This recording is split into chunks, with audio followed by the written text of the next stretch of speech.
You had El Rey in that I elimination. did, and I'm using him again tonight. Again, Dexter Dunn aboard. Second start for Team Andrew Harris here, and he pays Tolman 25-3. This horse has done that before, but I thought it was just the way that he did it. He did it with authority, and he draws to the inside here tonight. And he's the type of horse that's got the tactical speed. He's got the variety. He can be consistent. I like this inside post draw for him. He's one of those horses that I think could fly under the radar and you could catch a price. Yes, and that is certainly going to be a fun race coming up later tonight. We do want to remind everybody, get your entry in for the $5,000 Breeders' Crown Sweepstakes. Select the winners of tonight's 8 Breeders' Crown races to win your share of $5,000. Get your entry at Trackside Caesars Rewards. Deposit that entry up there, and the entry is found in the program, I should say, and then you put it up there at Trackside Caesars Reward, and you get your share of $5,000. If you pick all 8, you better play the pick 8 as well, which has the guarantee. Yes, exactly. But again, worth mentioning, just to reiterate what Michael said, that Breeders' Crown Sweepstakes entry form is found in your program. We want you to rip that out, fill it out, take it to Trackside Caesars Rewards, and deposit it there. You have to get it in before the start of race 6. We are giving away $5,000 tonight.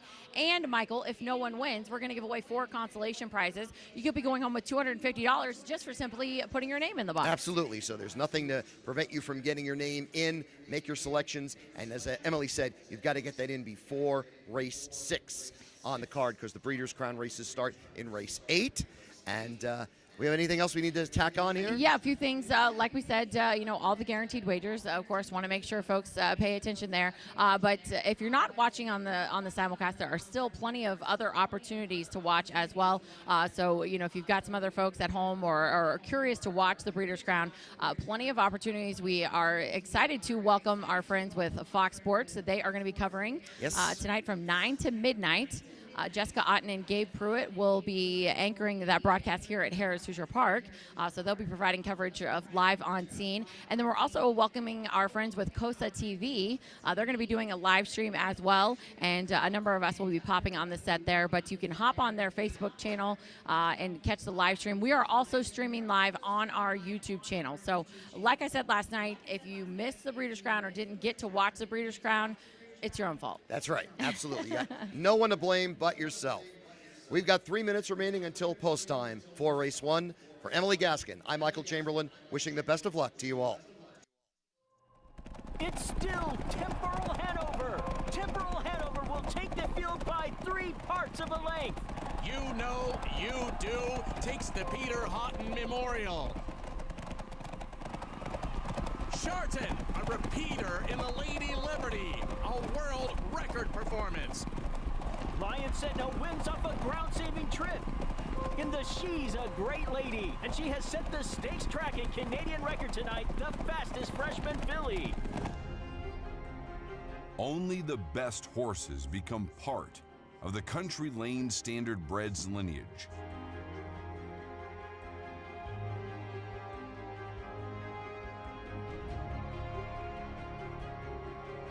There is pride in marrying the nature of exceptional bloodlines with the nurturing of our own hands.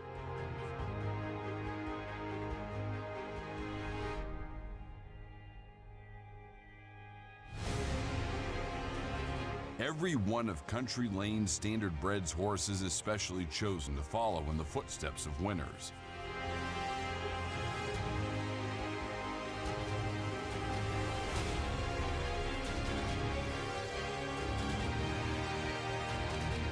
These horses are family.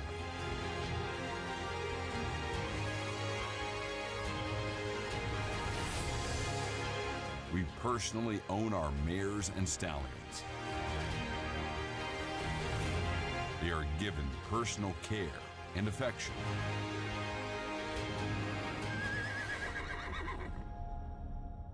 Our lineage goes on to race with the best.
Horses for race 1 coming on to the racetrack. Number 1, Down by the Ocean, owned by Brett Wilfong and Harold Montgomery. Brett Wilfong is the trainer, Kyle Wilfong the driver. 2 is Larry Carr, owned by Greg Luther Racing, the trainer Todd Luther, the driver James McDonald. 3 is Sham Wow, owned by Jeff Vogt Racing, the trainer Walter Haynes Jr., and the driver is Matt Kruger. 4, Rockin' Rebellion, owned by Trent Stoller Stable and Sherilyn Stoller Equine. Trent Stoller is the trainer, Andrew McCarthy drives. 5, Rip Wheeler, owned by Thaddeus Weir, Donald McCrae, and Stephen Klonowski. Tyler George trains, Trace Tetrick drives. 6, Tell Me About It, owned by Twyla Hartz and Alvin Miller, who also trains. David Miller drives. 7 is Billy Clyde, owned by Raymond Schnitger and Dr. John Egloff. Ryan Miller trains. Dexter Dunn drives. Scratch number 8. Number 9, Smooth Bot, owned by Pollock Racing and Jeff Culliver. Jeff Culliver, the trainer. Todd McCarthy, the driver. A field of 8, pacing 1 mile. First half of the double on races 1 and 2. First leg of the $15,000 guaranteed early pick 5 on races 1 through 5. Post time coming up.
Diamond Creek starting gate is rolling for race 1. Even money, Billy Clyde, 8-5. Tell me about it. Here they come. They are up. Away well, tell me about it. Rip Wheeler, and at the inside, down by the ocean, Billy Clyde moves up to the outside 4th, and then it's Larry Carr. Next is Rockin' Rebellion, the trailing 2, ShamWow, and Smooth Bot on the first turn, and very headstrong as Tell Me About It, opening up a 4-length lead as they pass the quarter in 25-1. Flying to the backstretch, Tell Me About It. Second is Rip Wheeler, down by the ocean, is third. After that comes Billy Clyde, then Larry Carr. Next is Rockin' Rebellion, 2.5 further to ShamWow, and Smooth Bot is the trailer. Continuing up the backstretch, Tell Me About It in front for David Miller. The lead now down to 1.5 lengths. They pass the half in 54 seconds. Rip Wheeler is second. Down by the ocean, third. Billy Clyde has moved to the outside and is trying to advance from fourth. And then Larry Carr. Next is Rockin' Rebellion with Smooth Bot and ShamWow. On the second turn, Tell Me About It, still in front as Billy Clyde now moves up on the outside, second. Rip Wheeler third, Rockin' Rebellion fourth. Head of the stretch, headed for home, 3/4, 122-4. 28-4, third quarter. Tell Me About It, still the leader. Billy Clyde, Rip Wheeler, Rockin' Rebellion on the outside. Also moving up is Smooth Bot as the field comes to the final 1/8 of a mile. Tell Me About It in front with Billy Clyde to the outside. Billy Clyde and Tell Me About It. Tell Me About It still fending off Billy Clyde. Tell Me About It set a fast pace and held on to win. Billy Clyde was second. Photo for third. Down by the ocean and Rockin' Rebellion, 150 flat.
Returning to the winner's circle, presented by Victory Hill Farm, number 6, Tell Me About It.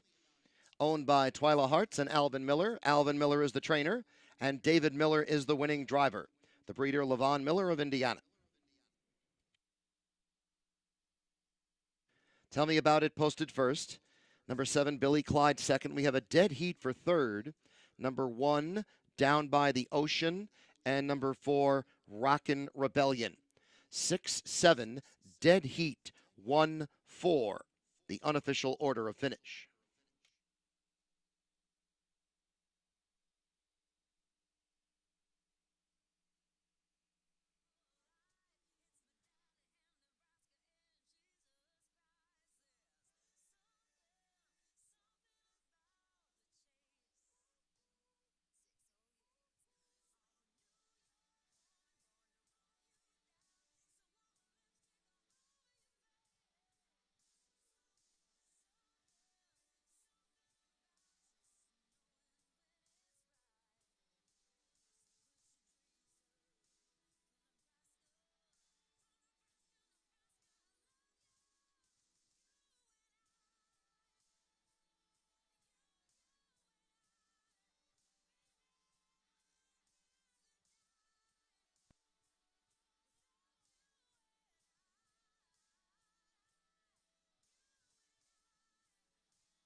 Race 1 results official.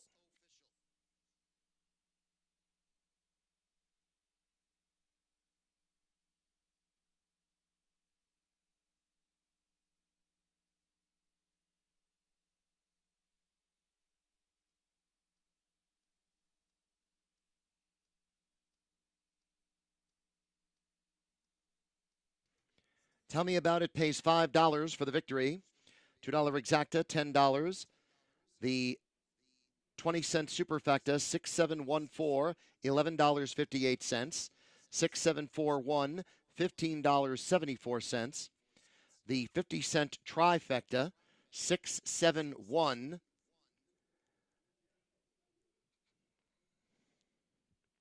that pays $4.60. 674,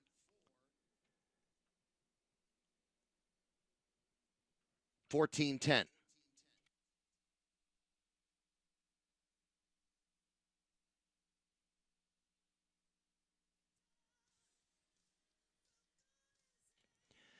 Time for race 1, 150. Down by the Ocean, Dead Heat for third. Larry Carr, seventh. ShamWow, eighth. Rockin' Rebellion, Dead Heat for third. Rip Wheeler, fifth. Tell Me About It, the winner. Billy Clyde, second. Scratch Knights Templar. Smooth Bot, sixth. Top down, Dead Heat, third. 7-8, Dead Heat, third. 5-1-2, Scratch, 6.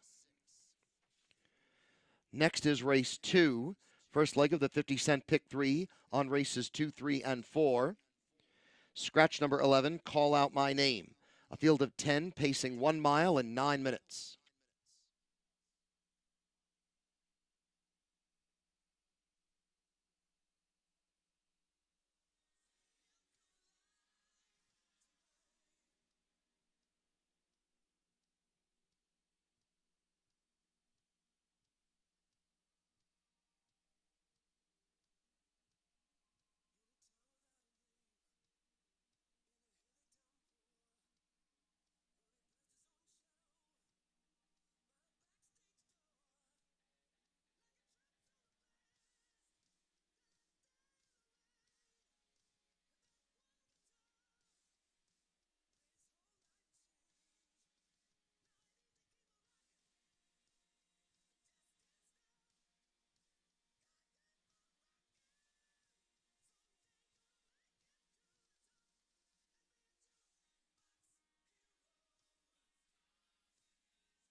What was that? Yeah.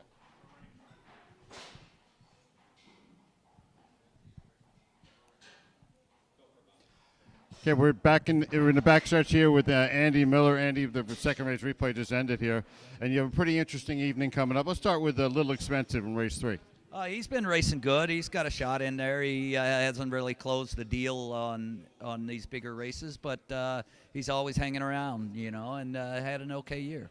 Okay, and then we have a little Breeders' Crown activity starting in race number 8, Weslin Quest, long shot. Yeah, she's a long shot, but I finished 4th last night with a 99-1 shot, so we're in there and anything can happen. That was Joe Holloway's horse, right? Yeah, Nuclear. Okay, 11th race, French Wine, just missed in the Kentucky Futurity. Yeah, that was a tough one to swallow because he was so close, but he raced great, was parked a mile, and, was very close. What about the progress he's made through the year? Is this exactly the goal you had for him all year? Yeah, I've been real patient with him and trying to, teach him the right way all year, and it seems to have paid off. He's had a very good year. And is the best chance of the night in race 12 max contract? Well, probably, between her and French Wine, but she was very good last week, and, I'm excited about her. Quick speed. You can't teach that to, can you? No, she's got a great turn of foot. Okay, and Breeders' Crown, first time you were in it, you remember that? Yeah, Rusty Hanover in Canada. She had the 10 hole, and she ended up winning for her, so great memory. Good memory. Andy Miller, good luck tonight. Thank you.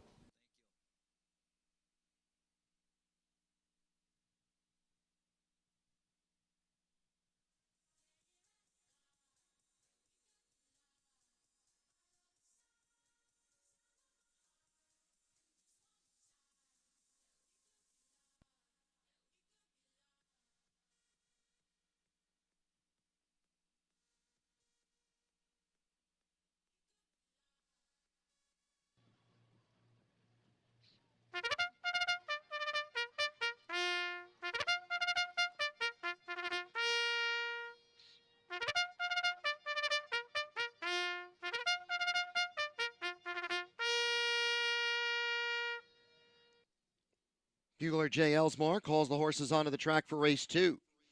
Number 1 is Always Floating. Owner-trainer Jacob Fox, the driver Jordan Ross. 2, Flirtin' J.K., owned by James Stonecipher and Jamie McCumber, who also trains. Yannick Gingras is the driver. 3 is J.K. Black Gold, owned by Pollock Racing and Jeff Culliver. The trainer Jeff Culliver, the driver Todd McCarthy. 4, Fox Valley Landon, owned by David Brigham, Kyle Husted, John Schwartz Jr. Amy Husted is the trainer, Dexter Dunn the driver. 5 is E.R. Sunny, owned by East Racing Stable, Don East trains, and Brad Ferguson drives. 6, Sure Thing Captain, owned by JP Racing and James Brown. Joe Putnam is the trainer, Joey Putnam is the driver.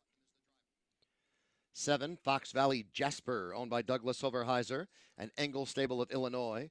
Irv Miller is the trainer, Atlee Bender the driver.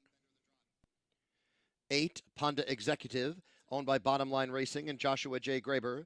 Melanie Wren trains, Peter Wren drives. 9 is J.B. Graham, owned by Douglas Overheiser, Rocco Ruffalo, and Rick Howells. Irv Miller trains, Trace Tetrick drives. 10, Musketeer Hanover, owned by Burke Racing Stable, James Simpson, Bridget Jablonski, and Wingheld 5 LLC. Ron Burke is the trainer, David Miller the driver. Scratch number 11. It's a field of 10, pacing 1 mile. First leg of the 50-cent pick 3 on races 2, 3, and 4. 4 minutes to post.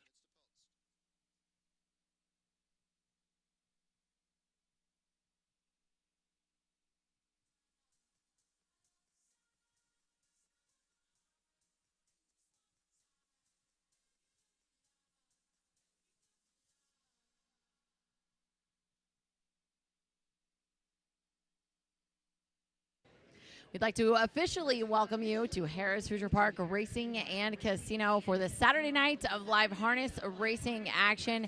Emily Gaskin joined alongside Chad Rosema, and not just any harness racing action tonight, Chad.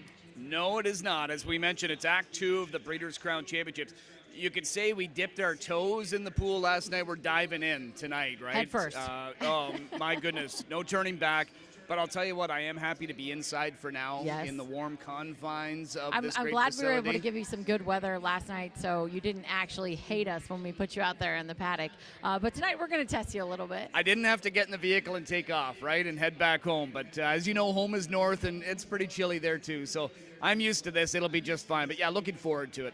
Very much so. As we said, just an action-packed card from start to finish. 15 races on tap tonight, and we've got a great wagering menu up for grabs tonight. Yeah, 30 grand ended up getting into the pick 5, right? Yes, so kicked off with the early pick 5. We've got a guaranteed pick 4 coming up here in just a few races as well. So you want to make sure that you jump in and play along in the guaranteed pick 4 sequence that's just around the corner. Of course, we've got a jackpot pick 6 carryover. That's up to almost $10,000 already.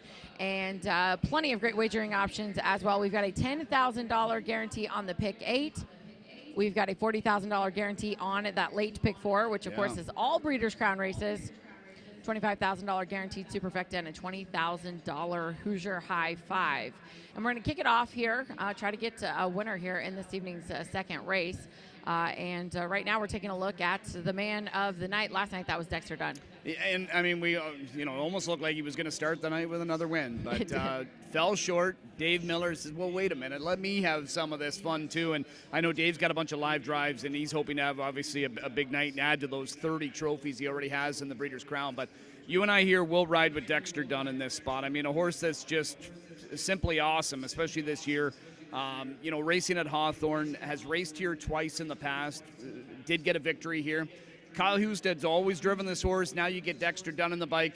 Nobody's going to turn that opportunity down. Yeah, and I was actually out at, the Husted's train out at a training facility just not far from here. Sylvia Hanover was out there. Yeah. So we went out there this week. We're spending some time with her and Team Stacy out there. But they were actually training this horse on the track. Kyle was training this horse on the track, and he was one of those horses that I stopped him, and I said, who is that horse? Because he's such a good-looking horse on the track. He said he'd won 10 of 12, and when he said his name, I was like, I know exactly who that is after handicapping. So he's a good-looking horse. Speaking of that, we were were just taking a look at the 2, and this is a horse that I've been a big fan of, Chad, all season long. He's been a little bit of a tough luck type of horse, but he's a high speed type horse. We were taking a look at him on the track. It looked like Yannick had his handful there, but this is a 3-year-old gunning by J.K. Indivenera. Race in against the Super Stakes final, in against the best of the best, and didn't put his best foot forward there, but I tell you, he's a very, very fast horse, and if he can ever just point it all in the right direction, I think they'll be tough to beat him. And for Team McCumber, I mean, you know, getting Yannick now in the bike here, I mean, again, I'm sure they'll take the opportunity with these guys in town. And, you know, just 1 for 18 as you talk about this year. But as you mentioned, tough luck, and I'll certainly take your word for that. But if you know, if this guy can race anything like he did 5 starts ago, you got to think he's right in the thick of things for a piece of it. Yeah, very much so. We're taking a look here at the 10, and you talked about David Miller. I do got to give a shout out to Tell Me About It. That was a vicious effort in the first quarter, in 25 and 1, and still held on to a win, held off a very good horse there to get the job done. He's a veteran of the Hoosier Park Oval, no stranger to success, and Team Miller's got him firing on all cylinders. Yeah, when I saw that too, I thought, geez, I've got him picked on top here. I'm not so sure about my chance, especially when I saw Dexter coming late. But no, I mean, he dug it gamely, was able to hold it. I think they went in 50 and 1 maybe. 50 and 1, yep. Yeah, 50 and 1. So I know it's a lot cooler out there, and I said, well, maybe we won't see any new stakes records in those Breeders' Crown, but who knows? I mean, these horses are just so athletic. They really are, and that was a front-end effort, so worth mentioning there as far as that is concerned, as far as the front end is concerned. And we were just taking a look at David Miller and the 10. That's Musketeer Hanover. Ron Burke trains this 3-year-old son of Sweet Lou.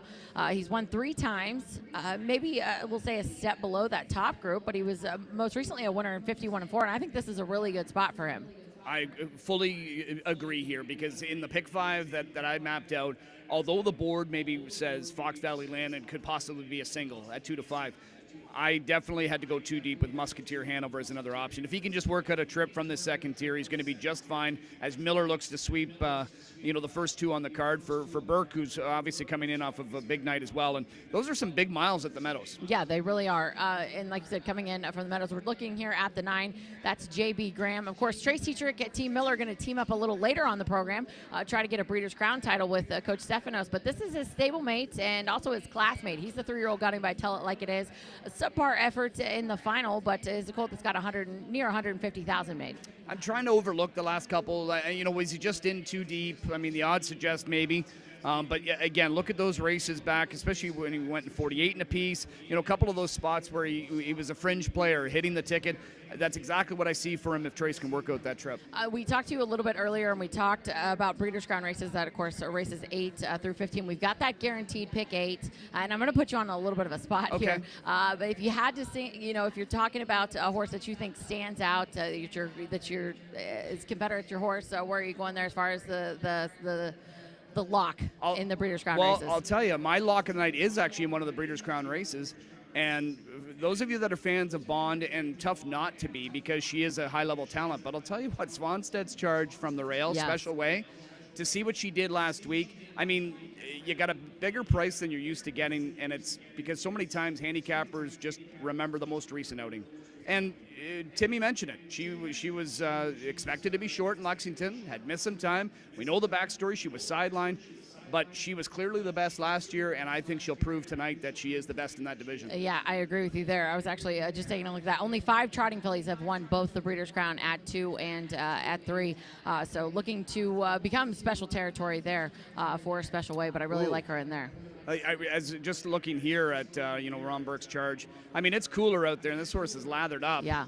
Don't love seeing that. He looked a little hot there, too, as he was coming around that last turn. I actually thought they were going to the gates because Dave looked like he was going a pretty good clip, but it looked like the horse may just be a little keyed up there. So certainly worth mentioning. Like you said, it is cold out there, and this horse is lathered up. Could be a sign of what's to come. A little hot there. Yeah, some nerves, too, perhaps. Who knows out there. But we'll see. Again, changing venues, right? Just a little bit of a different look for this guy. But at least he's got to look at the professionals behind him with Miller and Burke. I think he'll still be just fine. Yeah, very much so.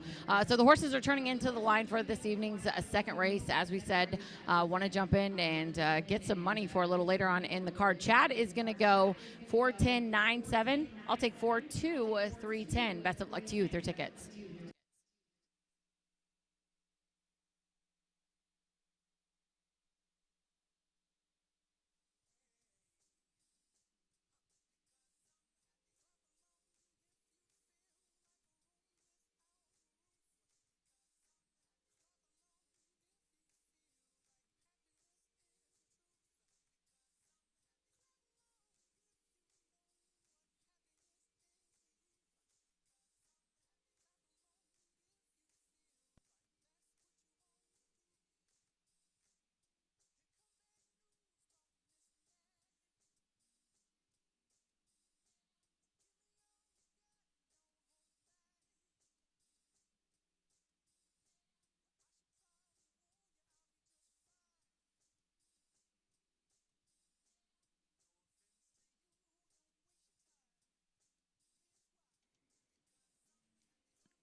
Starting gate is in motion now for race 2. 3-5 on Fox Valley Landon. 5-2 Musketeer Hanover.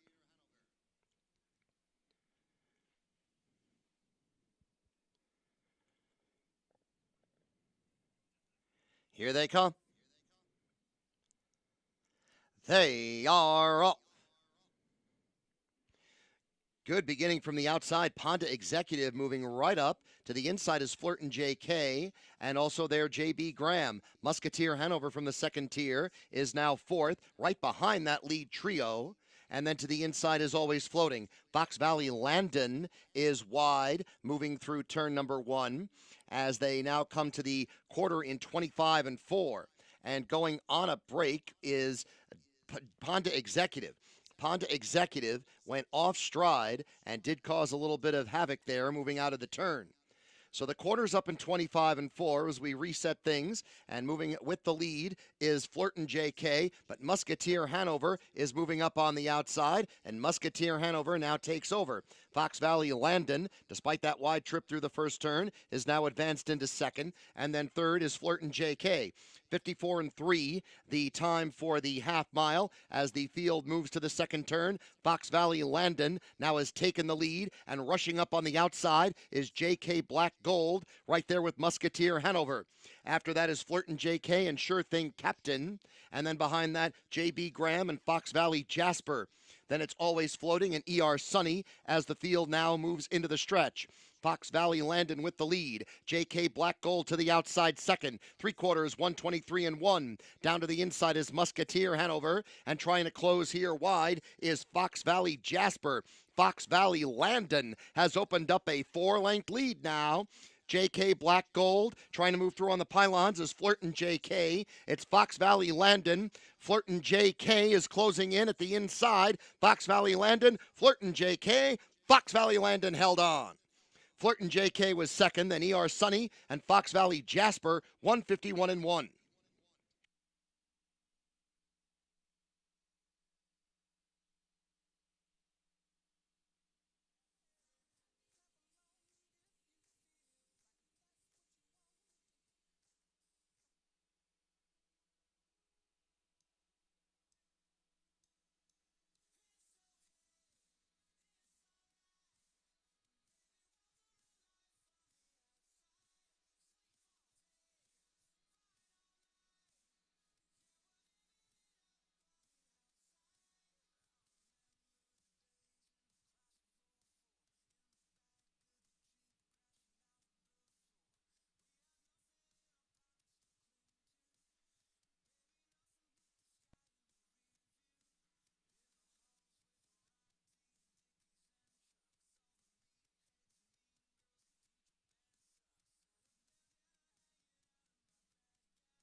Number 4, Fox Valley Landon posted first.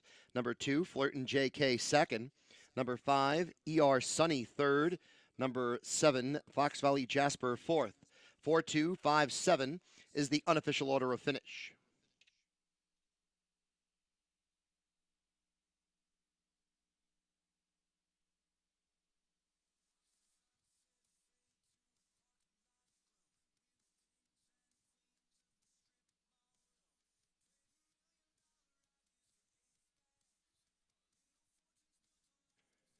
Returning to the winner's circle is number 4, Fox Valley Landon, now winner of 5 of the last 6 starts. The breeder, Fox Valley Standardbreds of Illinois. Owners, David Brigham, Kyle Husted, and John Schwartz Jr. Amy Husted is the trainer. Dexter Dunn, the winning driver. 11 wins in 13 starts this year for Fox Valley Landon.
Race 2 results official.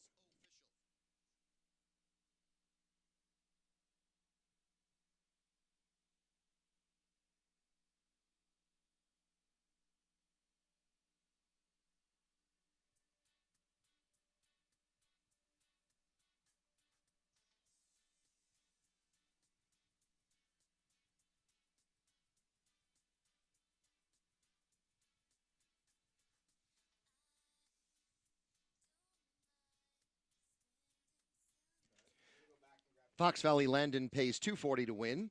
20-cent superfecta, $260, 2 cents. The $2 double, 6-4, returns $9.80. $2 exacta, $9.40. 50-cent try, $75, 5 cents.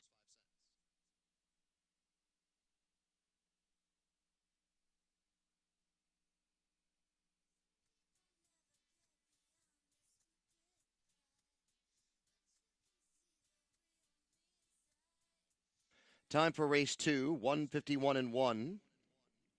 Always Floating 7th. Flirtin' JK 2nd. JK Black Gold 5th. Fox Valley Landon the winner. ER Sunny 3rd. Sure Thing Captain 6th. Fox Valley Jasper 4th. Ponda Executive 10th. JB Graham 9th. Musketeer Hanover 8th. Scratch Call Out My Name. 725, 136, 410, 9, 8 Scratch. Next, race 3. First leg of the 50-cent pick 4 on races 3, 4, 5, and 6. A field of 11 trotting 1 mile, 9 minutes to post.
We're happy to be joined by James McDonald. And James, last year in the Breeders' Crown, 6 assignments in Canada, 4 checks, a lot of long shots. How did it turn out in your view?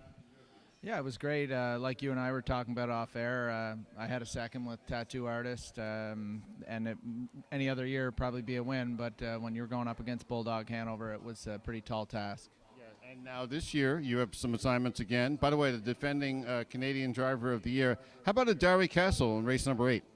Yeah, she's been a lot of fun to drive. She's got I think $1.3 million or $1.4 million made. She's been a fun ride for a few years. Last week, I got to the front and just kind of went really slow for actions. She'd raced on Monday actually at Mohawk, so tried to go as slow easy as I could, maybe get covered up.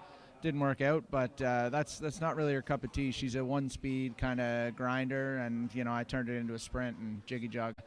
She's been a good, solid horse all year. She drew the trailer in a very tough bunch, but you never know. It's a horse race. If she could work something out, hopefully give her stablemate a go. They pay through 5 spots too. I've heard that, yeah. Let's go to the 12th race. The Barn Dog is watching. What about this? Yeah, same boat. I don't think I've ever driven her until last week. Obviously, I drive a lot for Dave Benary. We've had a lot of luck together, so she's another long shot, but she's a good mare. And anytime you race great horses, if something happens where they go big fractions or something, maybe it could work out. Line Drive Hanover in the finale, an awful good horse. Oh, he's terrific. I just love him. He's one of the two last year to beat Bulldog. He's just so fast. He can carry it a long way. He's just a really fun horse to drive. Unfortunately, the post gods weren't on our sides, but you never know. Like you said, a great horse, and things can happen in big races. Good luck to James McDonald the rest of the night and in the Breeders' Crown. Thank you very much.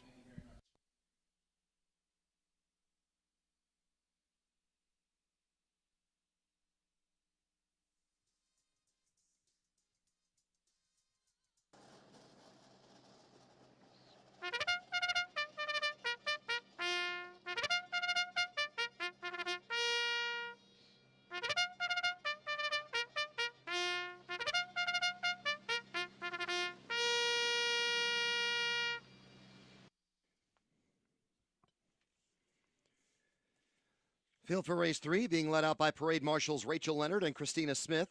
Number 1 is Point of Perfect, owned by Burke Racing Stable, Hatfield Stables, J&T Silva Stables, and Knox Services. Ron Burke is the trainer, Yannick Gingras the driver. Number 2, Prince of Honor, owned by Pinsky Stables and David Jose. Carter Pinsky is the trainer, and Todd McCarthy the driver. 3, Little Expensive, owned by Andy Miller Stable, Gene Golan, and VIP Internet Stable. Julie Miller trains, Andy Miller drives. 4, Jet Hill, owned by Serenity Racing Stables. Edward Miller is the trainer, Ronnie Wren Jr. the driver. Number 5, Ponda Jet, owned by Connie Hochstetler, Robert Buddig, and Alan Schwartz.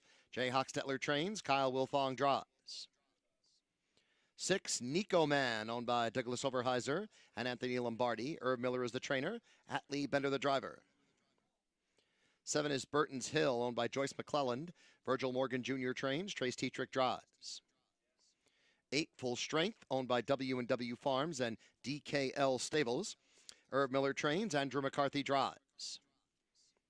9, Texong Soprano, owned by Lillian Farms and Joe Yoder. Melissa Essig is the trainer, and David Miller is the driver.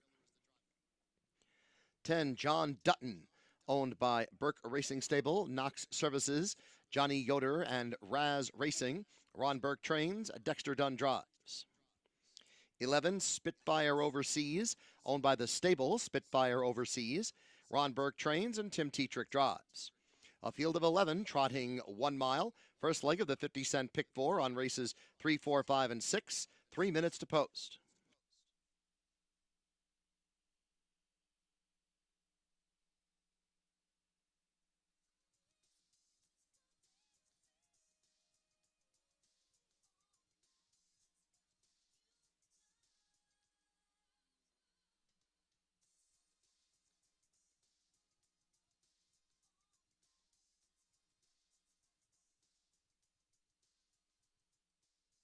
Just a few minutes of the third race here at Harris Hoosier Park Racing and Casino. Emily Gaskin joined alongside yet again Chad Rosema.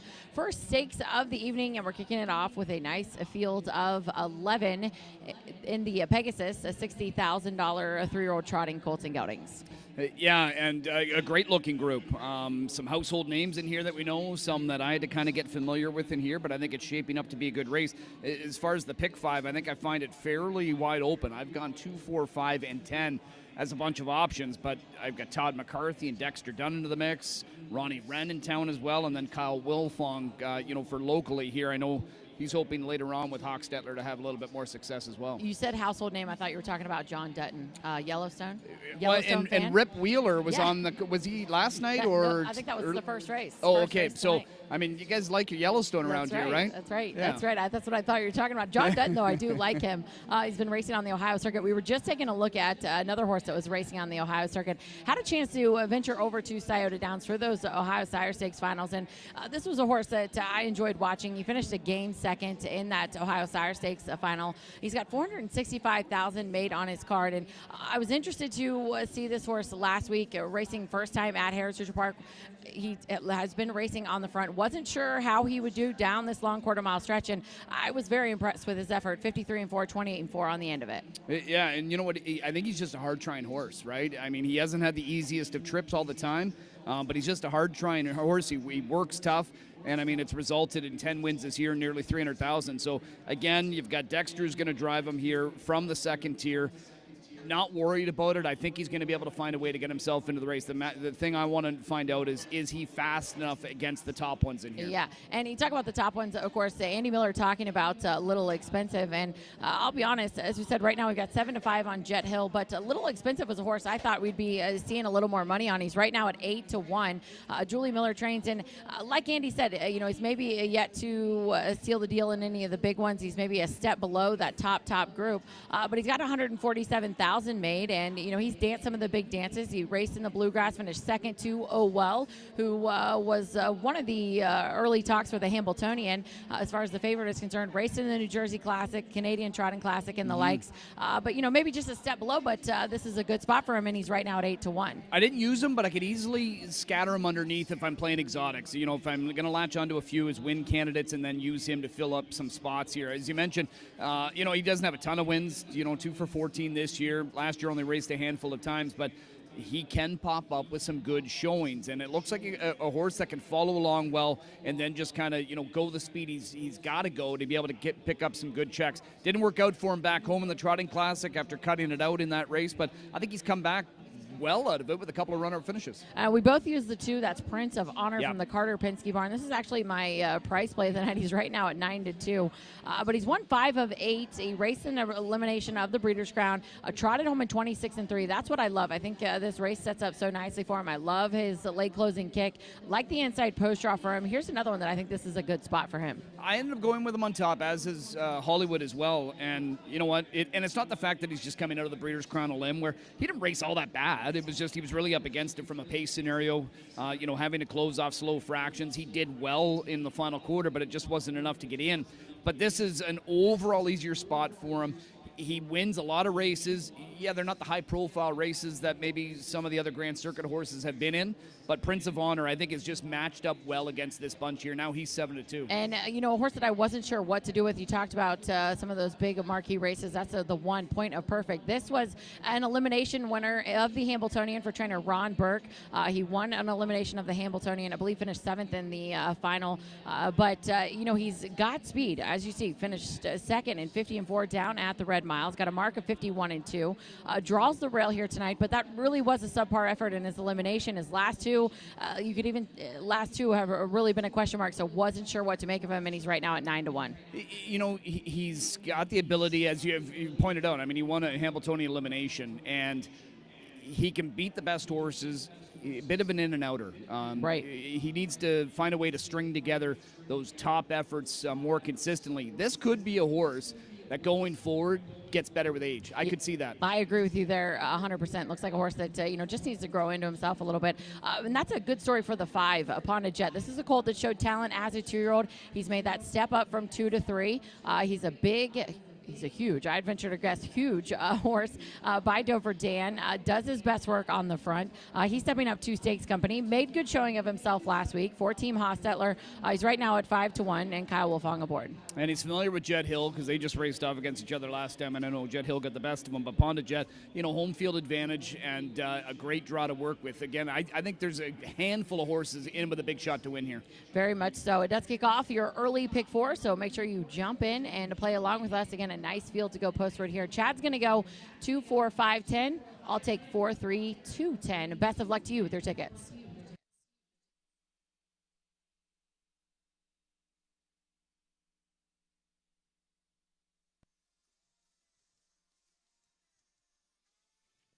Starting gate moving for race 3, which is sponsored tonight by Harmon Construction. 6-5 on Jet Hill, 9-2 Prince of Honor, and Ponda Jet. Here they come.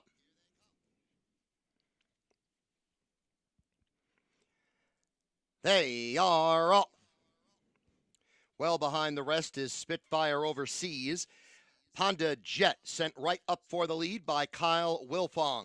Nico Man second, and inside that is Jet Hill. Next, Point of Perfect. Prince of Honor is 2 lengths back. After that comes Little Expensive as the field now banks onto that first turn. And then a separation of 2 to John Dutton. Song Soprano follows there. After that, Burton's Hill, and then Full Strength, and about a dozen lengths off to Spitfire Overseas. First quarter, 26-3 on the back stretch. Ponda Jet in front, a length and a half. Second is Jet Hill. Point of Perfect is racing third, and next comes Nico Man. Prince of Honor is fifth with Little Expensive. Then John Dutton, who has taken to the outside, trying to sneak through at the inside, is Song Soprano. Next is Burton's Hill, and then it's another length and a half back to Full Strength, still about a dozen off to Spitfire Overseas. Half mile 55-1. On to the second turn they go, and Ponda Jet is trying to take them all the way. Jet Hill, Prince of Honor advancing on the outside third. Point of Perfect fourth. Second over on the wide side is Little Expensive. And then comes Nico Man. Also moving up John Dutton. And then Song Soprano. Three-quarter time, 1:23-3, 28-2 the third quarter. Ponda Jet is the leader. Prince of Honor right there. Jet Hill waiting for some room at the inside to come on through. Point of Perfect angles out fourth. And then up the inside fifth is Nico Man. Ponda Jet. Jet Hill gets the opening. Here comes Jet Hill. But Ponda Jet continues to hold on. Point of Perfect on the outside. It's Ponda Jet and Jet Hill right down to the finish. They fight it out. And I believe Jet Hill got through to win it. Ponda Jet was second. Then Point of Perfect and Full Strength closed well, 151-4.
Number 4, Jet Hill posted first.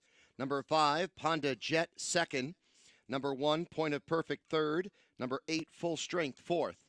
4, 5, 1, 8 is the unofficial order of finish.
Returning to the winner's circle, number 4, Jet Hill, now winner of 4 of the last 5, including the last 2, here at Harrah's Hoosier Park.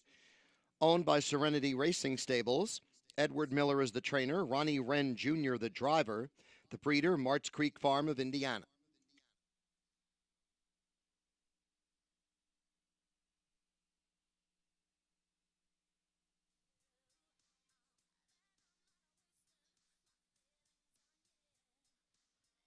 Race 3 results official.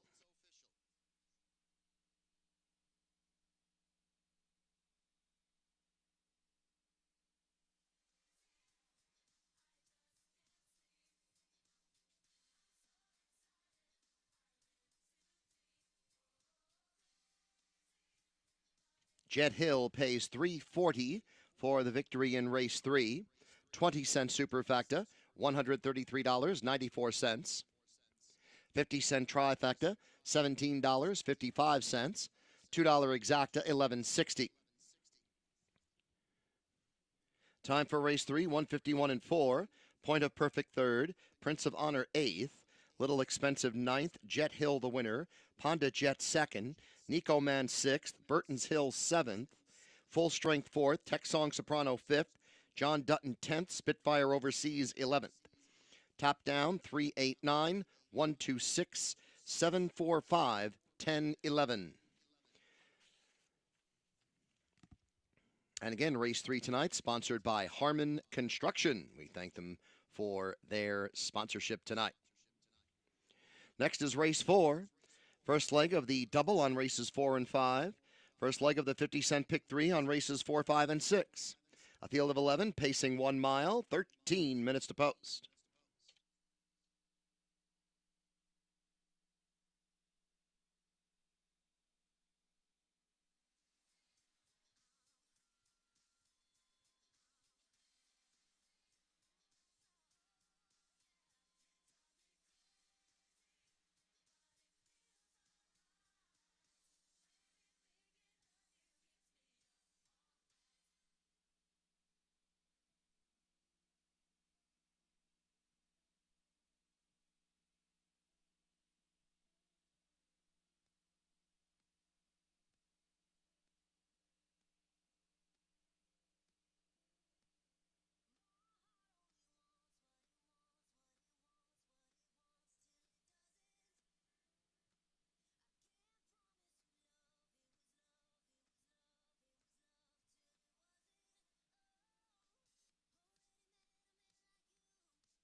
He's got 6 assignments tonight in the Breeders' Crown. Louis Waugh is joining us here, and last year, getting on the board in the Breeders' Crown, what did that feel like last year, Louis?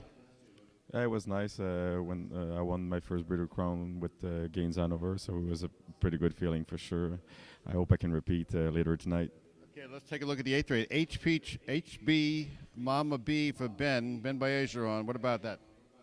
Well, she's a nice mare. She had to race a little bit against the male in Toronto, so sometimes it's been a little bit harder for her when she was getting up to the preferred. But every time she was dropping in class, she was pretty much a sure bet winning. And here tonight. It's sure we got that one of Aki, the Jiggy Jog. That'll be hard to beat, but I think she can figure it with the rest. Okay, we got Silly Me Hanover for Linda Toscano. Yeah, she started her season so good, and then she had to be out for 1 or 2 months because she had a throat surgery. The throat surgery seems to have worked well, but I don't know, something else bugging her. She's never been trotting as good as she was early in the season. And I don't know, I was kind of disappointed. But last week I saw her, like, she kind of had a tough trip, come in first up hard in the last turn, but she seemed like she was back trotting good. So she might be a little surprised there. I know there's, again, in this race, Aki's Vincent got a couple good ones. But I mean, she might show a little better than what she showed in the last months. Okay, Chantel Mitchell will send you out with Sweet Amira in the 10th. Yeah, she just, unfortunately, she had to race against Sylviane over most of the season, and the Twin B Joe Fresh too. But it's a little bit similar as the other ones. She can figure out against all the rest, I think. Marlo Hanover in the 12th? Yeah, I don't know her too much. I think if I'm right, I might have drove her like a couple years ago when she raced a little bit in Canada. But she'd definitely be a long shot in there. Long shot. Chris Ryder won last night with a long shot. You have Admiral Hill in the 13th.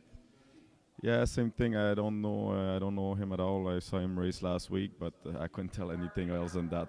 And now for the heavyweight Tattoo Artist in the finale. What about him? Well, I'm pretty optimistic with this one. I don't know.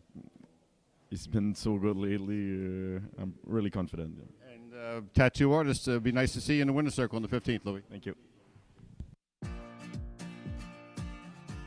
Brittany Farms has a storied history of producing champions, pacers and trotters, fillies and colts. Father Patrick, bred, raised, and sold by Brittany, was a champion trotter at both 2 and 3. Redemption for Father Patrick! He continues to build his legacy by siring million-dollar yearlings and classic winners like Green Shoe. When planning for the future, let the past be your guide. With over 30 years of experience in wealth planning and a lifetime of involvement in harness racing, Matt Franklin at Wire to Wire Wealth can help you build a financial plan that addresses the unique circumstances of those involved in the horse racing industry. Whether you are investing to build wealth, protect your family, or preserve your assets, Matt at Wire to Wire Wealth will work with you through the wealth planning process from start to finish.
Post parade for race 4, presented by Kentuckiana Farm. Number 1 is Seaside Hanover, owned by Marianne Plano. Rick Plano trains. Andrew McCarthy drives. Number 2, Bet Mine, owner Robert Silberberg, trainer James Eaton, driver David Miller. 3, Is It Like It Looks, owned by JP Racing and Joseph Putnam. Joe Putnam trains. Joey Putnam drives. 4 is Dean B. Hanover, owned by Pollock Racing and Jeff Culliver. Jeff Culliver, the trainer. Tim Tetrick, the driver. 5, Major Attribute, owned by Michael Letton, trained by Desiree Seekman. The driver is Jared Seekman. 6, It's in the Stars, owned by Pollock Racing and Jeff Culliver. Jeff Culliver, the trainer. Todd McCarthy, the driver. 7 is Joker Rockwell, owned by Marlon Dean Fry. Walter Haynes Jr. is the trainer, and John DeLong, the driver. 8, Shady Jake, owned by Mary Allison Tonti Tetrick. Tonti Tetrick is the trainer. Trace Tetrick, the driver. 9, Art It Is, owned by Dolnay Farm Services. Therese DeFavis and Mark Papoul. Mark Papoul is the trainer. James McDonald drives. 10 is Rocky Got Framed, owned by Rocco Ruffalo and Jennifer Rizzo. Melissa Essig is the trainer, and Dexter Dunn, the driver. 11, Francis Underwood, owned by Burke Racing Stable. Weaver Buscemi and Janie Hartley. Ron Burke, the trainer. Ronnie Wren Jr., the driver. A field of 11, pacing 1 mile. First half of the double on races 4 and 5. First leg of the 50-cent pick 3 on races 4, 5, and 6. 4 minutes to post.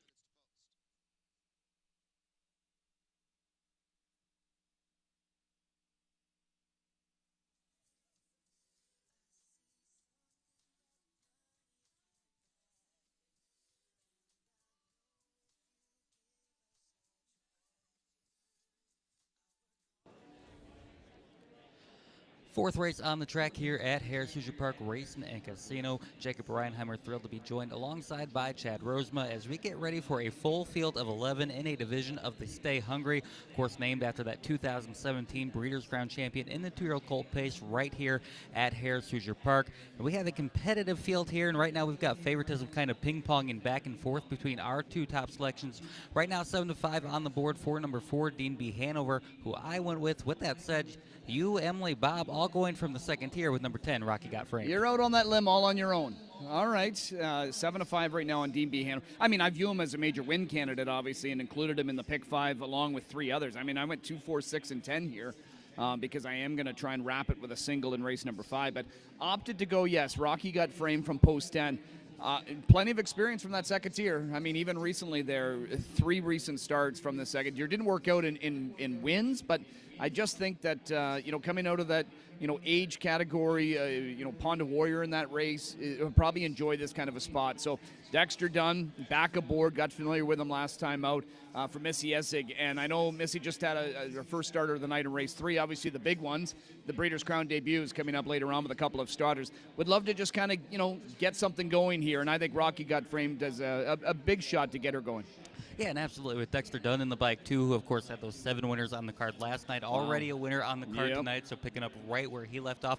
With that said, I'm curious to your thoughts here. We've got a field of 11 here. The 10 spot usually doesn't concern me when we just have a full field of 10. With that said, you add a horse to the outside. Does that give you any concern from the second tier there? Only when I'm looking for a horse from the second tier to try and get involved. And I know when you have one single trailer, you kind of have a choice who you can follow. But I believe the rule here is similar to back home, where if there's 2 of them, 10 can go 1 or 2, and 11 can go 3 or 4. So with Rocky Got Framed, I mean, I think both Seaside Hanover and Betmine can show enough speed that's going to give Dexter some options to be able to follow out of there. I mean, he's not generally real quick off the wings of the gate, but if you could try and get away mid-pack, I think he's going to be just fine. And then, as I talked about it, the experience he's got from this second tier, I don't think this is going to bother him, and he's 7 years old. I don't think he's going to be bothered by a horse on the outside of him either. Absolutely. Right now, he on the board as the 3-2 favorite. As I said, I did go with number 4, Dean B. Hanover. Tim Tetrick in the bike here this week for trainer Jeff Culfer. Got roughed up in the open 3 a little bit in the middle half and just kind of faded down the stretch. With that said, when he's been racing against similar company, I thought he's shown better this year here at Harris Hoosier Park since coming back from out east in Pennsylvania. Did finish third, 3 back in non-wars of 6,500 company. I like the driver's change to the Hall of Famer Tim Tetrick in the spot. He's got his nose on the gate in early speed if he wants to use it. With that said, you did mention you are a little bit familiar with this horse back from back in Canada. Yeah, I remember him when Jeff Gillis had him back, back home. He's, a couple of years of racing. He's nearly amassed $400,000 in earnings, so he's been okay. He's been solid, and I think the big angle on him tonight is the Tetrick angle, right? With him in the bike, and this is a horse that's dropping down, couple of starts back. It was, a factor at classification similar to this. So Tim Tetrick, if he could just make him a little bit better tonight, then, maybe that's going to result in a win. You and I both agree on another son of betting line we like highly of in this race. That being number 2, Bet Mine. Dave Miller in the bike this week for trainer James Eaton. This horse worked his way all the way up into the open ranks at Hawthorne. A couple third-place finishes there. Came back to Hoosier Park. Finished 6th against Non-Wars of 9,500 company before getting a nice confidence-boosting down-the-road win at Hawthorne against Non-Wars of 4,000 company. This is a horse we're very, very familiar with here at Hoosier Park. He's just a hard-trying son of betting line. He's right there all the time and always going forward in the lane. Draws post 2, Dave Miller already with one win on the card. Yeah, and I think you just have to include him because of what you said. He seems to try all the time. I mean, he's a 17-time winner in his career. 14 of those have come over the last 2 seasons. Would I like to see the win percentage a little bit higher this year because he's just 4 for 31? Sure, but you need to add on that he's got 9 other in-the-money finishes. So he's, almost 50% he's hitting the ticket with quite a few starts under his belt. So, again, he is a horse that just kind of shows up every time he lines up behind the gate. Trainer Jeff Culfer sends 2, including Dean B. Hanover. The other one being It's in the Stars, who Chad likes, 4th on his ticket. Yep. Todd McCarthy in the bike this week for trainer Jeff Culfer. Finished 4th against Non-Wars of 4,000 company after kind of getting roughed up first up from the 8-hole. With that said, this horse that's shown ability shows 49 and 1 speed here at Hoosier Park this year. He's got the ability. Kind of a horse I thought was going to be an open horse this year. Just hasn't quite got to that level yet. And this was a horse that developed in Canada, started out, on some B tracks and then out at Mohawk, showed plenty of ability, and so much so that there were people calling, connections trying to see if they could buy him and bring him here, including these connections here. The owner was reluctant. He had an older gentleman that had a family that would always come out and watch him race. Then finally, he just said, okay, you know what, we're going to do it. But I think it ended up being a package deal. Something like 2 or 3 horses went to Tom Pollock and Jeff Cullifer, and this is one of them. And, he's one that, maybe he just gets better with some age. A horse that I really like, I put underneath at a price at 35 to 1. That's number 8, Shady Jake. Trace Tetrick in the bike for brother T. Tetrick. This is one of my favorite horses week in, week out here at Harris Hoosier Park. He's always going forward in the lane. I don't mind post 8. He's a horse who's not going to vie for the lead in the early stages anyway. If there's any pace up front, I do like him underneath because he just comes home 26, shows 25 speed home as well. I love Shady Jake underneath in the spot. And you know what? It's fun to get, even if if your horse takes some late money here, he's 2 to 1 right now. You get him on top. You get a couple of these horses like Shady Jake in behind. Those exotics are going to start returning great.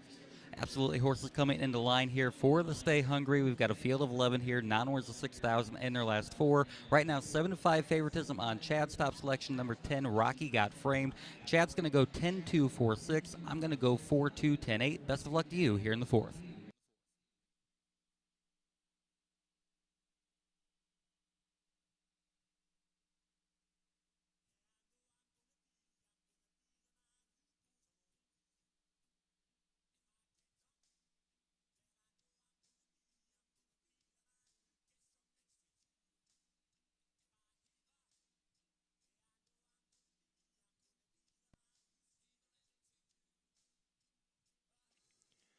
Starting gate is rolling for race 4. 8-5, Rocky Got Framed. 5-2, Dean B. Hanover. Here they come.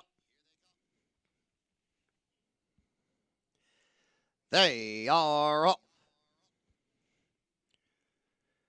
Getting away well, Seaside Hanover at the inside. Dean B. Hanover moves up, as does Joker Rockwell.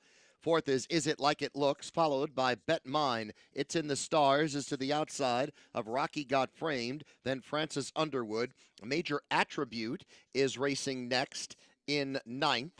After that, 10th is Shady Jake. Art It Is 11th and last. Opening quarter, 26 seconds as they move on to the backstretch. Moving with the lead is Dean B. Hanover. Dean B. Hanover in front just a length. Pocketed second is Seaside Hanover. Is It Like It Looks now 3rd.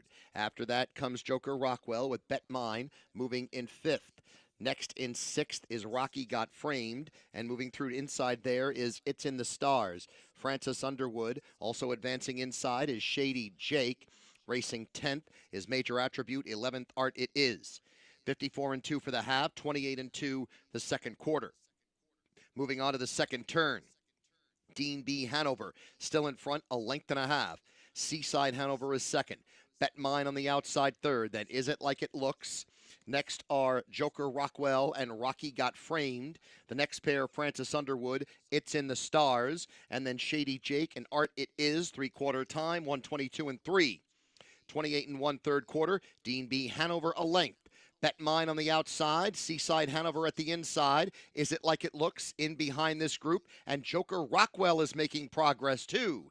Bet Mine now has taken the lead. Seaside Hanover, Dean B. Hanover, Joker Rockwell in tight, as is Shady Jake down on the pylons. Bet Mine emerging with a short lead. It is Bet Mine who's going to win it. Second was Dean B. Hanover, then Seaside Hanover, and Shady Jake, 150 and 4.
Number 2, Bet Mine posted first. Number 4, Dean B. Hanover second. Number 1, Seaside Hanover third. Number 8, Shady Jake fourth. 2-4-1-8 is the unofficial order of finish. Returning to the winner's circle, presented by Victory Hill Farm, is number 2, Bet Mine. Second win in a row in the month of October. Owned by Robert Silberberg, trained by James Eaton. Winner number 2 for driver David Miller tonight. The breeder, Winback Farm of Maryland.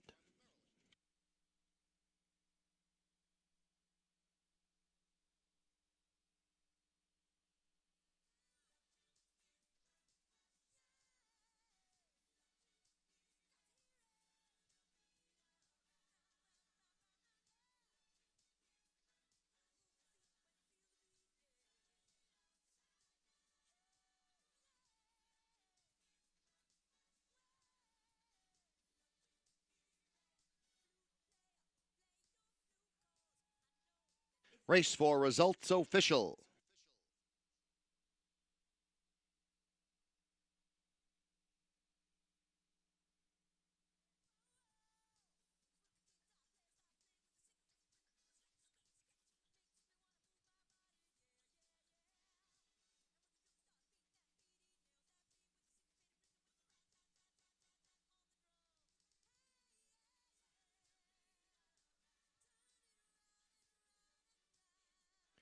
Time for race 4, 150, or rather, a Bet Mine paid $8.20 for the victory. $2 exacta, $22. The 50-cent try, $60.80. 20-cent superfecta, $512.86. The $2 pick 3, 3 of 3, $46.20. Time for race 4, 150 and 4. Seaside Hanover third. Bet Mine the winner. Is It Like It Looks fifth. Dean B. Hanover second. Major Attribute eighth. It's in the Stars ninth. Joker Rockwell sixth. Shady Jake fourth. Art It Is 10th. Rocky Got Framed 11th. Francis Underwood 7th. Top down 315, 289, 64, 10, 11, 7.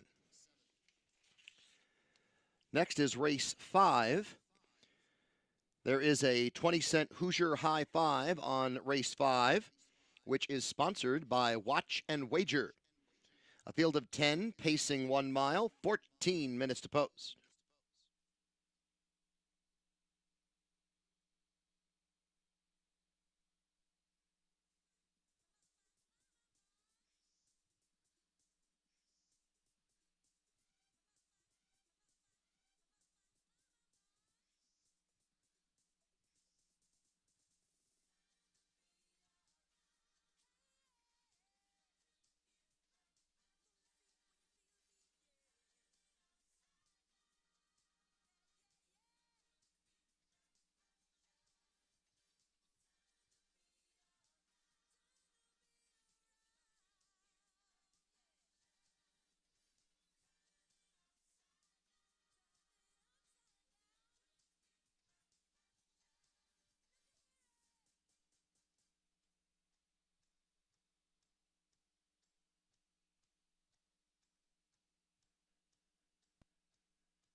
Just a few minutes to the next race here at Harrah's Hoosier Park Racing and Casino, and I am excited to be joined alongside some very special gentlemen, Hoosier Buddy included. It is now time for a very special presentation. We touched on the 2023 Breeders' Crown Charity Challenge. We officially crowned a winner last night here at Harrah's Hoosier Park, and we notified you that we raised over $200,000.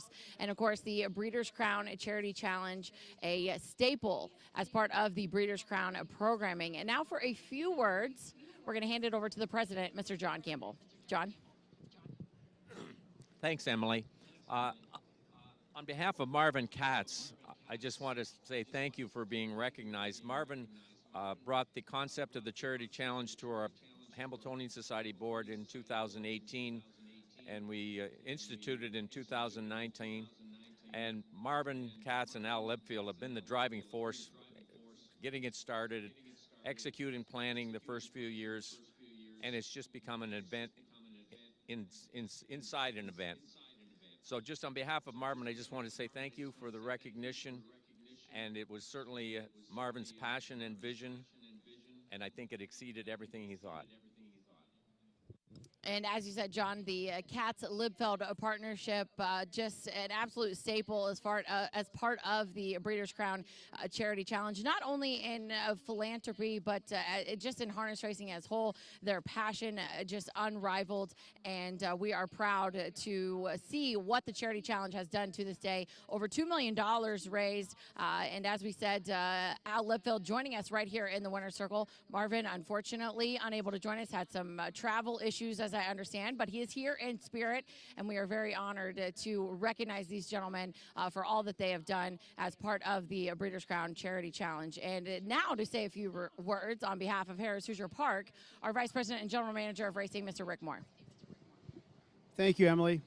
I just want to thank Al and Marvin for coming up with the idea, the origination of the Charity Challenge. You're to be commended, you, Al, and Marvin, for coming up with this, this idea that has taken hold and now it's become a stronghold. As Emily and John said, it's become a staple. It's become an event unto itself with the Breeders' Crown, and we can't thank you enough. Hopefully we took up the mantle, the baton this year, and did a fair job, raising over $200,000, and hopefully you're pleased with that. 4 charities benefited from our efforts this year, but it really goes back to you and Marvin and the origination of the Charity Challenge. Thank you so much, Al. You're welcome. You guys did a great job this year, and like John said, it was primarily Marvin, the driving force.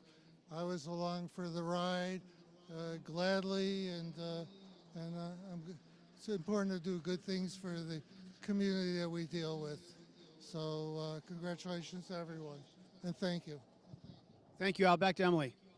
And as we said, we've got some very special certificates we'd like to present them with. John is going to accept on behalf of Marvin Katz. But again, on behalf of everyone here at Harrah's Hoosier Park Racing and Casino, the Hambletonian Society, and harness racing in general, we thank Marvin Katz and Al Libfield for all that they have done to this point. This is Emily, live from Harrah's Hoosier Park. Remember to bet early and bet often.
Bugler Jay Elsmore calling the horses onto the track for race 5. Number 1, Why Not Now, owned by Howard Taylor, Dylan Davis, and Jeffrey Billings.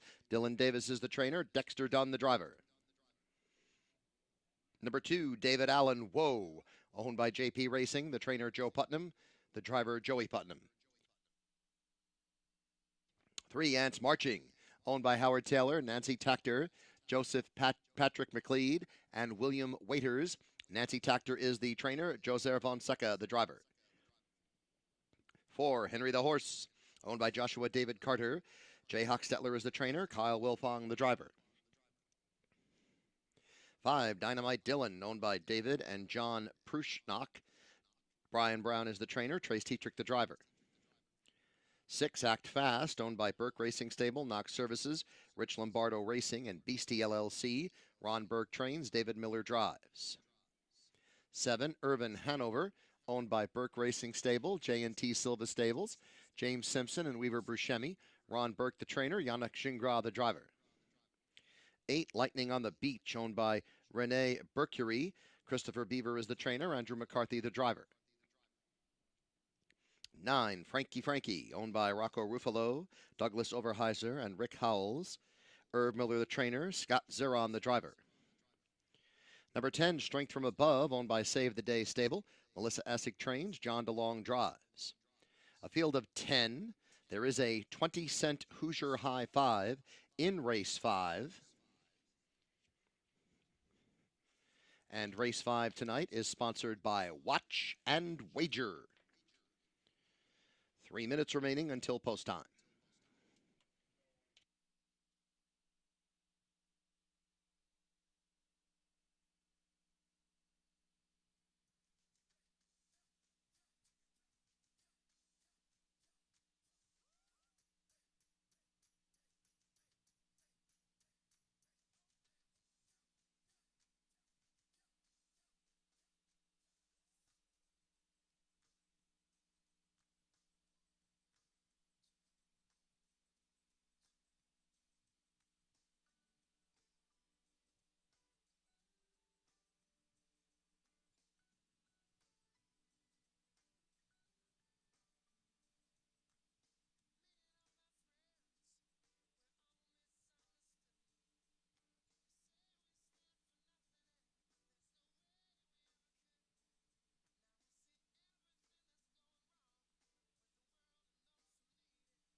Diamond Creek starting gate on the move for race 5. Why Not Now is 1-5. 4-1, Act Fast. Here they come.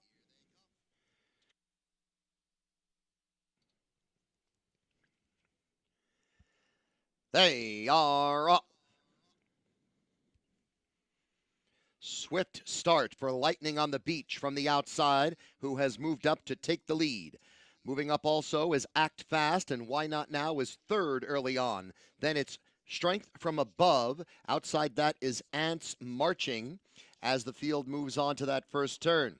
Next comes David Allen Woe. Irvin Hanover is then followed by Henry the Horse. And the last two are Dynamite Dylan and Frankie. 26-second quarter, and Act Fast in front. To the outside is Ants Marching. Lightning on the Beach now third. 2.5 lengths back to Why Not Now, who is being patiently handled by Dexter Dunn thus far. Moving next is Strength from Above. After that, to the outside, it's David Allen Woe. Irvin Hanover is then followed by Henry the Horse. Racing ninth, Dynamite Dylan. Frankie the trailer. 53-2 for the half. 27-2 second quarter. Act Fast in front. Lightning on the Beach and Ants Marching right behind that leader. And then Why Not Now is racing fourth with Strength from Above and David Allen Woe. Next comes Irvin Hanover and then Dynamite Dylan. 3/4 time, 1:21. Off the turn, it's Act Fast with the lead. Ants Marching, Lightning on the Beach. And Lightning on the Beach has gone off stride. Here comes Why Not Now, who is closing down the outside. Why Not Now, moving up alongside of Act Fast. Trying to rally up the inside is Henry the Horse. And also oncoming is Irvin Hanover. Irvin Hanover surges past Why Not Now and wins it. Photo for third. Dynamite Dylan, Frankie, 149 flat.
Number 7, Irvin Hanover, posted first. Number 1, Why Not Now, second. Number 5, Dynamite Dylan, third. Number 9, Frankie, fourth. Number 2, David Allen Woe, fifth. 7-1-5-9-2 is the unofficial order of finish.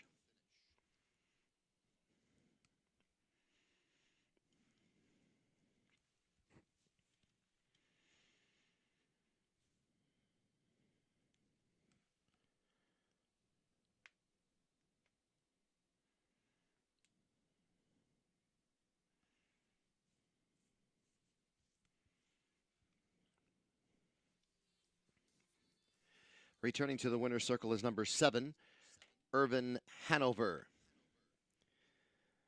Owned by Burke Racing Stable, J&T Silva Stables, Jay Simpson and Weaver Buscemi. Ron Burke, the trainer, the winning driver, Yannick Gingras, the breeder, Hanover Shoe Farms of Pennsylvania.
Race 5 results official.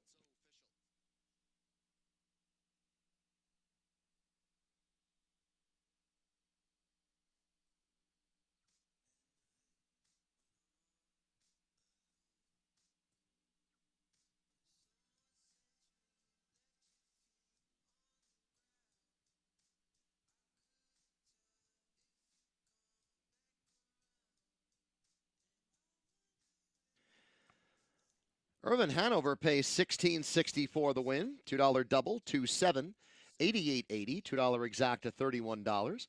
50-cent try, $35.80. The 20-cent superfecta, $162.92. 50-cent pick 5, $363.10. The 20-cent Hoosier High Five, $957.08 for the 7-1-5-9-2 combination. Time for race 5, 149. Why Not Now, second. David Allen Woe, fifth. Ants Marching, ninth. Henry the Horse, sixth. Dynamite Dylan, third. Act Fast, seventh. Irvin Hanover, the winner. Lightning on the Beach, 10th. Frankie, fourth. Strength from Above, eighth. Top down, 259, 637, 110.48. Race 6 is next. The Send It In Claiming Challenge, with that claiming price of $250,000. This race being run in memory of the great Dave Brower. First leg of the 50-cent pick 5 on races 6 through 10. A field of 7, 11 minutes to post.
The world's greatest harness racing at Meadowlands Racing and Entertainment happens every Friday and Saturday night. Post time is 6:20 p.m. Admission and parking are free. On Saturday, November 25th, over $2.5 million is up for grabs as the best 2-year-olds battle it out in the Fall Final Four and the best trotters and pacers battle in the FanDuel Championships. Plus, check out our FanDuel Sportsbook, where you can legally watch and wager on all the sports action.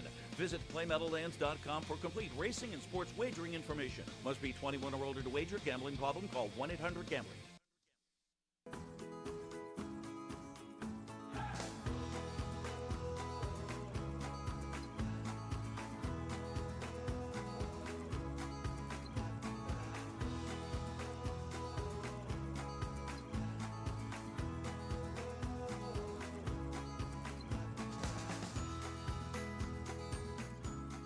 cowpokes, find out why we wear the brand.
Parade marshals Rachel Leonard and Christina Smith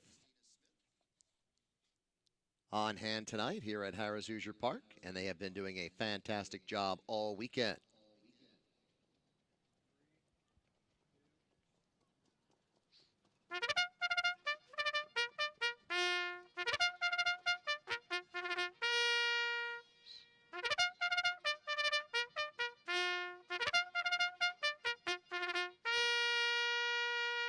And Rachel Leonard and Christina Smith leading the field out here for race 6. Number 1, I Like Me Better, owned by Irvin Miller Stable Incorporated and Douglas Overheiser.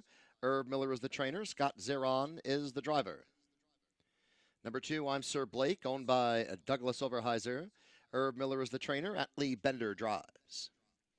3, J.K. Victory, owned by the stable J.K. Victory. Ron Burke, the trainer. Ronnie Wren Jr., the driver. 4 is TiVo Hanover, owned by Neil Goldstein and Terrence Smith. Michael Barrett is the trainer. Mike Peterson, the driver. 5 is ER Rocky, owned by Trent Stoller Stable, Benjamin and Tim Graber. Trent Stoller is the trainer, and Marvin Luna drives. 6, This Kit Rocks, owned by JP Racing and Joseph Putnam. Joe Putnam is the trainer. Joey Putnam is the driver. 7 is General Dolan, owned by John and Robert Esposito. Tyler George trains. Trace Tetrick drives. Once again, the 6th race is the Send It In Claiming Challenge. The claiming price here, $250,000. This race being run in memory of the one and only Dave Brower. First leg of the 50-cent pick 5 on races 6 through 10. 4 minutes remaining till post time.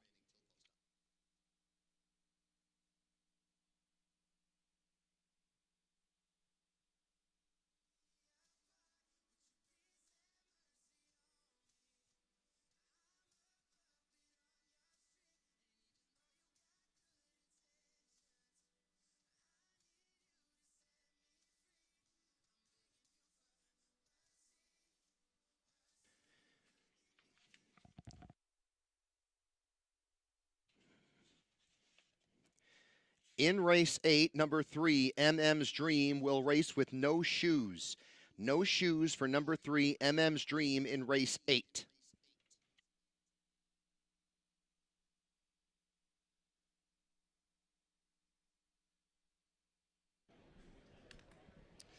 No shoes here tonight on MM's Dream.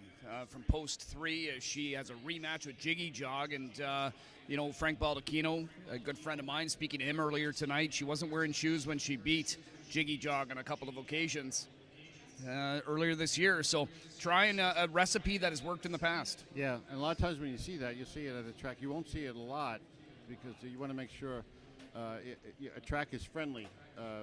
Red Mile gets that quite often, and you see that maybe Hambletonian Day. And but you can't do it often. And, hey, you got to try something against Jiggy Jog. And that'll be our first Breeders' Crown Championship of the night coming up in race number 8. Right now, though, it's race 6, and it is the Claiming Challenge, Ascended In Claiming Challenge. So I love the concept here because you got Gabe Pruitt and Ascended In Army, but in memory of Dave Brower, who was so important to Gabe, so important to you, so important to horse racing, and at so many different locales as well. We all miss him, of course.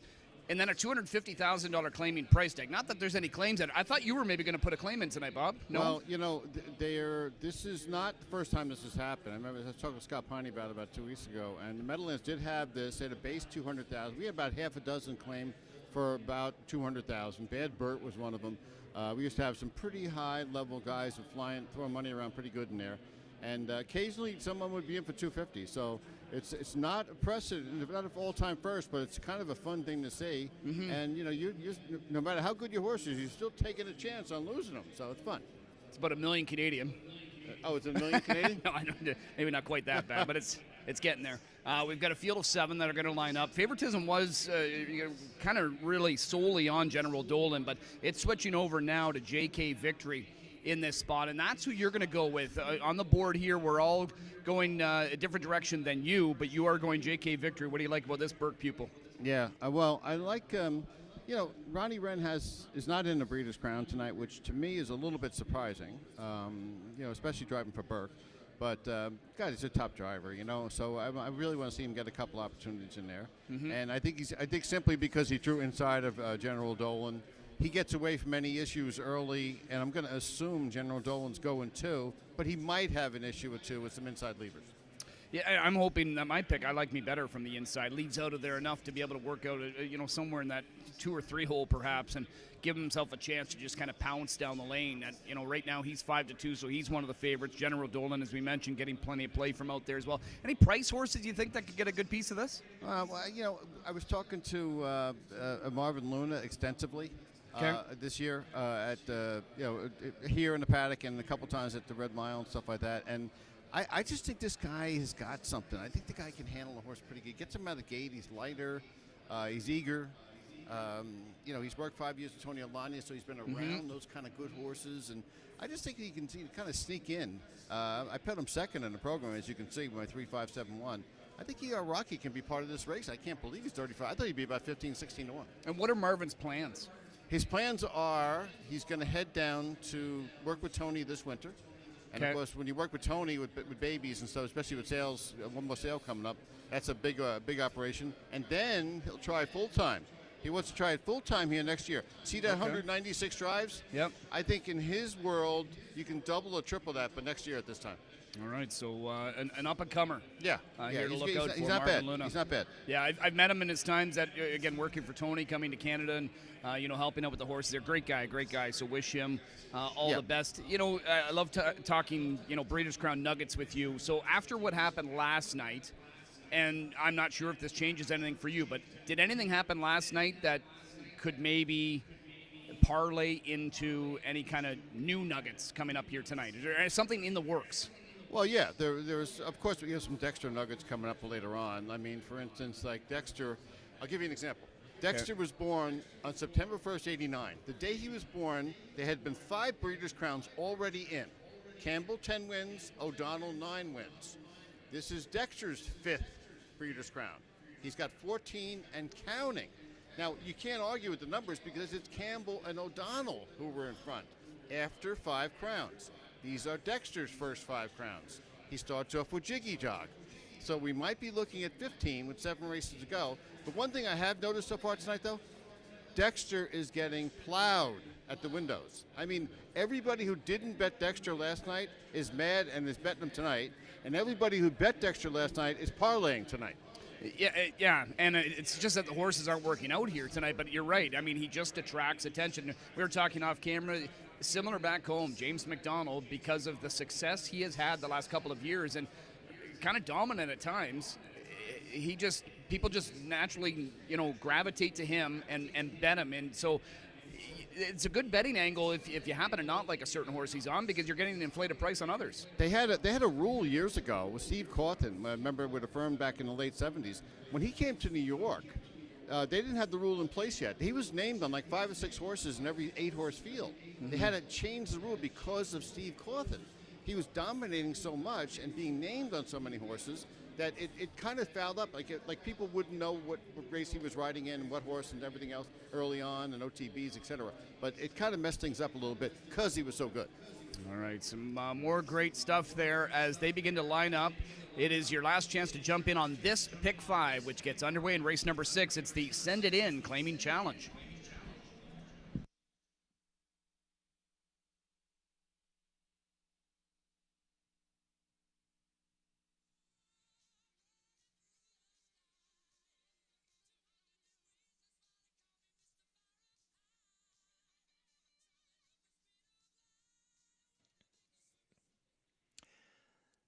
Diamond Creek starting gate on the move for race 6.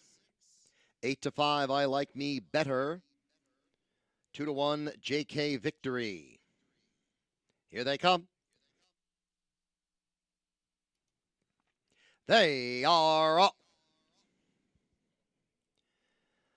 I Like Me Better, JK Victory. There goes General Dolan from the far outside. Next is I'm Sir Blake. Then it's TiVo Hanover 5th.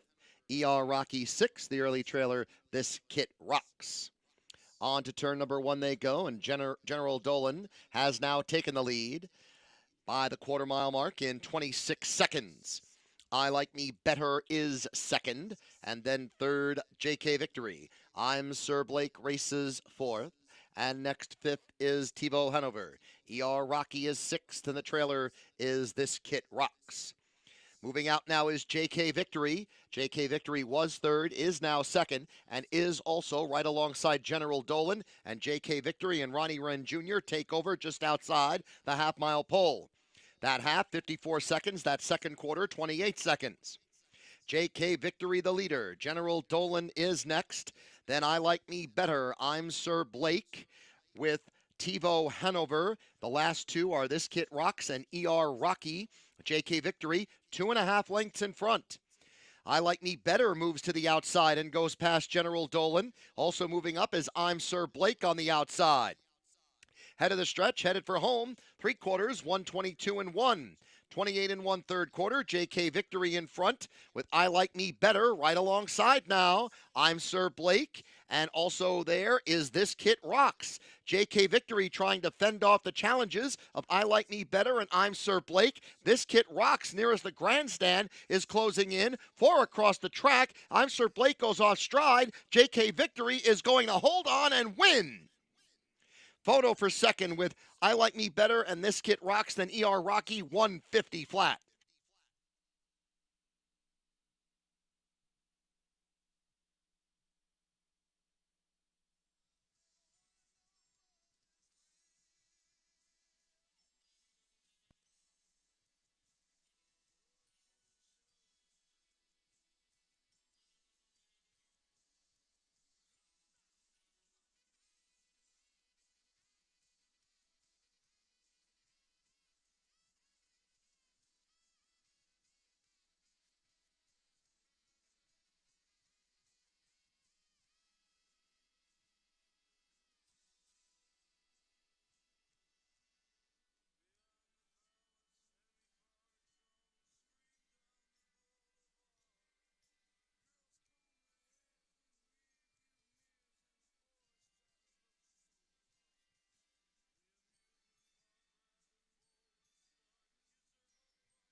Number 3, JK Victory, posted first.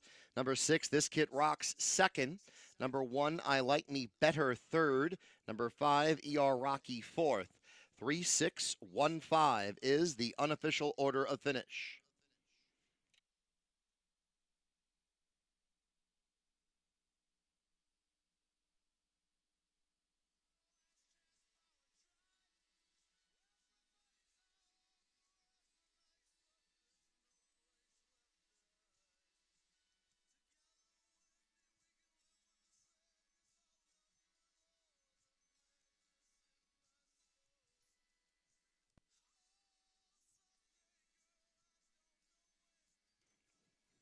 Entering the winner's circle is number 3, JK Victory. The winner's circle, presented by Victory Hill Farm, who bred this 4-year-old gelding. Owners the stable, JK Victory. Ron Burke's second training win tonight. Ronnie Wren Jr.'s second driving win tonight. In the winner's circle to make the presentation is the general himself of the Send It In Army, Gabe Pruitt. And this race run in honor of the one and only Dave Brower. Many of us who followed him on Twitter at EEDoggy, and all of us in the harness racing industry appreciated Dave Brower's great work every single day, and we miss him every single day too.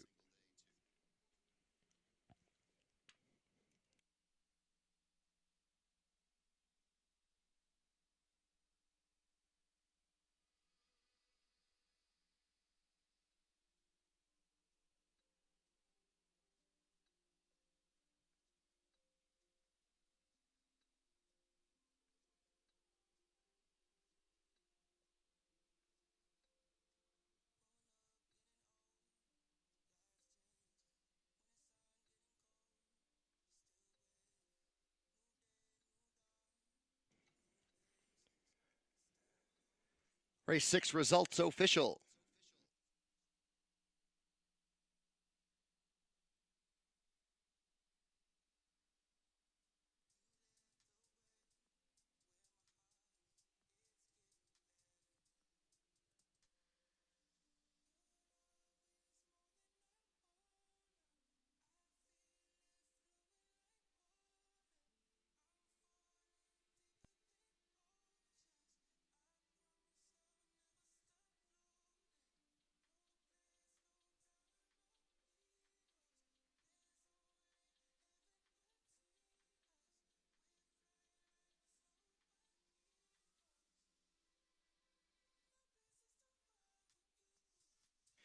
JK Victory pays $5 for the victory in race 6.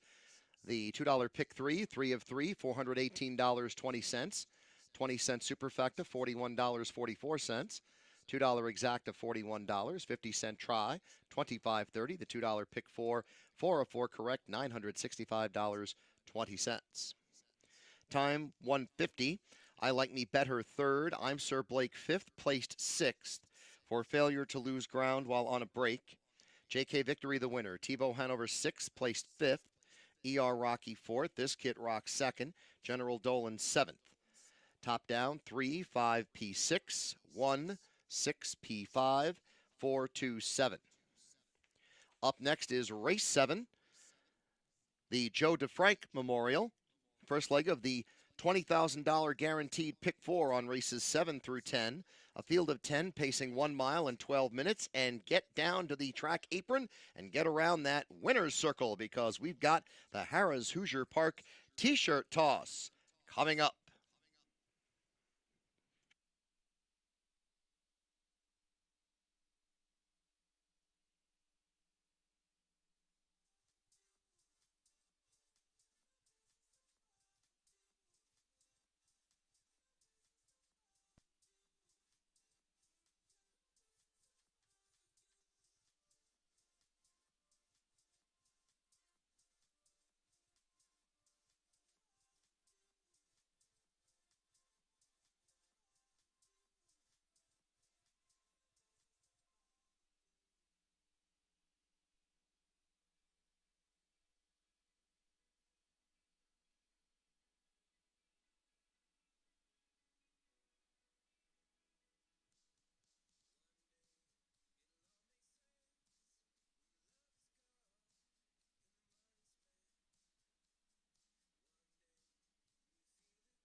Just a few minutes to the next race here at Harris Hoosier Park Racing and Casino, and no Saturday night is complete without a t-shirt toss, and no Breeders' Crown is complete without a t-shirt toss. So we have rolled plenty of t-shirts. We've got a few hats to go around as well. Hoosier Buddy, you've warmed up your arm tonight. All right, we're going to toss some Breeders' Crown t-shirts. We've got some Bulldog Hanover t-shirts, all sorts of great t-shirts. Now, we do want everybody to play nice. We want one t-shirt per person, no kicking, no clawing, no scratching or biting. And I'm going to ask you, and by round of applause or by screams, that's how many t-shirts we're going to throw. So is there anybody out here that wants a free t-shirt? That was pretty good, but it's Breeders' Crown. So I'm going to ask you to do it again. Anybody out here want a free t-shirt? All right, they sound ready. Let's toss. You know, hey, yo, motor in the house. I'm about to turn it out. And you know what's going down. I'm physically round. I like the moving. I like the moving. I like the moving. We like the moving. I like the moving. She like the moving. We like the moving. We like the moving. I like the body.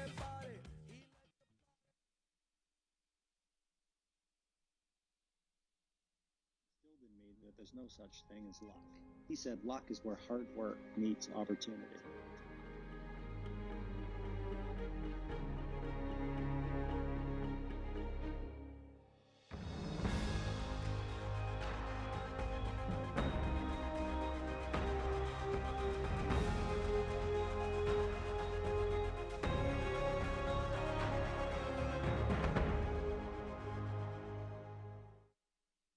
Racing is fast and exciting at the picturesque Woodbine and Woodbine Mohawk Park racetracks in Ontario, Canada. Woodbine Standardbred, home of the Pepsi North America Cup, a summer classic. Pebble Beach in Iran. And Woodbine Thoroughbred, home of the historic King's Plate. But the mighty filly has devastated them. Full fields, exotic wagers, iconic events. Play Woodbine Thoroughbred and Woodbine Standardbred today at your favorite wagering location.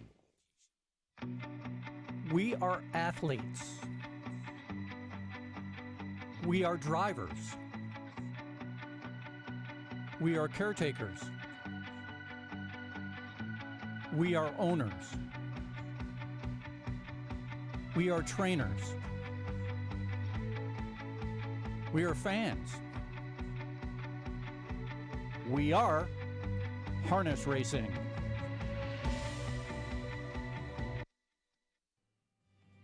In Indiana, we grow it. And when it comes to harness racing, the Indiana program has grown to become one of North America's very best. Breed Development and the ISA have been there every step of the way by overseeing and promoting the Indiana sired racing, breeding, and stakes programs at every level. We're working to ensure a right future for all of us.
Jay Elsmore calls the horses onto the track now for race 7. Number 1 is Love Me Hill, owned by Jeff Vogt Racing and Brian Carsey. Walter Haynes Jr. is the trainer, Dexter Dunn the driver. 2, DC Batgirl, owned by Howard Taylor. The trainer, Brittany Dillon, and Andrew McCarthy drives. 3, Wild Rosa, owner-trainer Kimberly Roth. Kyle Wilfong, the driver. 4 is Skyway Brittany, owned by Zachary and Dessa Miller. Zachary Miller is the trainer. David Miller will drive. 5, Western Sierra, owned by John Bernard, trained by Luis Quevedo. Tim Tetrick is the driver. 6, Evera JK, owned by Zachary Miller, Houday Racing Stable. Ed Olwine, Ken Fraley. Zachary Miller, the trainer. Ronnie Wren Jr. is the driver. 7 is Pattsville, owned by William C. and William P. DeLong. Tabitha DeLong is the trainer, and John DeLong the driver. 8, Electra, owned by Pollock Racing and Jeff Culliver, who also trains. Todd McCarthy drives. 9 is Maggie Ree, owned by Wilson Racing Stable, Norman Neff and Mark Eichberger. Timothy Wilson Jr. is the trainer, and Jordan Ross is the driver. 10, No Win, No Feed, owned by Douglas Overheiser. Irv Miller is the trainer. Trace Tetrick is the driver. First leg of the 50-cent Pick 4 on races 7 through 10 with a $20,000 guaranteed Pick 4 pool. Race 7 is the Joe DeFrank Memorial. 3 minutes remaining till post time.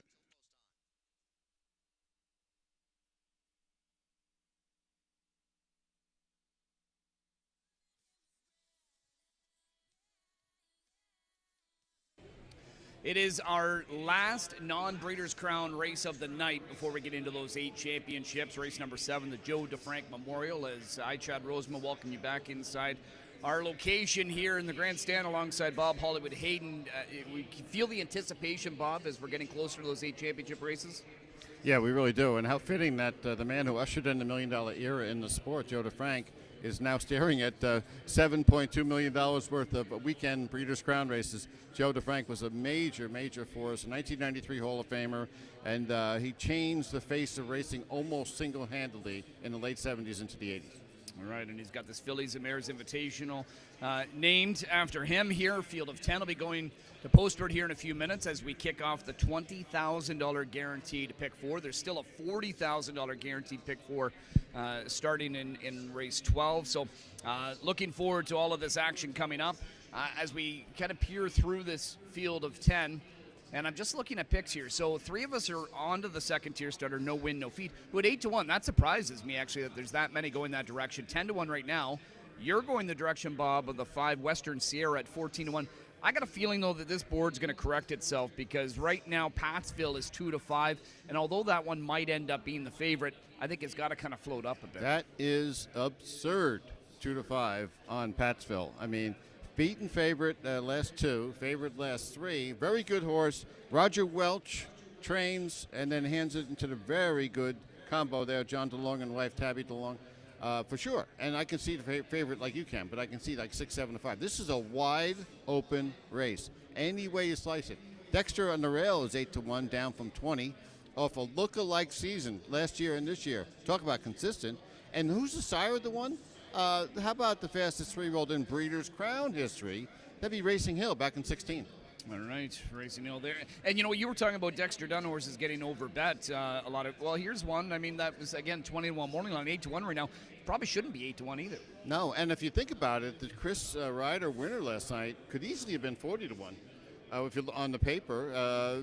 You know, and Dex might have been responsible for $25 to $30 of that mutual right there. But, you know, he's become the 10th driver to hit $5 million in the Breeders' Crown Series. And if he does win the next race with Jiggy Jog, he's going to go past a couple of big names up by you. Bill O'Donnell and Luke Ouellette on the all-time earnings list in the Breeders' Crown. Yeah, those are two of the all-time greats, that's for sure. Love still having a lot of fun, still training a couple of horses. But happy to have him nearby at Woodbine Mohawk Park. So Western Sierra for you. Tetrick drove this horse to a win, 3 back at the Red Mile. Gets the drive back here tonight. And you know what, all in all, didn't race too bad to be 5th behind Kobe's Gigi last time. I don't see any bad lines there. Last time was in the slop, I could dismiss that. Before that. And for me, I'm going the other Tetrick in Trace from that second tier. Now starting to get a little bit more play at 6-1 here. That last race had the 8-hole, never did get involved. I'm going to put a line through it again on the sloppy track. Prior to that, though, was consistently hitting the board. Had 3 wins over her past 6 starts, and to put that into perspective, she only has 3 wins this year in 13 starts. So she's getting hot late in the season for Irv Miller and company, and I just think No Win, No Feed has really found her form, because last year put together a season of nearly $250,000 that featured 11 wins. I think this one right now at 6-1 is a great value play, but I still feel like she's got a shot to maybe drop down a little bit more in here. Let's kind of talk about some others. Yeah. In here, I see you've got the 6, Everett JK into the mix for Zachary Miller. Ronnie Wren already with a couple of wins tonight. Yeah, he a narrow win earlier, and then he just held on last race. So he's got a couple of photos gone his way. This horse has some favorable posts, as you can see. JK Enda Raniera mare. She's been pretty consistent, and it kind of fits in this whole field. Again, nobody's even money, nobody's 40-1 this race. This is a mixed bag, and this could be a super effective 20-cent bonanza here. Yeah, I just feel like this is going to be a board that really changes once the late money comes in here.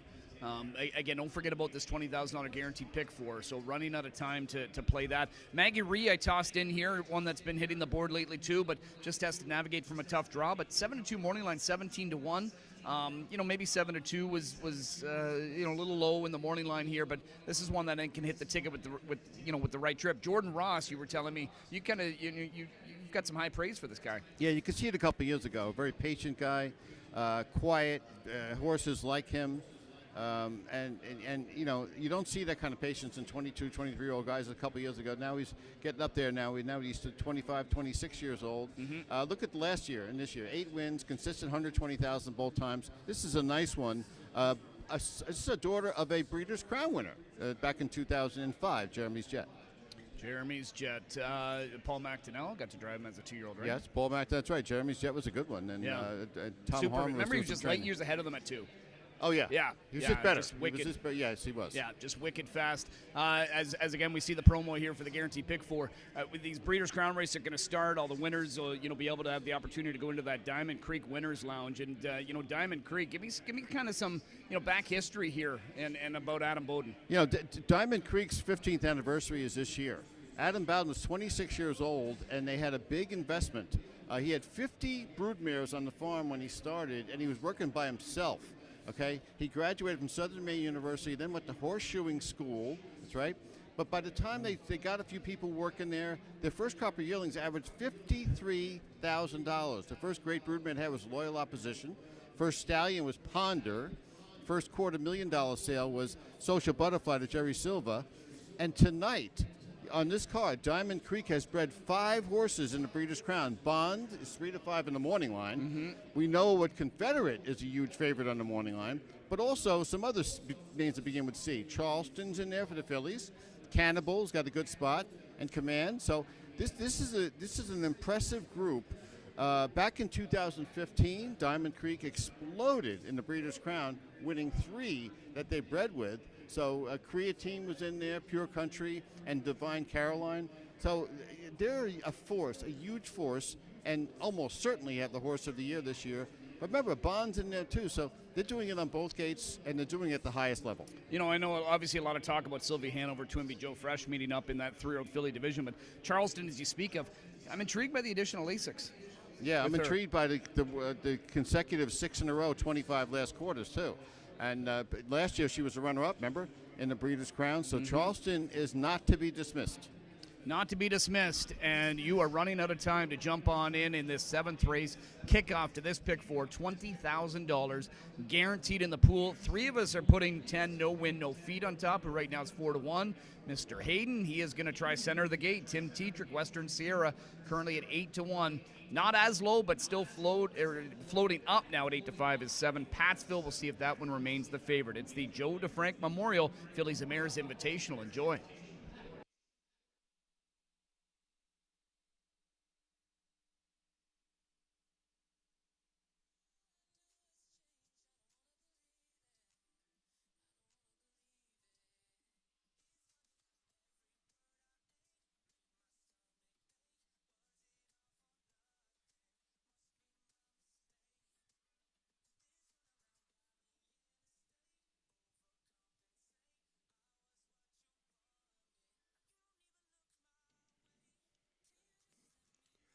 Starting gate is on the move for race 7. 9-5 favoritism, Pattsville. 7-2, no win, no feed. Here they come. They are up. Moving away well is Skyway Brittany from the far outside, Electra and Pattsville. Western Sierra there too. Next is Love Me Hill, then No Win, No Feed. DC Batgirl, followed by Wild Rosa. Ever a JK is next, and 10th and last is Maggie Ree. First quarter was fairly quick, 25-4. Moving on to the back stretch and moving with the lead is Electra. Pattsville is pocketed second, and then next third, Western Sierra. Skyway Brittany is fourth. Then it's Love Me Hill, No Win, No Feed. After that is DC Batgirl. Moving up on the outside comes Ever a JK, and the last two are Wild Rosa and Maggie Ree. At the half in 55 seconds, moving to the second turn, and Electra is the leader with Pattsville second. Skyway Brittany, Western Sierra to the inside fourth. Advancing second over is Love Me Hill, who has moved up nicely. After that comes DC Batgirl and No Win, No Feed. Next is Ever a JK, then Wild Rosa and Maggie Ree. Approaching the top of the stretch, it is Electra with the lead through 3 quarters, 123-2. 28-2 third quarter. Electra's in front. Skyway Brittany on the outside. Pattsville waiting for room at the inside. Love Me Hill is closing in well. Looking for racing room, Western Sierra. Love Me Hill on the far outside. Western Sierra with a daring dive down to the inside has got all kinds of room there now. And Western Sierra has come on to take the lead for Tim Tetrick. Western Sierra in front. Western Sierra guided to a great win by Tim Tetrick with a very aggressive steer. Second was Love Me Hill. DC Batgirl, Maggie Ree, 151-3.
In harness racing, there is one event that stands above the rest. Annihilator on the move on the outside. Annihilator, Dragon Slayer wins the Breeders' Crown. Another world record. Where champions are born and legends are made. Tonight, the track heats up for a weekend of showdowns.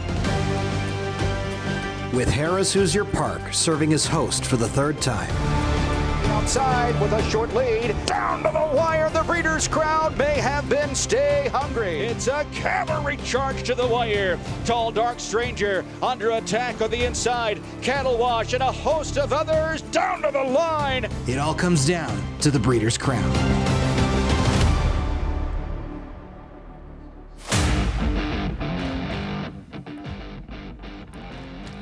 It is night 2 of the Breeders' Crown as we welcome you back to beautiful Harrah's Hoosier Park in Anderson, Indiana, where tonight the weather is smiling upon us at this point in time. Lots of rain in the forecast, but holding off currently. A little bit cooler than what we saw last evening, 55 degrees Fahrenheit. But as mentioned, right now, dry conditions, no wind, and we are playing on a fast oval for tonight's 8 championships for the 3-year-olds and up. It's going to be a busy lineup. We kick things off in race number 8 with the Mare's Trot and go all the way through to the clash of the Open Pacers in race number 15.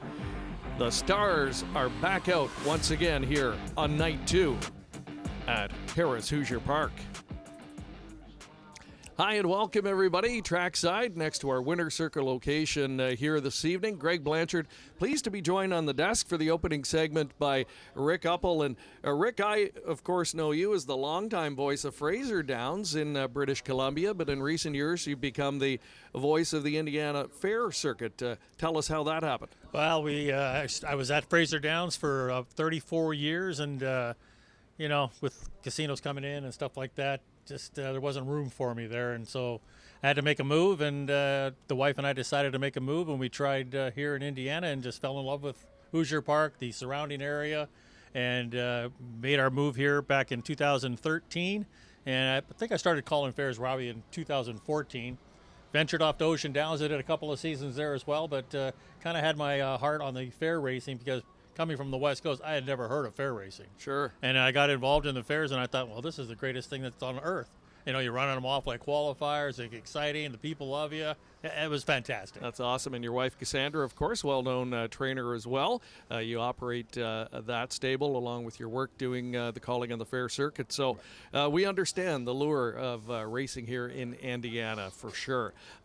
Great to have you on board with us tonight, Rick, and he'll be joining us for the first race of the evening here tonight. And right now we want to bring in the other member of our broadcast team covering our paddock location. Once again, here's Mark McKelvey. Mark, what's the vibe like over your way at this point?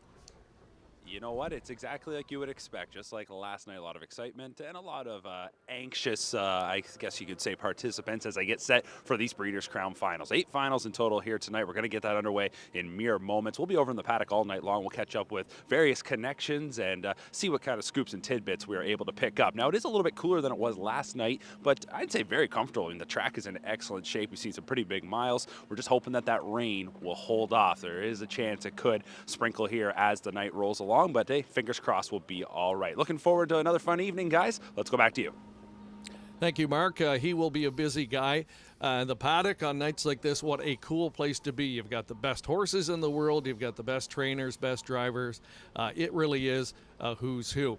You also have some of the most high-profile owners and breeders here this evening as well. And the lady who will be chatting with them throughout the evening is joining us once again from the Diamond Creek Winners Lounge. Heather Vitale back tonight. And Heather, I understand you're celebrating a bit of an anniversary of sorts. Yes, I am. If you notice the dress I'm wearing, looks like I'm covered in foil, right? This is my foiled again dress. That's what I call it. I am celebrating the 10-year anniversary of Foiled Again getting his only Breeders' Crown win. So time really does fly, doesn't it? Special dress for a special evening, and this is a very special room. Yes, it's the Diamond Creek Winter Lounge. So what will take place this evening is after the parties celebrate in the winter circle and they get their picture taken, they come in this lounge. We will do a champagne toast. I will grab one of the connections for an interview, and the party will continue in this lounge. Last night, let me just tell you, it was off the chain. We had people literally from all over the globe in this lounge. We had a couple people who actually, it was their very first Breeders' Crown win. So I'm looking forward to tonight. Thank you, Heather. We were looking forward to hearing from you throughout the night. A sparkling outfit to match Heather's sparkling personality. No one has more fun than Heather, and that is going to be the place to be here this evening. Well, we're going to get right to it. We've got the horses making their way from the paddock location for the first of our 8 championships this evening. $400,000 up for grabs in the Open Mares Trot. Star-studded field, but the talk of the tote board, not surprisingly, is Jiggy Jog. This one will be handled by Dexter Dunn. I want to remind folks quickly as well that you can play along tonight in that driver challenge. It started last evening. We'll post the link in the chat on our various feeds, and you can pick the driver that you think is going to have the biggest weekend overall. Dexter, a good start last night, Rick, with a couple of wins. He's got a big chance to kick it off here. He does. He sure does. He really can't go anywhere else except maybe M&M's Dream here. Note the key equipment change on M&M's Dream here tonight. No shoes, and I can't recall the last time she didn't wear any shoes, but you can't take anything away from her. She's a pretty solid Indiana sired mare, of course, the daughter of Swan for All, but Jiggy Jog is definitely the one to beat. And there is Jiggy Jog, the number 1 of the field for Åke Svanstedt. Dexter Dunn has had 3 wins in the Open Mares Trot already in just his brief time here in North America, and one of just 5 drivers that have won 4 Breeders' Crown races in a single season. And he's certainly on pace to do that again. 2 wins last night. He's got a big opportunity to make it 3 here with Jiggy Jog. 6 for 9 on the season. She's closing in on $2 million in career earnings.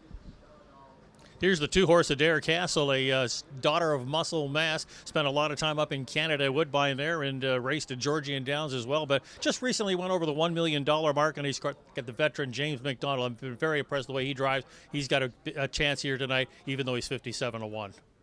The number 3 is MM's Dream. You talked about the key change tonight, no shoes. They've done that before with her this season, and it's paid dividends. She's having quite a campaign. She was 12 for 13 last year, 7 for 13 this year, and almost $1.5 million in career earnings. And she looks good. She's on her toes. Here's the 4-horse Refined, the other Breeders' Crown elimination winner. She's getting ready to close in on $1 million with any kind of check here tonight, and it could be the winner's check, but it's 1 of 2 for Virgil Morgan in here. Of course, Doug McNair will handle her once again, and very impressive victory last time out in that 2-hole trip. Louis Waugh will be on board. Number 5, HP Mama B, another one of the Canadian champions, the daughter of Royalty for Life, trained by Ben Bayerjean, a career winner of more than $500,000.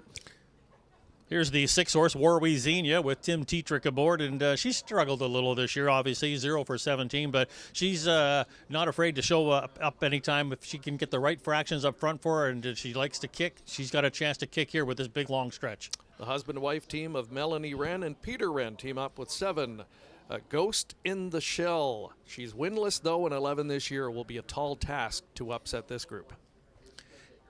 Here's the 8-horse Westland Quest with Andy Miller aboard for owner John Bernard, who owns many, many horses here at Hoosier Park. He's got Louis Quevedo as his trainer here, but as you mentioned, a tall task for the 7. It's an even further tall task for the 8 Westland Quest.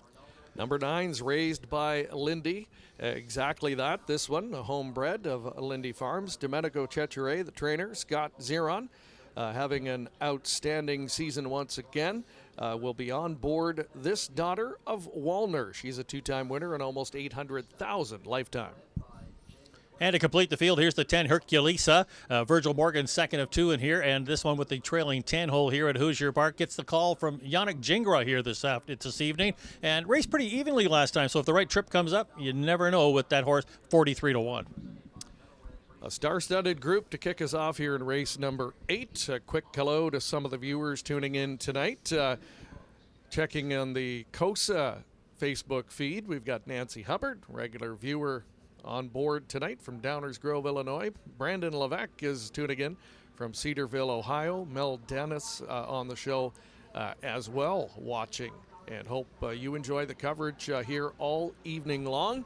Get the popcorn ready and settle in and enjoy the live stream here tonight. We've got a bevy of action coming your way here. So Jiggy Jog certainly looks like the one to beat. The recent form, fantastic, of course. And talk about her elimination win, off a 59-2 half. It's pretty pedestrian for horses of this caliber, so it really played into her hands.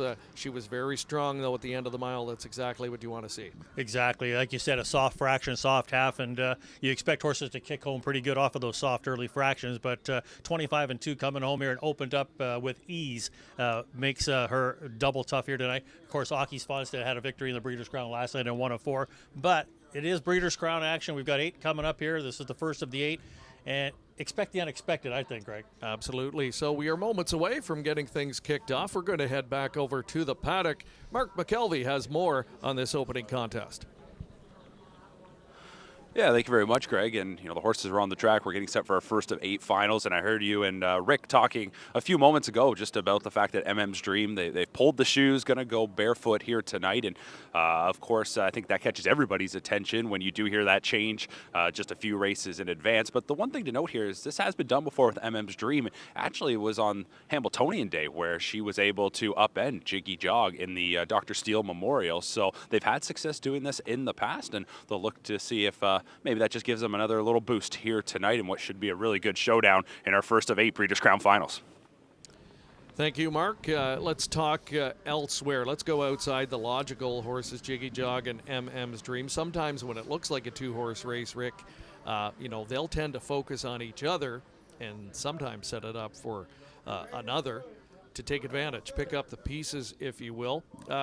Who might fit the bill in your mind in this spot? Well, I think it's kind of obvious. My other choice would be the 4-horse Refined, a nice, kind of an easy trip. I thought the track played a little dead last week during the eliminations, and it seems to be much faster here tonight. Plus, there's not as much wind as there was during that night of the eliminations, but a nice 2-hole trip last time. Ground saving, obviously, 26-2 final quarter, closing in on $1 million. And this mare, she's just a hard knocker, a daughter of Uncle Peter. So I would have to think the 4 Refined could be another logical pick behind the top 2. Doug McNair, one of the top drivers in Canada, teaming up here. Virgil Morgan uses him a lot on his Grand Circuit stock, and Doug will travel outside of Canada to drive his horses on several occasions this season. He's had a lot of luck, and he's been a good fit with Refined, including that elimination win last time out. Got up in the nick of time to get it done. Wara Wizinha, talked about her. What a difference a year makes, right? She was a 9-time winner last year. She showed electrifying talent at points, and this year it's been disappointing to see that she's 0 for 17. She's been racing okay, but just hasn't been able to find the winning groove, although I thought last week was a much improved effort. Yeah, definitely improved last week, but like you said, just not sure what's happened.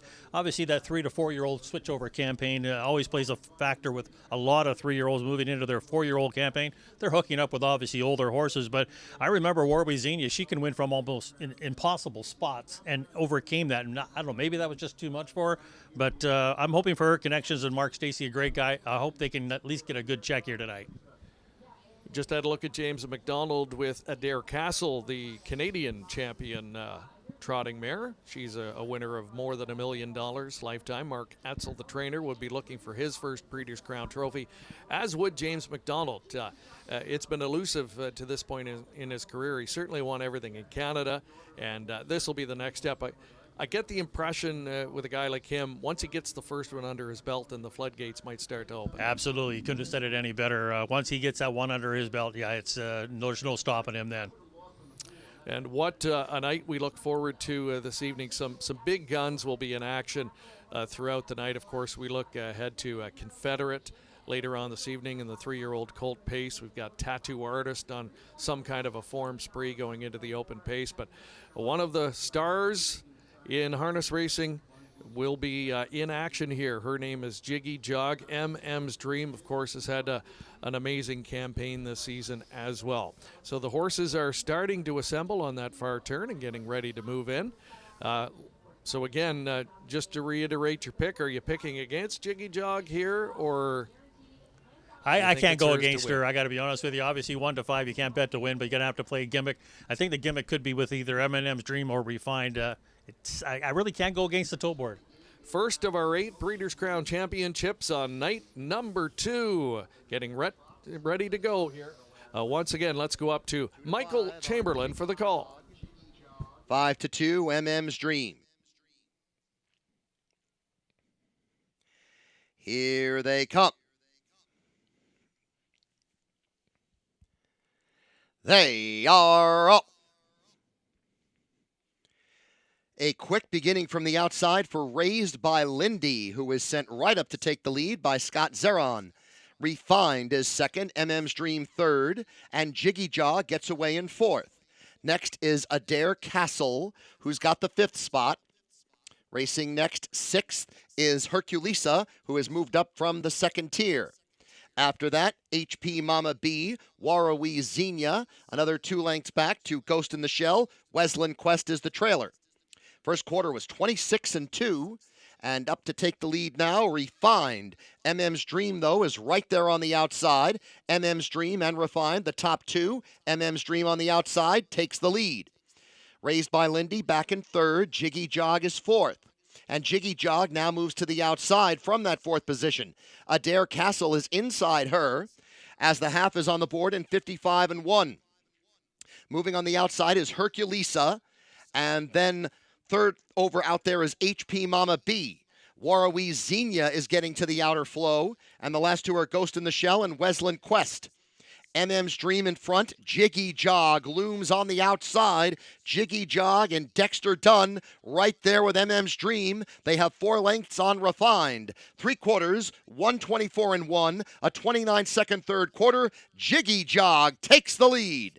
MM's Dream back to 2nd, then Refined. On the outside is HP Mama B. Into the final 1/8 of a mile. Jiggy Jog is in front now by 2. MM's Dream trying to keep pace, but it's Jiggy Jog in front. MM's Dream 2nd. It will be Jiggy Jog. MM's Dream, one last try. Not enough! Jiggy Jog the winner. MM's Dream, Gallon in defeat 2nd. Then HP Mama B and Warawee Xenia in 151-1. Incredible performance from both Jiggy Jog and MM's Dream. It looked like Jiggy Jog had put away that rival and put her away definitively, but MM's Dream, resurgent, had other ideas, Rick, and makes it very interesting at the end. Absolutely. Dave Miller, he stayed on her back, Jiggy Jog's back, for quite a while midway down that lane, but Dave knows what he's doing, and he angled her to the outside, and she seemed to respond to being on the outside of Jiggy Jog. She kept coming, but just ran out of a little real estate there. And a big mile, 151-1. That's just 1/5 of a second off of the Breeders' Crown Stakes record of 151 set by Manchego at Woodbine Mohawk Park. Yeah, the top 2, I mean, the cream really rose to the top here. They were multiple lengths better than the rest tonight. Absolutely, and the toe board indicated that, obviously, but congratulations, Lucky Sponstead and Dexter Dunn. Another victory for Dexter Dunn. Dave Miller's trying to get that first victory of the Breeders' Crown edition here at Hoosier Park, but it might be just a matter of time. He's still got 7 more chances, but a real solid effort from M&M's Dream. All right, we're going to throw it over to Mark and winning trainer, Rocky Sponstead. All right, thank you very much, Greg. And I'm standing by, as mentioned, with winning trainer Oka Swanstead as Jiggy Jog prevails here in the Breeders' Crown. You're having a wonderful weekend, but, I mean, coming into tonight, this mare was expected to put in a big performance. You have to be very happy. Yes, I'm happy, of course. It's a very good horse, and she did a great job now. She was first over after the half, and she win. Yeah, she did. 151-1. That's a big-time mile here towards the end of October. This mare, what makes her so special? She have everything. She have the speed, and she's mentally strong also. And yeah, she have everything as a good horse must have. And for yourself, I mean, you guys have had so much success in the Breeders' Crown over recent years, and again this weekend. I guess this is kind of what it all comes down to. I know that's the saying, but each and every year it has to be very rewarding to have success in these races. Yes, and we must keep the horses sound and healthy until the end. So we are lucky we have them good. We'll see her the rest of the day, but she was good. All right, well, congratulations. Thank you. All right, guys, let's go back to you. Thank you very much, guys, and great to get some candid reaction there from Augie Svanstedt just moments after his jiggy jog puts the exclamation point on what has been an outstanding season with that 151 and 1 victory. And I would say, Rick, safe to say that she's probably solidified year-end honors with that victory. Oh, without a doubt. That's a gimme, I think, Greg, with her record speaking for herself. You're never worse than second all year. Obviously, congratulations to Augie Svanstedt, who's done an absolutely fantastic job with this daughter of Wallner. And Dexter Dunn, he was the true professional here tonight, the way he kind of just patiently sat. Didn't have to actually, he kind of pulled her out a little bit at the half, but he drove her with as much confidence as possible. And there's Dexter Dunn, once again, winning Breeders' Crown in bunches. That's now 3, and there's still 7 championships left to come. And again, he's one of 5 who have won 4 or more in a single season. So a chance to make some history. We'll take a quick commercial break and be back with some Winner's Circle reaction next.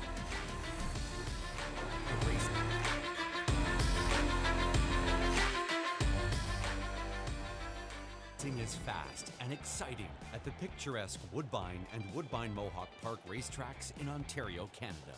Woodbine Standardbred, home of the Pepsi North America Cup, a summer classic. Pebble Beach in Iran. And Woodbine Thoroughbred, home of the historic King's Plate. But the mighty filly has devastated them. Full fields, exotic wagers, iconic events. Play Woodbine Thoroughbred and Woodbine Standardbred today at your favorite wagering location. As the industry's leading sales agency, Preferred Equine's new online sales portal, Preferred Equine Online, offers the best online service available. Developed by our experienced sales team, the powerful new platform with cutting-edge technology makes buying and selling easy from the comfort of your home or office over any device. Our experienced sales team offers full customer service for buyers and sellers as it relates to the collection, distribution, and transfer of the horses offered. Sellers can enter a horse as easily as 123 with a searchable database while allowing comments, photos, and other documents. Buyers can view live pedigrees, past performances, and race videos. To view the sales schedule, create your account, or learn more, visit www.preferredequineonline.com or call our sales team at 914-773-7777.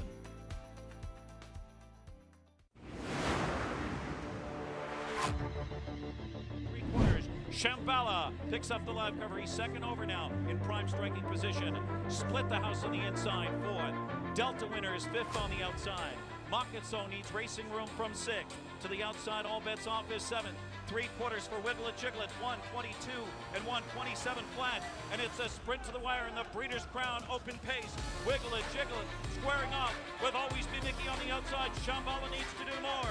Split the house on the inside. Wiggle It Jiggle It. Always Be Mickey on the outside. One funnel surge and Wiggle It Jiggle It. Always Be Mickey won't give up. Always Be Mickey!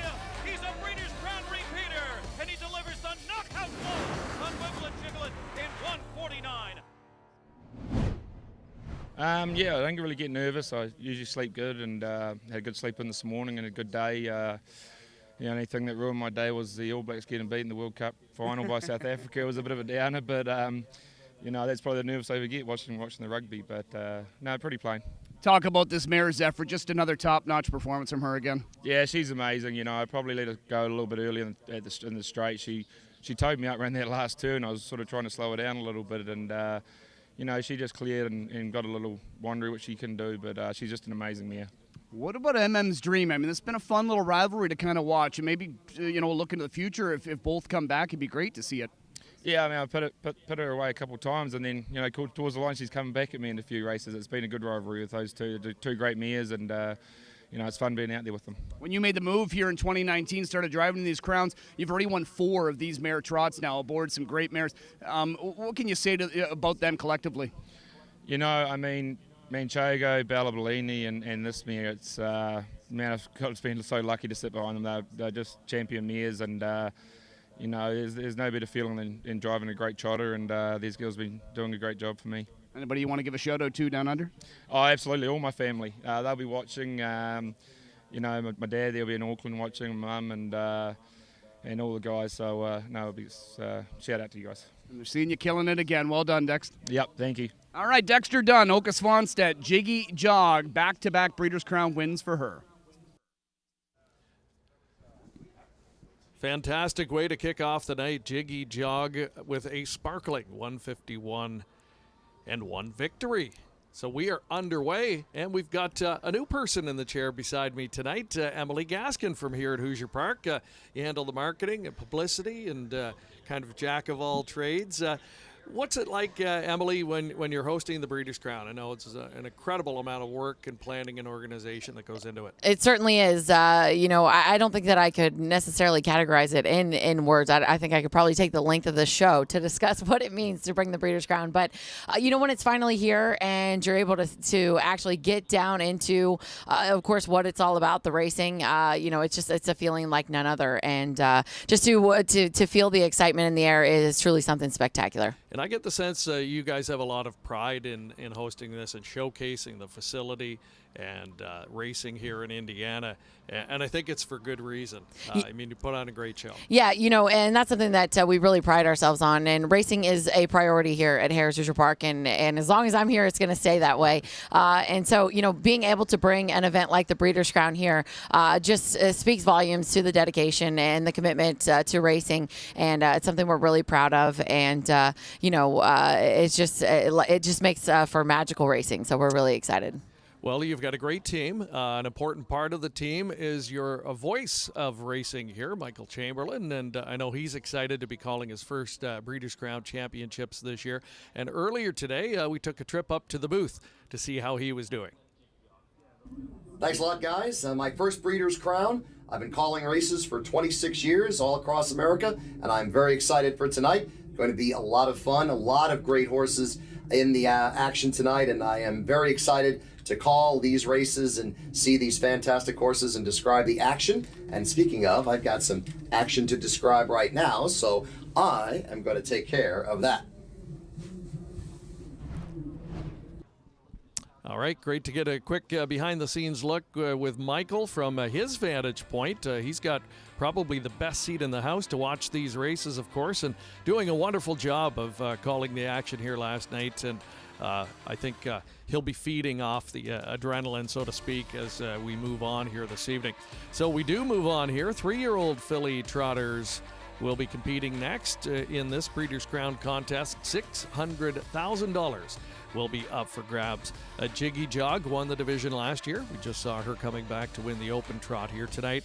And we'll see if her younger stablemate Special Way can follow in her footsteps. She'll have post 1 here. Second choice, though, on the board currently. Yeah, I thought that was interesting. Obviously, Bond, extremely impressive in her elimination. But Special Way, special filly, over $1 million in purse earnings on the season. And she's looking to be one of only 5 fillies, be the 6th filly to win the 2-year-old filly trot and the 3-year-old filly trot. So she's approaching a very special territory. Aki Svanstead, he was the leading trainer in the Breeders' Crown last season in terms of overall winnings, and by a wide margin. And, you know, he's in good shape to potentially do that again this year. Already with a crown victory last night, another one here to start off the festivities this evening, and a big opportunity here from post position number 2. So time to meet the field here. Special Way, number 1. Tim Tetrick will drive this Svanstead pupil, the daughter of Wallner. 7-time winner in 9 last year. She's 5 for 7 this season, and she's one of the millionaires in the field.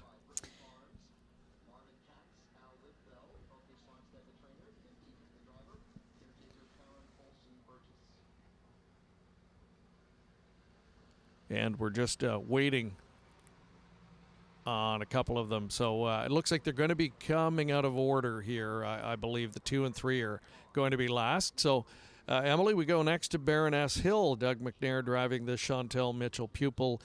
Just 1 for 15 this year will be a tall order to win here tonight, but a talented filly. Certainly so. Over 200,000 on the season, looking for her second win. But she's been on the board in 11 of 15, and I thought she raced extremely well in her elimination, trotting home in 27-2. So we'll just kind of pick them up as they come along here. Next will be the 6, Bravo Angel. Jonas Zernissen trains this daughter of Redley Express. Scott Zeron doing the driving. 4-time winner in 12. Fourth, but a badly beaten fourth last time in the elimination. Here's a look at your Hambletonian Oaks winner, Heaven Hanover. She'll try to become the 12th filly to win the Hambletonian Oaks and a Breeders' Crown in the same year for trainer Marcus Melander and driver Brian Sears. Silly Me, Hanover's number 8. Louis Waugh doing the driving here. Linda Toscano recently took over the training of this daughter of Wallner, a $250,000 yearling purchase. Just a couple of wins under her belt this season, but maybe on the improve. Here's a look at Quick Stop, the 3-year-old filly by Tactical Landing, looking for her 4th win of this season. Driver Tony Hall makes his first appearance in the 3-year-old filly trot and will try for his first Breeders' Crown victory. Rayleigh Something, number 10 in the field. And that's not Dexter Dunn. Burke trainee. Yeah, that looks like maybe Ronnie himself, is it? I think it is. Dexter maybe got a little hung up in the winner's circle there. So I think that's likely the case. So good catch on that one. Dexter Dunn will be taking over the driving on that one. And boy, Dexter, he's rolling, just like we seem to see every year at this time of season on the Breeders' Crown night. And here's a mare that could be sneaky good in here. I mean, she won half of her 12 last year.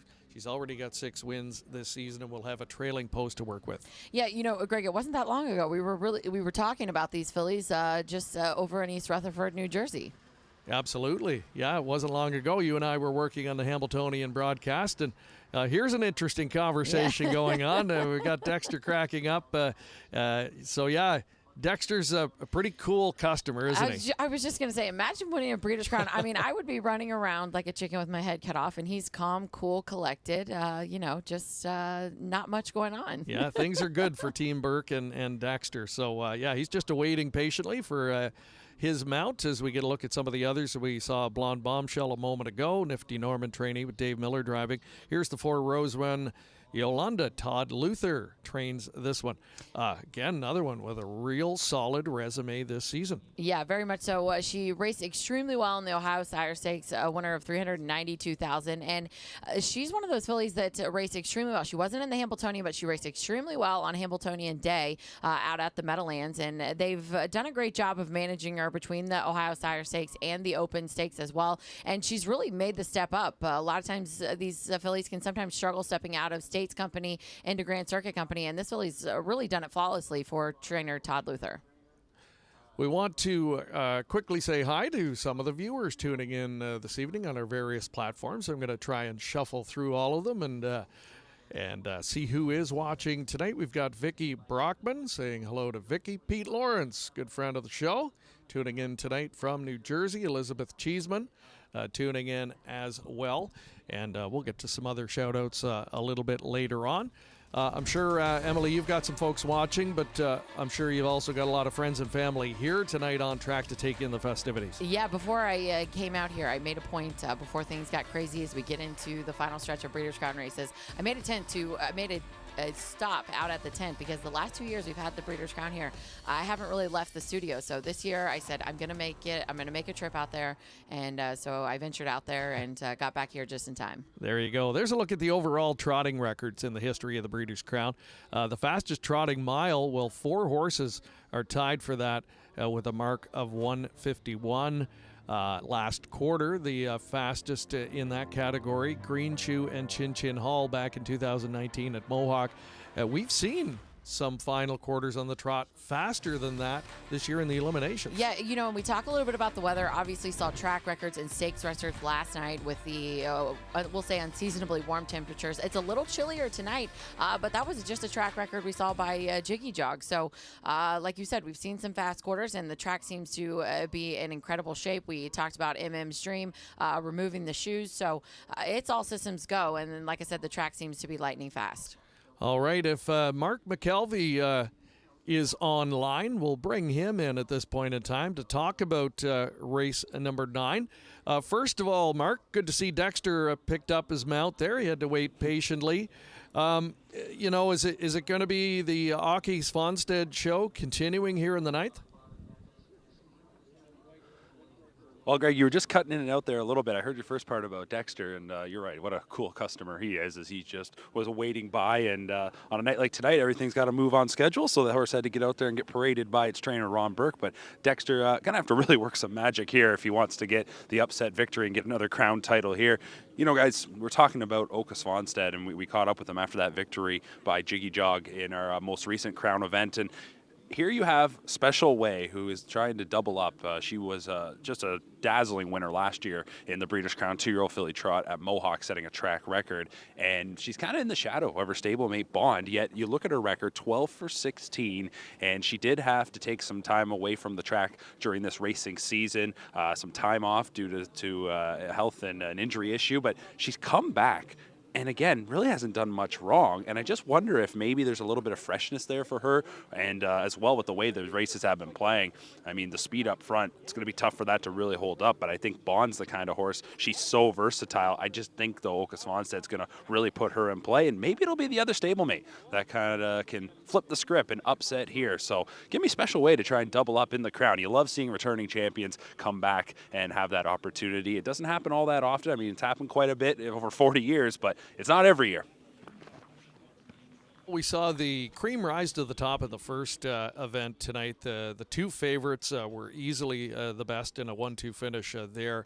And, you know, it looks from the betting board like we've got something similar shaping up here. Quick thought, though, Emily, on Heaven Hanover, filly that, again, you saw much of earlier this summer. You get Brian Sears as well. He leads active drivers in the Breeders' Crown.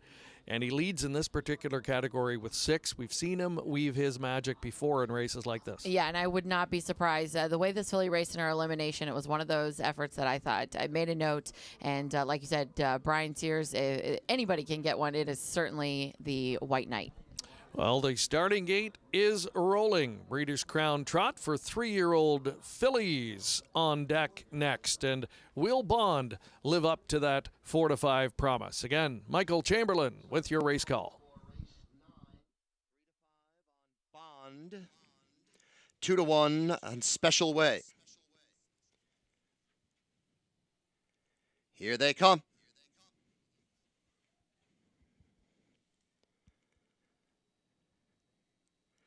They are off. Away well in the center, Rose Run Yolanda and Baroness Hill. Bond got away third, and it's 2 lengths already to Special Way, who is fourth. Rarely Something moves up into fifth. After that, it's Heaven Hanover. Blonde Bombshell is racing in seventh. And then next comes Bravo Angel. Up on the outside, moving is Quick Stop, and Silly Me Hanover is 10th. And last, opening quarter, 26-3. On the back stretch now, and the leader is Rose Run Yolanda. Bond is moving to the outside from second, and Åke Svanstedt now says, let's go with Bond, and Bond takes the lead. Special Way has moved to the outside of Baroness Hill and is advancing first over. Second over out there, Rarely Something. The next two are Heaven Hanover and Blonde Bombshell with the half mile up in 56-4, a 30-1 second quarter. Things slowed down a little bit there, and Special Way now moves up to take the lead. Bond back to second with Rarely Something hounding her to the outside. Next are Rose Run Yolanda and Heaven Hanover. Another length and a half to Baroness Hill and Quick Stop, and then Blonde Bombshell. Head of the stretch, headed for home, 3/4, 124. Special Way in front. Bond pursuing second. Rarely Something is on the outside third, and then Rose Run Yolanda fourth. Special Way with 1/8 of a mile to come. Bond is trying to wear down this leader. Here comes Bond on the outside. Bond and Special Way, and Bond surges on the outside to win it, and she is Dr. Yes tonight. Bond is the winner. Special Way second, Rarely Something, and Rose Run Yolanda 151-2. A track record time. Another record performance coming tonight in the Breeders' Crown, Night 2. And this one just a fifth of a second as well off of the all-time stakes record in the event. Bond took almost all of the long stretch here, Emily, to upend her stablemate, who was dead game. Very similar to the first race tonight, though. The top two really clearly separating themselves from the rest. Very much so, and I have to believe if you have any connection to Team Svanset, that had to be a pretty cool moment watching those two fillies go head-to-head down the long stretch. As you said, separating themselves, and as they did on the tote board as well, and they lived up to the hype there tonight. And how about the job from your track crew? Obviously, you know, the track is in tip-top shape. And to this point in time anyway, the weather cooperating. Yes. It's cool tonight, but we've still got the conditions to see these record miles. Exactly. Like I said, you know, it is a little chillier, but just speaks volumes to the work that the track crew has done. You know, when you start talking about taking off shoes and things like that, you know, you have to know it's in tip-top shape. And right now we're seeing records fall and records fall. Åke Svanstedt watching from the sidelines as his Jiggy Jog wins the first Breeders' Crown tonight. And this time he gets the front row seat, guiding Bond to victory in the 3-year-old filly trot. Once again, we'll take a quick break. We'll be back with more Winner Circle reaction next from Harrah's Hoosier Park. By now, you know the name COSA TV, an industry leader producing unique, high-quality digital content promoting harness racing in Ontario. Features, virtual programming, live events, and more. COSA TV has it covered. Follow our social media channels and be sure to subscribe to our YouTube page to view the latest content. And if you're looking to bet your favorite Ontario track, check out hpibet.com. COSA TV, taking Ontario racing global.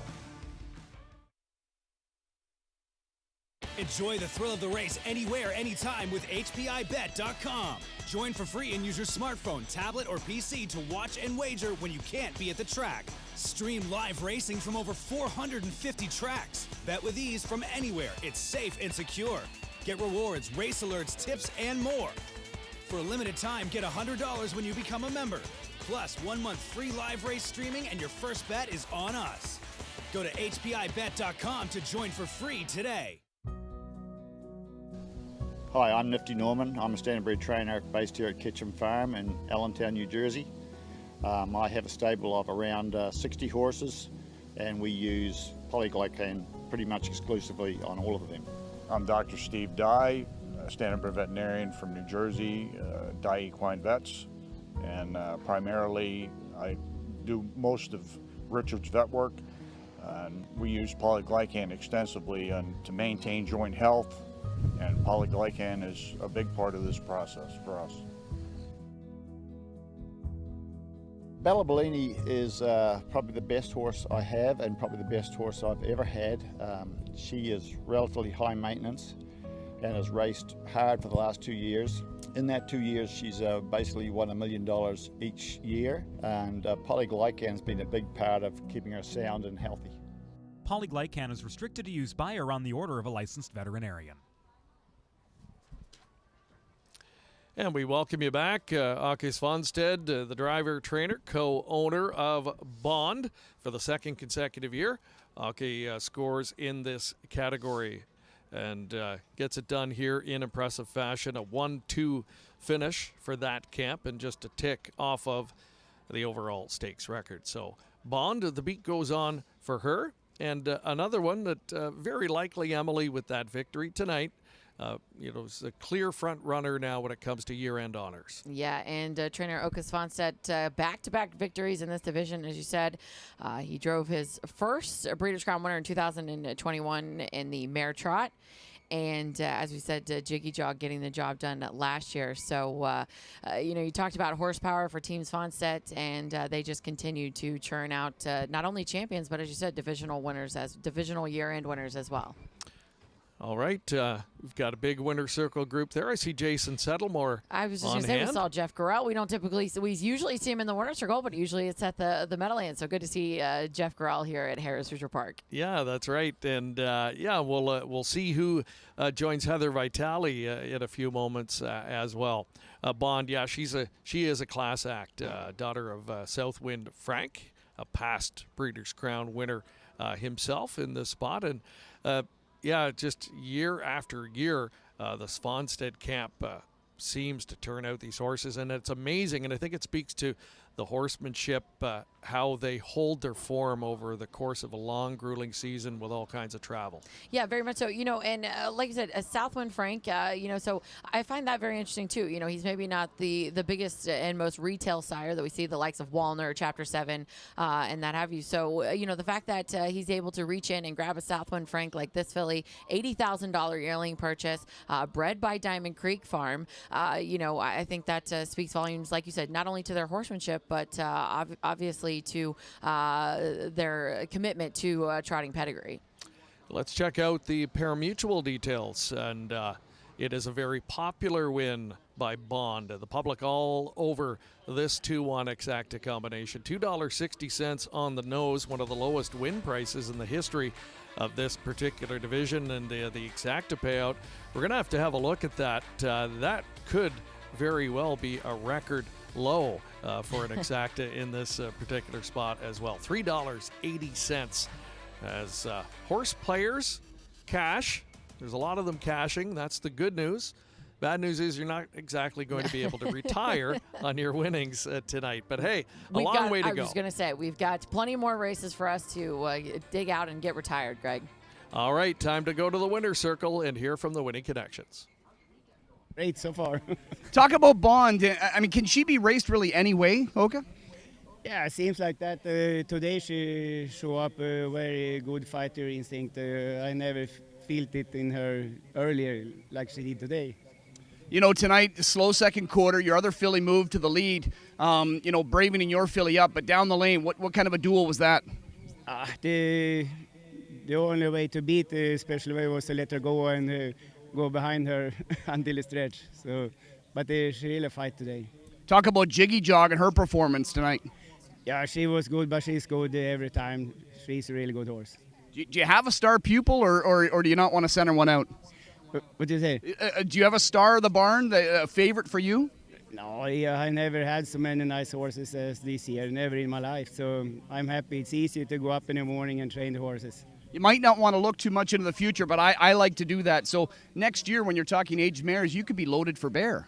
But some of them are going for breeding, but Jiggy Jog and Special Way going to race. So we see how many we have. Well, congratulations. It's been a huge weekend for you. Enjoy the success. Thank you. All right, there's Oka Svanstead. He gets another one. This time it's Bond over stablemate Special Way in a track record 151-2. For over 25 years, Tara Hill Stud has worked with partners to help produce champion stallions. We are proud to have bred great racehorses like Fade Out, Shower Play, Precious Delight, and There's a Demon in Me. Our stallions, past and present, have had tremendous success while making a huge impact on racing across North America. Mr. Levesque, Mach 3, Cadabra, Muscle Mass, and Precious Bunny, to name a few.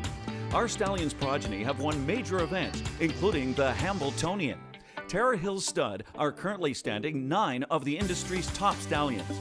Alarm Detector, Control the Moment, Danson Lou, Flanagan Memory, Green Manalishi, He's Watching, Muscle Mass, Resolve, and Sports Writer. Our facility is modern, our staff knowledgeable. Consider Tara Hill Stud when choosing a home for your stallion. Tara Hill Stud, where champions stand and champion yearlings are raised. Log on to tarahills.com.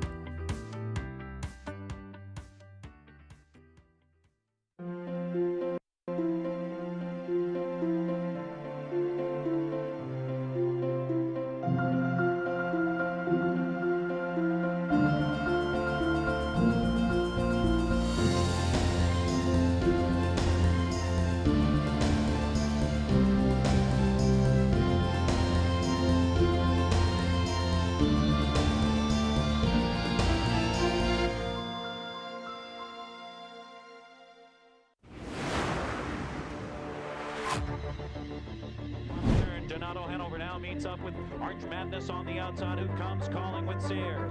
It's Pearson Sears going at it here past 3/4. Donato Hanover, Arch Madness looking for another upset the same way. Flirtin' Man third on the outside, on the rail, great success. They turn for home 124-4 in the Breeders' Crown. It's Donato Hanover, Arch Madness on the outside, stepping out there looking to wear him down. Donato Hanover put the test. Arch Madness, here comes Flirtin' Man. John Campbell with dead aim as Arch Madness gets to Donato. Donato's defeated. Arch Madness, Flirtin' Man final surge. Arch Madness, Sears and Smithhammer, kings of the crowd. Flirtin' Man was second. Donato Hanover third. Welcome to the Diamond Creek Farm Winter Lounge. Yes, we have the Vice President of Diamond Creek Farm with me, Sean Langani, because Diamond Creek bred Bond. What an incredible race. How are you feeling during the race? I was a little bit anxious during that stretch. No, not at all. You thought that she had the number, you know, and Aki was really high on her all week. So, no, there was not much stress there. You kind of figured she'd win tonight. This is a perfect way for us to get started tonight. We've got some big stuff going on later, so we're thrilled, grateful, proud to have bred a nice filly, and happy for the folks that got her and with what they've done. What I love about her, she's made over $1 million, but actually her price as a yearling, $80,000. That goes to show you that you don't always have to break the bank, right, to get a really great one. She's a perfect example of that. You know, on a somewhat modest budget, you know, partnership can come in and have a true dream, you know, in this sport. So credit to Aki and the whole team for the filly that they picked out and seeing the quality. What does it mean to win a Breeders' Crown? You know, for me, until now, we haven't been involved in that many since I've been on the farm. You know, the farm's been around for 20 years, but, you know, you can count the Breeders' Crown breeder victories and owner victories on less than 2 hands. So it's that special. I know Jeff Corral's had some milestones here this week in the Breeders' Crown, and I know it's just basically all comes down to the crown. That's how important it is. Absolutely. The party is just getting started. Back to you guys. I'm ready for a great night. All right. Thank you very much, Heather. And, yeah, congratulations to those winning connections. We'll catch up with her a little bit later on tonight. Right now, though, my pleasure to welcome in the one and only John Campbell, going to be with me for a couple of segments here tonight. And John, I know it's a little different for you now in this role on Breeders' Crown night, but do you still get that excitement, you know, as you get closer to these big days? Yeah, I certainly get excited, and I'm still a fan of harness racing. I'm still a fan of big nights and stakes and great horses. But I do not have any urge to drive anymore. It's just my time has passed. I'm too old, and as I'd like to say, if I went back now, I wouldn't be better at it. Well, you're kind of like Wayne Gretzky. You set these benchmarks and these records that are so hard to attain, and now you're watching these young guys, these young guns, you know, trying to reel you in a couple of those categories, but they still got a long way to go. But it must be kind of fun for you to watch and track that, and you have to admire, I'm sure, the young talent that's out there. Absolutely, and I've said, you know, I always believe that the top drivers from any era, if you put them in today's world, they would succeed. They'd learn how to adapt and make speed and change their style. But the driving pool is so much deeper than it's ever been. There's just so many top drivers, young drivers too, across North America that it's really good to see. All right, we're going to get a look at the field here on Post Parade. The 3-year-old filly Pace is coming up here, $600,000 on the line.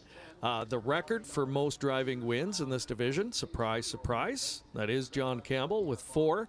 Ronnie Burke, Bob McIntosh, the most training victories here with 3. So Ron Burke's got a chance to take sole possession of that category here, and he's got strength in numbers again. Strong Poison, the number 1 starter here with Yannick Gingras on the driver's seat. Here's one that I thought stepped up really with a big effort in the elimination a week ago. She did. She's been racing really well. Her form is tremendous. She just ran into 2 buzzsaws with Twin Bee, Joe Fresh, and Sylvia Hanover, but she's very consistent, and certainly the fractions were at her advantage, and they just couldn't run her down. And I don't think the fractions will be the same, but Strong Poison's a filly that can race either way, so she's going to be a factor. And there's a look at Sweet Amira from Canada. Chantel Mitchell trains. Louis Waugh will drive her. Zanata the other elimination winner, a surprise winner at 11-1 last time out. Quick assessment of that elimination win. Well, she's been racing well. As she dead heated in the Courageous Lady and then came back, and she just wore Twin B Joe Fresh down, which was a surprise to most people. So she certainly has to be considered, but I really think Twin B Joe Fresh and Sylvia Hanover are going to be better tonight, both of them. And when you look at these next three, Sylvia Hanover, Charleston, Twin B Joe Fresh, you had to think at least one of those three was going to win one of the eliminations, and it was someone outside of those three. So I think it speaks to the volume of talent in this field and how deep and contentious this final sets up to be. Well, it really does. I mean, obviously Sylvia Hanover, I've been a big fan of her. She's fun to watch. She's, kind of a different style of racing by times, has a mind of her own, takes sometimes the middle part of the race off, but she's always going forward at the wire. Twin B Joe Fresh has just been phenomenally consistent since her first 2-year-old start. I saw her race her first stake win at Meadowlands as a 2-year-old, and it followed her as well. So it's really a deep field. When you look at the 2-horse, Beach Cowgirl, she's paced home 25 in piece of the last few starts here. She's 30-1 morning line. Charleston, she paces home 25 in a piece every week, and she's 10-1. So it just shows you, how good these fillies are. It does, and that's why I think we've seen so many good finishes, over the history of the Breeders' Crown here at Hoosier Park. It's got that long stretch, and they're so evenly matched and so talented that it's hard for one to really win in dominant fashion. Well, it is, especially a group like this. As you said, everybody expected Sylvia Hanover or Twin B Joe Fresh to at least one of them win, and neither one of them did, and they both raced good. It isn't like they raced poorly. They just weren't able to win. Alrighty, well, there is Sylvia Hanover on screen. She's the talk of the tote board at 4-5. And earlier this week, we caught up with the connections here as she makes her temporary home in Indiana. Hi, I'm Sean Stacy, and trainer of Sylvia Hanover that's here on the Breeders' Crown this weekend. It is Sylvia Hanover fighting on at the rail as Charleston Strong, poison in between his third. Sylvia Hanover into the final 16th, and it's Sylvia Hanover's crown. Sylvia Hanover wins again in 151 and 1/7 straight for Sylvia Hanover. To cap it off, to be able to go, probably the dominant 2-year-old and then come back to be the dominant 3-year-old overall, that would just, to get a Breeders' Crown would be like a feather in the cap, basically. She's had a really good week. She come out of it really good. She's been eating really well. She seems happy and sound and all that good stuff. So, all systems are go at this point. She's got a mind of her own. She knows how to conserve her energy probably better than most. And that's probably why she can carry her speed as far and as long as she can. That's what makes her great, in my opinion. Hoosier's a very unique track, though, just with the way fractions can set up and play a big advantage or disadvantage to the way the race goes. But I think overall this week is going to be a totally different style of race as opposed to what happened last week. And I think it's going to play into her favor this week. When the lights are on at night and, you turn in behind the gate, she mentally knows, and it's like a game that she enjoys. And she's good at it.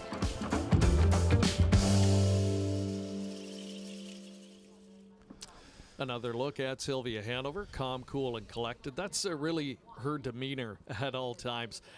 She is a unique individual, a real unique personality, as we heard Sean Stacy allude to. In fact, when we were at the barn, John, just to feed her a carrot, I've never seen a horse eat a carrot so slowly and methodically. And, everything she does is that way. She has a mind of her own. And even in races, we've seen some strange trip scenarios with her. She's kind of her own worst enemy at times. Have you ever driven one anything like her? Yes, a little bit, but not quite as much as her. Art's Place was a little like that. You had to, really keep his mind on his game, and he would take parts of races off. And even during his undefeated season there, he didn't race as well as we expected, even though he won. So he was similar to that, but I've never seen just one like that would just, she does have a mind of her own, let's put it that way, because I know Bobby went to go to the front a couple times, and she just took herself up and kind of looked around and just, didn't do anything until they hit the 3/4 pole, and away she goes, which is, it makes her unique, but it makes her fun to watch. Yeah. interesting you mentioned Art's Place. We've talked about this before. My lone in-person trip to Pompano Park for a Breeders' Crown was the year he won the 2-year-old Colt Pace. And to this day, all these years later, I still have not seen what I think is a better individual performance than that night. Well, a lot of people that were there say that because you had to be there to realize how windy Right. it was. It was 35 to 40 mile an hour winds, and he set that all-age track record as a 2-year-old. It was just an incredible performance, and he did it easily, which is even more impressive. He could have gone more, but that certainly was one of the all-time best efforts that I was ever part of, certainly in Breeders' Crown history for me. Yeah, and so much great history in the crowd. So, when you're talking about a race that happened that long ago, to this day that it still sticks out is impressive. And I think it's a little harder now to pinpoint these spectacular individual efforts because they can all go so fast. The time is almost irrelevant. It is, and the breed has just improved so much. They're so much more athletic. They're more efficient gaited. They're higher speed, and they can carry that speed much farther than they used to. The breed has really evolved, since when I started driving, which would be 50 years ago, I guess now or more. It's just a different animal than it was then. So, speaking of that, we look at the final quarters that we're seeing on a lot of these, 25 and change, 26 seconds. Horse like Charleston, she's a little filly, but she's got a big engine, and she's got that late closing kick. Is tonight going to be a better setup potentially for a horse like her, now that you've got the best all in this big field? It does potentially, but I really think there's going to be quite a bit of action going to the quarter and to the 3/8.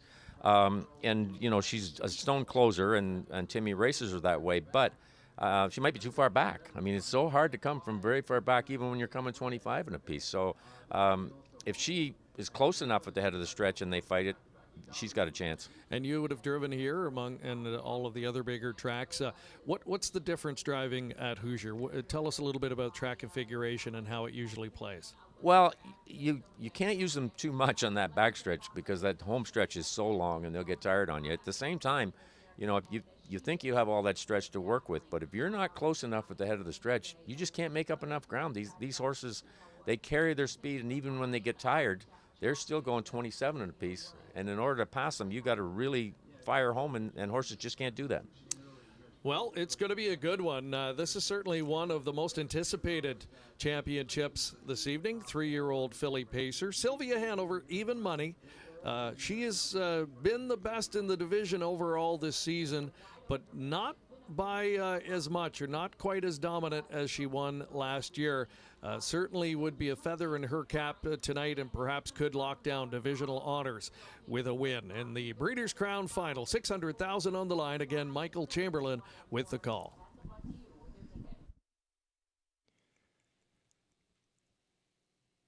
Diamond Creek starting gate now in motion for race 10.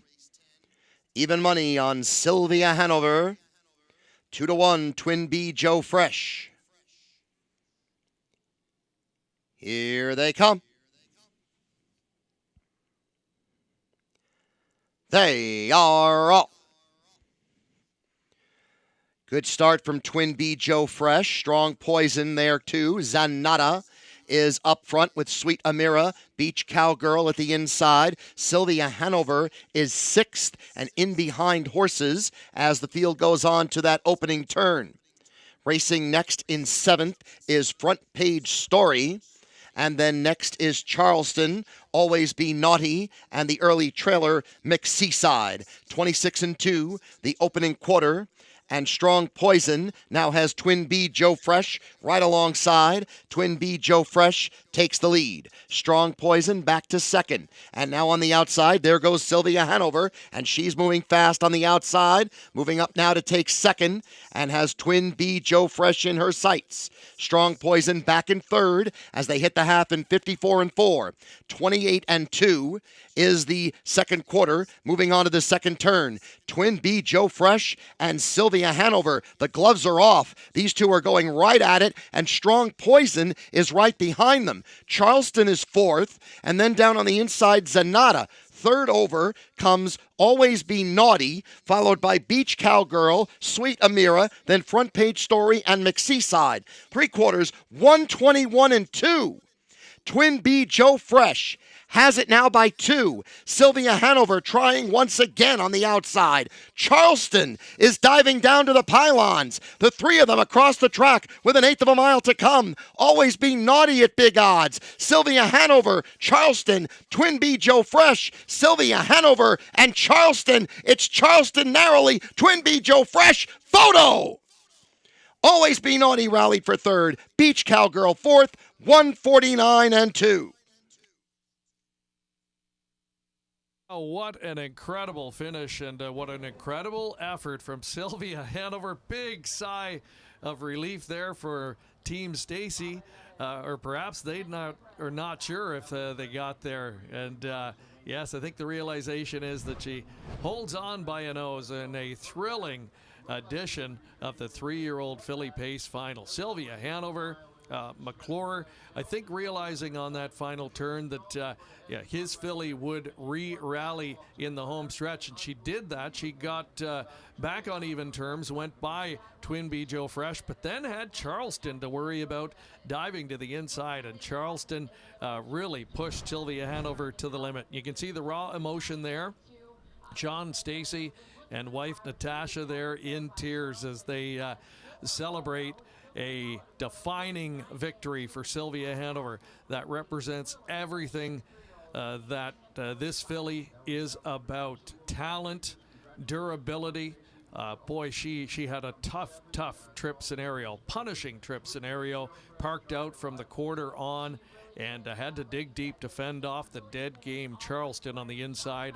An electrifying 149-2 victory in our third Breeders' Crown Championship of the night. So there she is, returning to our winner's circle area. We'll take a quick break and we'll be back with much more in a moment.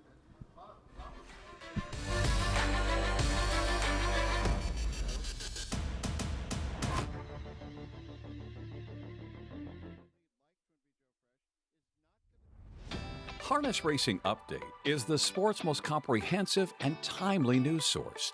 HRU covers the sport from all angles with news, features, photography, opinion, and analysis of racing. Also, HRU covers breeding and sales, as well as industry stories you need to know. It's all delivered by a deep, diverse, and talented team of writers and photographers. And the best news is that it's free to subscribe. Subscribe to HRU today for free at harnessracingupdate.com. and see what everyone is talking about.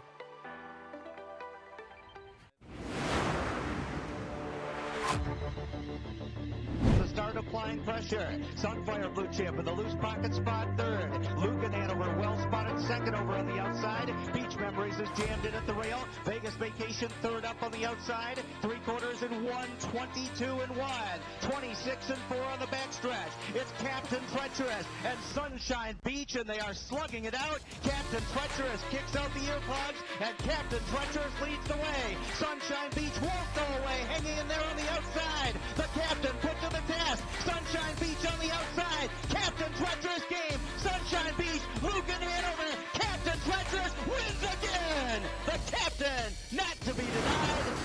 149-2. And there's a look at the happy connections with the blanket being presented to Sylvia Hanover, Mark Stacy and Bob McClure. And as we've seen many times in the course of her brilliant career, Bob has had to work overtime and really sweat it out until the final strides. But Sylvia Hanover, as she's done so many times, able to snatch victory from the jaws of defeat, and perhaps her greatest singular effort tonight. And that is saying something, because she has had so many over the last couple of seasons. She is now a 2-time Breeders' Crown champion, and gets her name, I think, into the conversation with some of the all-time great fillies that we've seen in the sport of harness racing. A 149-2 effort, just a couple of ticks off of the Breeders' Crown record. Mark, you're down in the paddock location. I'm not sure if you were in the vicinity of the Stacys there, but boy, you could see the emotion on their faces. A little bit of uncertainty whether they got there, and then I think the relief, the wave of relief when they finally realized they did. Yeah, I think they knew they won, but they just wanted to see it come up there and pop up. Everyone around them was congratulating them right away, and but you could understand, right? You want to make sure that it did happen, and what a performance that was. You know, the spot that I'm standing here, just at the head of the lane, Twin Bee Joe Fresh has got a couple lengths on Sylvia Hanover. She backs off there first up on the turn, and just up to her usual trick. She knew she was going to fight. That's the one thing about her. You knew she would battle on. And Greg, I don't know about you, but I was kind of wondering, is she going to see Charleston coming up the inside? I mean, that was the only thing I was kind of curious about coming into deep stretch, but I mean, what a warrior she is. And we've got another double champion. We saw Jiggy Jog do it earlier tonight, win last year, and then win this year in the Breeders' Crown, and now Sylvia Hanover has done it. And great news, too, that we learned that, you know, we will see her back next season. And we can only speculate what she could potentially go on to do next season. Yeah, it was a good point you made about Charleston diving to the inside, and you know, would she kind of catch Sylvia Hanover? I'm not going to say sleeping, because by that point in time, Sylvia Hanover just had to be getting a little bit tired. And full marks to Charleston, Mark. You know, she's trying to follow Sylvia Hanover when she's brushing in the second quarter. So it's almost like she lost her cover, but she didn't lose any interest, and she chased the great Sylvia Hanover all the way to the wire. Year-old pacing fillies. I mean, this is a really deep group of fillies that I'm not sure we completely are going to maybe respect until we look back on it and realize just how much talent there is. But when you have a horse like Sylvia Hanover, a horse that's certainly going into the history books, you know, she does take the headlines with Charleston, Twin Bee Joe Fresh. I mean, this is a really good group of fillies, and it just kind of speaks volumes to what Sylvia Hanover is doing. Really looking forward to hearing the post-race interview here, because I'd love to know how the heart rate was for all the connections there, not just the Stacys, but also for Bob McClure, because every time he drives her, he knows it's going to be an adventure, but he also knows she is going to show up and fight. Yeah, for sure. And, you know, Bob is a cool customer, and that probably helps him in getting along so well with this quirky but ultra talented and ultra tough pacing mare. $3.80 a win ticket return. Nice exotics, though. $37.20 the exacta. Trifecta, $863. And check out that $2 superfecta, more than $15,000. So some nice returns despite the heavy favorite winning. Charleston, the runner-up, Always Be Naughty, and Beach Cowgirl picking up some very nice purse checks for their connections here as well. Let's head over now for some Winner's Circle reaction.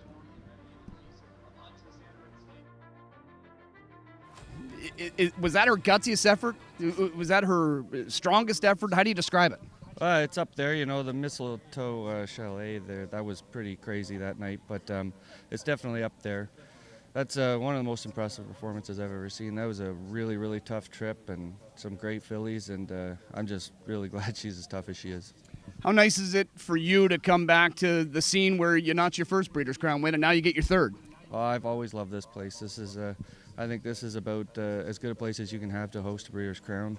They do a great job, everybody here. I don't think you'd ever hear anybody say a bad word about this place. You know, the track, the grandstand paddock, it's just a really, really great racetrack. I know you've had special horses in the past that mean a lot to you. Forbidden Trade, of course. I know Powerful Chris, for obvious reasons, was special to you. How do you sum up this mare and what she means to you? She's a once-in-a-lifetime horse, you know. I think I speak for myself, the trainer, the owners, and we're never going to see another Sylvia Hanover. So we'll just really, really enjoy her while she's here. Enjoy it, Bob. Congratulations. Thank you. All right, we'll talk to the Infelices. We'll start with you, Betty, because I know last year it got your heart racing. How's your heart feeling tonight? Out of my chest. Totally out of my chest. How does it feel now to have a champion that's won back-to-back years? Incredible. Absolutely incredible. It's like a dream come true. And Tony, I know you guys have been in this game a long time, and you got your first one. How does this one feel different than the first one? Well, the pressure is different. I mean, Sylvia had such a good year last year, and it's a credit to Sean and Mark and the whole Stacey team to have kept her and paced her and managed her to be as good and tough as she was tonight.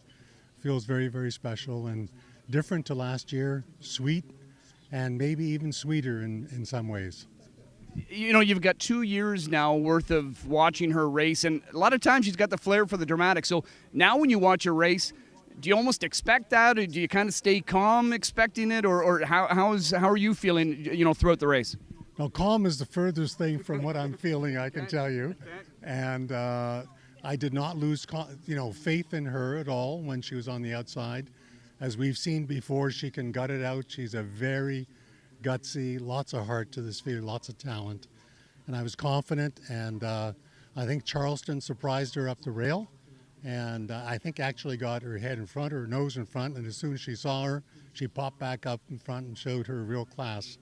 And that's great. And that field, there's not a weak filly in that entire field. That is a very competitive field here, and it makes me think as well to recognize the work that Tom Charters, whom we had the occasion to chat to in Lexington. I think Betty struck up a conversation with him, and work that Moira Fanning and John Campbell have done to elevate the Breeders' Crown to what it is today. It all comes down to the Breeders' Crown, and we're so pleased to be part of it. And you've got 2 beautiful trophies now. Congratulations, guys. I know you got a great group of friends here. Enjoy the celebrations. Thank you very much. All right, Hudson Standardbred Stable, the Stacys. We've got Bob McClure, Sylvia Hanover, a 2-time Breeders' Crown champion. The racing is fast and exciting at the picturesque Woodbine and Woodbine Mohawk Park racetracks in Ontario, Canada. Woodbine Standardbred, home of the Pepsi North America Cup, a summer classic. Pebble Beach in Iran. And Woodbine Thoroughbred, home of the historic King's Plate. But the mighty filly has devastated them. Full fields, exotic wagers, iconic events. Play Woodbine Thoroughbred and Woodbine Standardbred today at your favorite wagering location. As the industry's leading sales agency, Preferred Equine's new online sales portal, Preferred Equine Online, offers the best online service available. Developed by our experienced sales team, the powerful new platform with cutting-edge technology makes buying and selling easy from the comfort of your home or office over any device. Our experienced sales team offers full customer service for buyers and sellers as it relates to the collection, distribution, and transfer of the horses offered. Sellers can enter a horse as easily as 123 with a searchable database while allowing comments, photos, and other documents. Buyers can view live pedigrees, past performances, and race videos. To view the sales schedule, create your account, or learn more, visit www.preferredequineonline.com or call our sales team at 914-773-7777.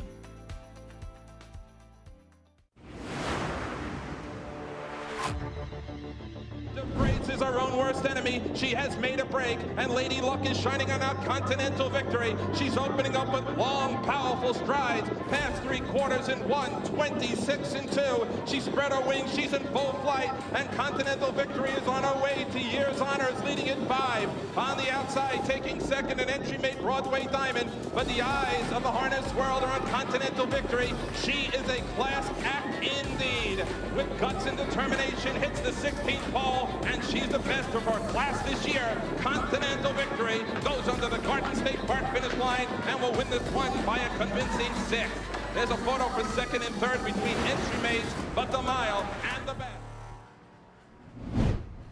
Nice look back there at Continental Victory, a past Breeders' Crown champion, of course, a past Hambletonian winner as well. We welcome John Campbell back to the desk for this next segment, 3-year-old colt and gelding trot coming up. Before we get to that, though, John, we want to talk about a very special check presentation that you made earlier this evening. Yes, Charlie Keller was certainly famous for being part of Yankee Land for so many years and breeding so many top standardbreds. For his father started it back in the late 50s, I believe. And Charlie was a Hambletonian Society director, and he was very kind to us when he passed away, and we've been fortunate enough to honor his memory. To the winning breeder of the open mare trot will receive a $10,000 bonus in memory of Charlie Keller, and it's something that we in the society are certainly very proud of, and because everybody liked Charlie. He was one of the most liked people in harness racing, and a good friend of mine. We played golf a lot of times, and it's good to see that Charlie's memory and legacy lives on. All right, and you had a special presentation last evening as well, the now annual Charity Challenge. Yeah, the Charity Challenge has really become an event inside the Breeders' Crown. It's Hoosier Park, the Indiana Standardbred Association, and the Indiana Breeders, and the Indiana Racing Commission. They all really embraced it and put a lot of effort into it, and it was certainly rewarded, raising over $200,000 to 4 really worthwhile charities. And to date, we were $1.6 million that we've given out to local charities at our host tracks since Marvin Katz's vision began in 2019. That's incredible. And I think it's something that's here to stay, it's safe to say. Absolutely. It's going to be part of the Breeders' Crown for years to come. Well, we are getting set now for the 3-year-old Colton Gelding Trot. Another great final. I think this one's a little bit different tonight, John, in that there's not that sort of standout superstar horse in here. There's just a lot of really top quality trotters. Having said that, we do have the Hamiltonian winner in the field in Tactical Approach, and a post 10 trailing start for him here. So I think the tote board really tells the story. He's 3-1 in this field. Yes, and it's a really good tote board, and as you said, there's no overwhelming favorite. The favorite on the board right now, 2-1. That's great for the bettors. If you pick a horse, you're going to get a price. But it is a very evenly matched. Tactical Approach has certainly won the biggest races of the year, but he hasn't been dominant throughout the year, so hence he's 3-1. But it's going to be an interesting race, and I think again, as in the last race, there's going to be a lot of action to the front, because I think a lot of the horses figure in this race. Some horses just have a nose for the big money. I think of a horse like Winson's Legacy. The year he was a trotting Triple Crown winner, he just seemed to be peaking and could just get there. He'd win by a head or a half a length, but he won every major race, it seemed. He did, and he got a good trip. Tron drove him tremendously throughout the year, and he peaked him at all those Triple Crown races. He knew what he was doing, and it was a great thing for Tron to train and drive that horse, and he proved that the driving part, he did a really good job with that horse. Yeah, I concur. He managed the horse beautifully and seemed to get the right trip with him in all those big races that year. This is a record purse for this division this year, $672,000. The record purse prior, $650,000. So that's great to see as well, John, here in 2023 that we're seeing some record purses in the Breeders' Crown. Yeah, the Breeders' Crown is it's funded from within the industry, from stallion owners to breeders to owners, and we've been very fortunate. We've been able to raise purses the last few years, and we bumped these up to $600,000 a couple of years ago, and the supplement from the local horse out here in Indiana pushed it to $72,000 to push it to $672, and it's just a sign of that good horses can come from anywhere, that we've got a local horse supplementing and winning his elimination. It's a great story. There's a lot of people here in Indiana rooting for Help First Edition, that's for sure. And it was a good article that I read, and you were talking about that with Dave Briggs, yourself, and Moira Fanning, who's been involved with the Breeders' Crown almost since day one. And to see the series not only continue on, but to thrive, after so many years is really impressive. And you talked about the format, how it's changed and evolved over the years. You kind of happy where things are at right now? Yes, we are right now, because the participation from the owners and trainers, we had a record number of entries this year. Our purses overall were the highest ever. We were just a shade under $8 million between eliminations and final. So it's in a really good shape. I mean, we do take criticism for elimination races, and I understand that, but it's hard to really adjust too much when it's working so well, and the industry looks upon the Breeders' Crown with, that's what they point their horses for. They want these horses, even when they're racing them in June and July, they're thinking about the Breeders' Crown. There's a lot of prestige that goes along with it. Certainly has a big impact on end of the year voting for Horse of the Year in all the divisions. So I'm not saying we wouldn't change something, but we're pretty happy where we're at right now. We have great host track partners, as we have here at Harris Hoosier Park. So very, proud to be part of the Breeders' Crown, and certainly Tom Charters and Maura Fanning. They laid the groundwork for this all those years ago. And I would agree with you. From year to year, you can have it a year where, the eliminations maybe just aren't as exciting as you would hope they would be. But then the next year can be the dead opposite thing, right? Just depends how it shakes out. But I agree, when you think big picture, the eliminations, I think, are a good thing. Well, we have to. We want to keep everybody involved, because when you talk about the yearlings and the stallions that pay into the Breeders' Crown, we have across the board spectrum. We got $500 stallions and $30,000 stallions, and we've got yearlings from across the board. So we want to be all inclusive and keep that hope and dream alive. And anybody can have a Breeders' Crown winner. And one thing that has changed over the years is the number of host tracks. It's a different time, different economics come into play. But in the history of the Crown, it's incredible. 31 different tracks have played host to more than 450 events at this point in time. It kicked off back at the Red Mile. In 1984, they hosted the very first event. There's some talk, a lot of people speculate, maybe the Red Mile now, with things changing in Kentucky, could throw their hat into the ring. Can you speculate on that at all? Well, we're always open for any track to make a presentation. It's certainly something we would consider, and something we would take to my board of directors. And we're actually talking to a couple of different tracks about future venues, and we haven't solidified what we're going to do next year yet, but we hope to have that done in the next 2 to 3 weeks. Well, right now, let's head back inside to the warm confines of the Diamond Creek Winners Lounge. Heather Vitale has some very happy guests. I do. And you know what? This was a really bad night to forget my step stool, okay? This is the second person that I have interviewed that I even have heels on, okay? I think she's a little taller than me. Sean is taller than you. So this is Dale Welk. Okay, so he is the Director of Operations for Hanover and so many other things, also for the Standardbred Horse Sale, right? Yes, and president of Standardbred Horse Sales Company and director of operations for Penn State Expo, a decorating company. But been with Hanover for 47 years. So. And this race was so important to you. Sylvia Hanover, bred by Hanover Shoe Farms. She's amazing. Yes, she is. She's been amazing all year, and she won this race with 100% heart, and you can't take that from her.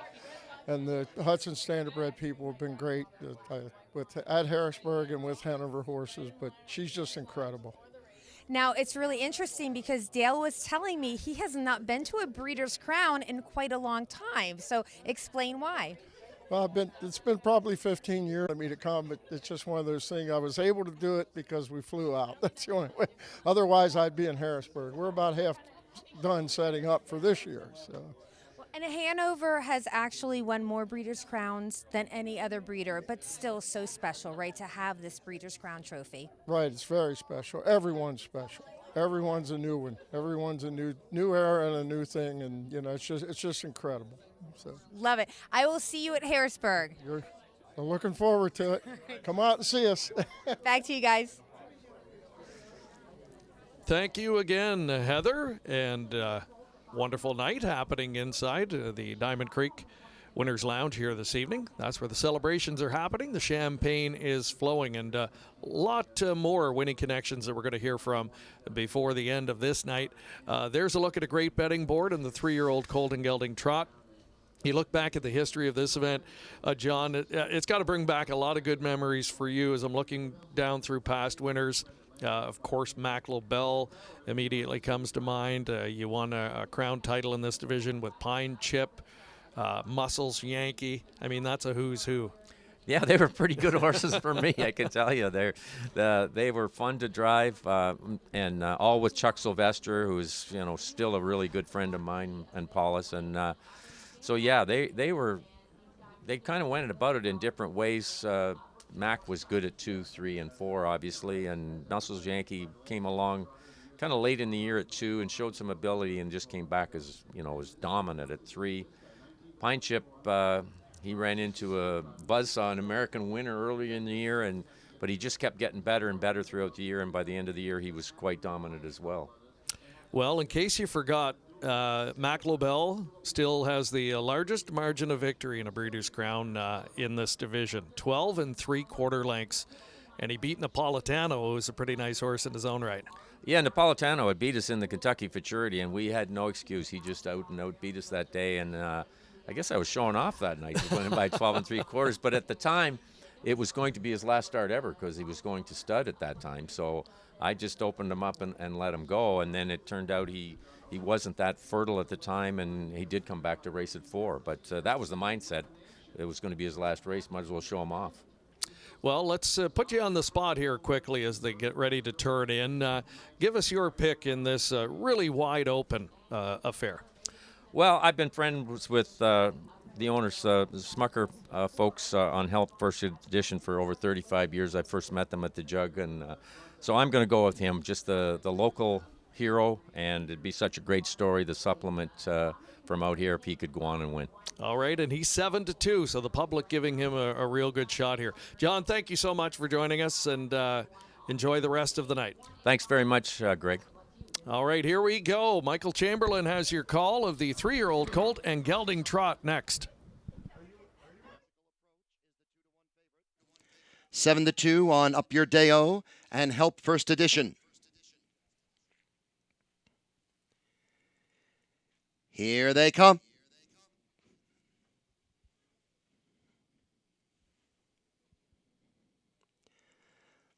They are up. Up Your Day-O with a perfect start. Help First Edition moves up second. Ari Ferrari J is third, and then Air Power advances 3 wide. Celebrity Bambino and Kill Mister are together. Tactical Approach is into 7th. French Wine is racing 8th, and the last 2 at the outset are Osceola and Dire Straits. By the quarter in 26 4.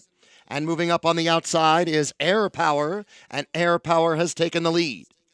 Second is Up Your Day-O. Help First Edition is moving alongside that third. And then a length and a half, Ari Ferrari J. Celebrity Bambino next. After that is Kill Mister. Tactical Approach is to the outside. Racing 8th is Osceola. And then next in 9th is French Wine. Dire Straits last through a half of 55 seconds. Moving on to the second turn, Help First Edition and John DeLong leading the way. Ari Ferrari J is moving up on the outside. Air Power third. Celebrity Bambino is second over. Then Up Your Day-O. Tactical Approach third over. To the inside, Kill Mister. Next is French Wine with Osceola and Dire Straits. Head of the stretch, headed for home. 3/4, 123 3. 28 3 the third quarter. Help First Edition off the turn with the lead. Air Power to the inside. Ari Ferrari J. Celebrity Bambino. It is wide open coming inside the final 1/8 of a mile. And here comes the Hambletonian winner. Tactical Approach on the outside has come on to take the lead. Up Your Day-O down on the inside trying to re-rally. But Scott Zeron and Tactical Approach have won it. Second was Up Your Day-O. Photo for third, Air Power and French Wine, 151 2. Tactical Approach. Tactical Approach. Tactor is all smiles as she captures her second Breeders' Crown trophy of the weekend. And not the first major victory this season for Tactical Approach. This guy has had a nose for the big money. And what a confident steer from Scott Zeron. Right in here, he knows he's home free. He puts the whip away, and despite having a horse closing on the inside, he knows it's a measured win. And Tactical Approach, more big money magic from Scott Zeron. And he knows how to engineer these trips when it counts the most. So what an exclamation point on an incredible season for Tactical Approach. With that victory, he's going to go well over the $1 million mark in seasonal earnings. He's now a Hambletonian winner and Breeders' Crown champion. Joined some exclusive company. Only a handful of horses have been able to accomplish that feat, Mark McKelvey. The last to do it, the great Muscle Hill back in 2009. Tactical Approach, probably tonight, going to make some real believers out of him.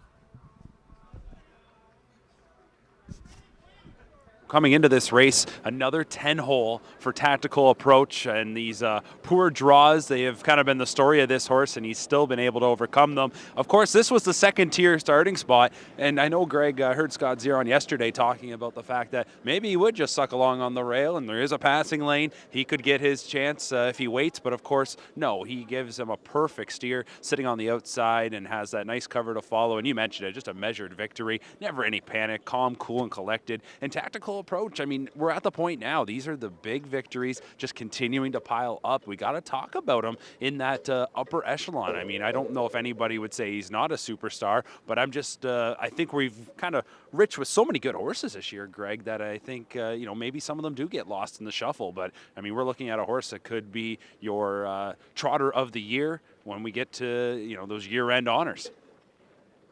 I think you're right. He certainly, I think, has put a bow on this particular division when it comes to that year-end hardware. And, yeah, I mean, you know, we kind of feel strange in saying it that, you know, the horse is making a believer out of us. I mean, he has done nothing wrong this season, and he is a Hamiltonian champion. But there's still that, I don't know if it's doubt, but, you know, he hadn't totally dominated the division like you would expect a Hambo type horse to do. But now, you know, as the season wears on, he's just proving time and time again that he is a great colt. And he's following in the footsteps of his dad, Tactical Landing, who also was a Breeders' Crown champion. So he'll head back into the winner's enclosure. We'll have more reaction when we return on Breeders' Crown night number 2 from Harrah's Hoosier Park. Hi, I'm Nifty Norman. I'm a standardbred trainer based here at Ketchum Farm in Allentown, New Jersey. I have a stable of around 60 horses, and we use polyglycan pretty much exclusively on all of them. I'm Dr. Steve Dye, a standardbred veterinarian from New Jersey, Dye Equine Vets, and primarily I do most of Richard's vet work. And we use polyglycan extensively to maintain joint health, and polyglycan is a big part of this process for us. Bella Bellini is probably the best horse I have, and probably the best horse I've ever had. She is relatively high maintenance and has raced hard for the last 2 years. In that 2 years, she's basically won $1 million each year, and polyglycan's been a big part of keeping her sound and healthy. Polyglycan is restricted to use by or on the order of a licensed veterinarian. There it is, Tactical Approach. Earlier this season, a Breeders' Crown champion.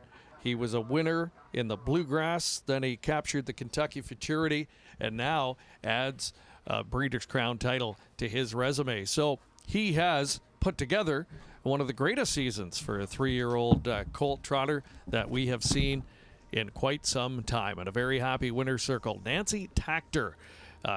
She's starting to rack up those Breeders' Crown trophies now. A remarkable career to this point for her. And what a weekend so far. Her second Crown victory after winning last evening.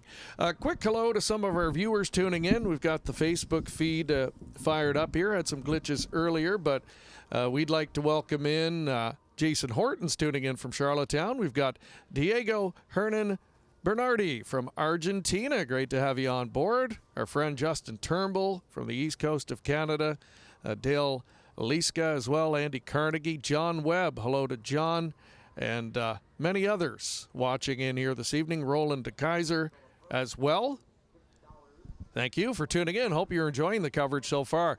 And we've got Bob Hollywood Hayden has stopped by now, and he's with me, and I'm going to turn it over to you, Bob, for your thoughts on Tactical Approach. We've been talking about how he hasn't really gotten the respect he probably deserves, but he will likely do so after tonight. Yeah, I think so, absolutely. And keep in mind, it's a couple of things that come into play here. You got to go back to Balanced Image back in 2001, the last time a stallion had both the 2-year-old colt and 3-year-old colt trotters, Duke of York and Liberty Balance, 22 years. And how about this? Only once in 25 years has a Hambo winner won the 3-year-old colt trot Breeders' Crown, Muscle Hill. You got to go back to his sire and Tactical Approach's grandsire, Muscles Yankee, for the time it happened before that. So Tactical Approach is legit. I mentioned in the program, I said the second tier might be the one thing that keeps him from being in any kind of trouble because he didn't do anything wrong in Kentucky V30. He just had some horrible luck and still won. Right, exactly. And, he had to overcome an outside post 10 in the Hambletonian, and Scott just took what the race gave him. That's what he had to do again tonight. Yeah, and this is a real horse. I mean, Tactical Landing, he was a beast at the end of the year, last 3 months when he raced. And I remember I did a story on Sears this year, 20th anniversary at the Meadowlands. I said, what was your feeling when he came off the track? He said, I hated it. All right, sorry, Bob. We'll get back to that. We're going to head over to the winner's circle now.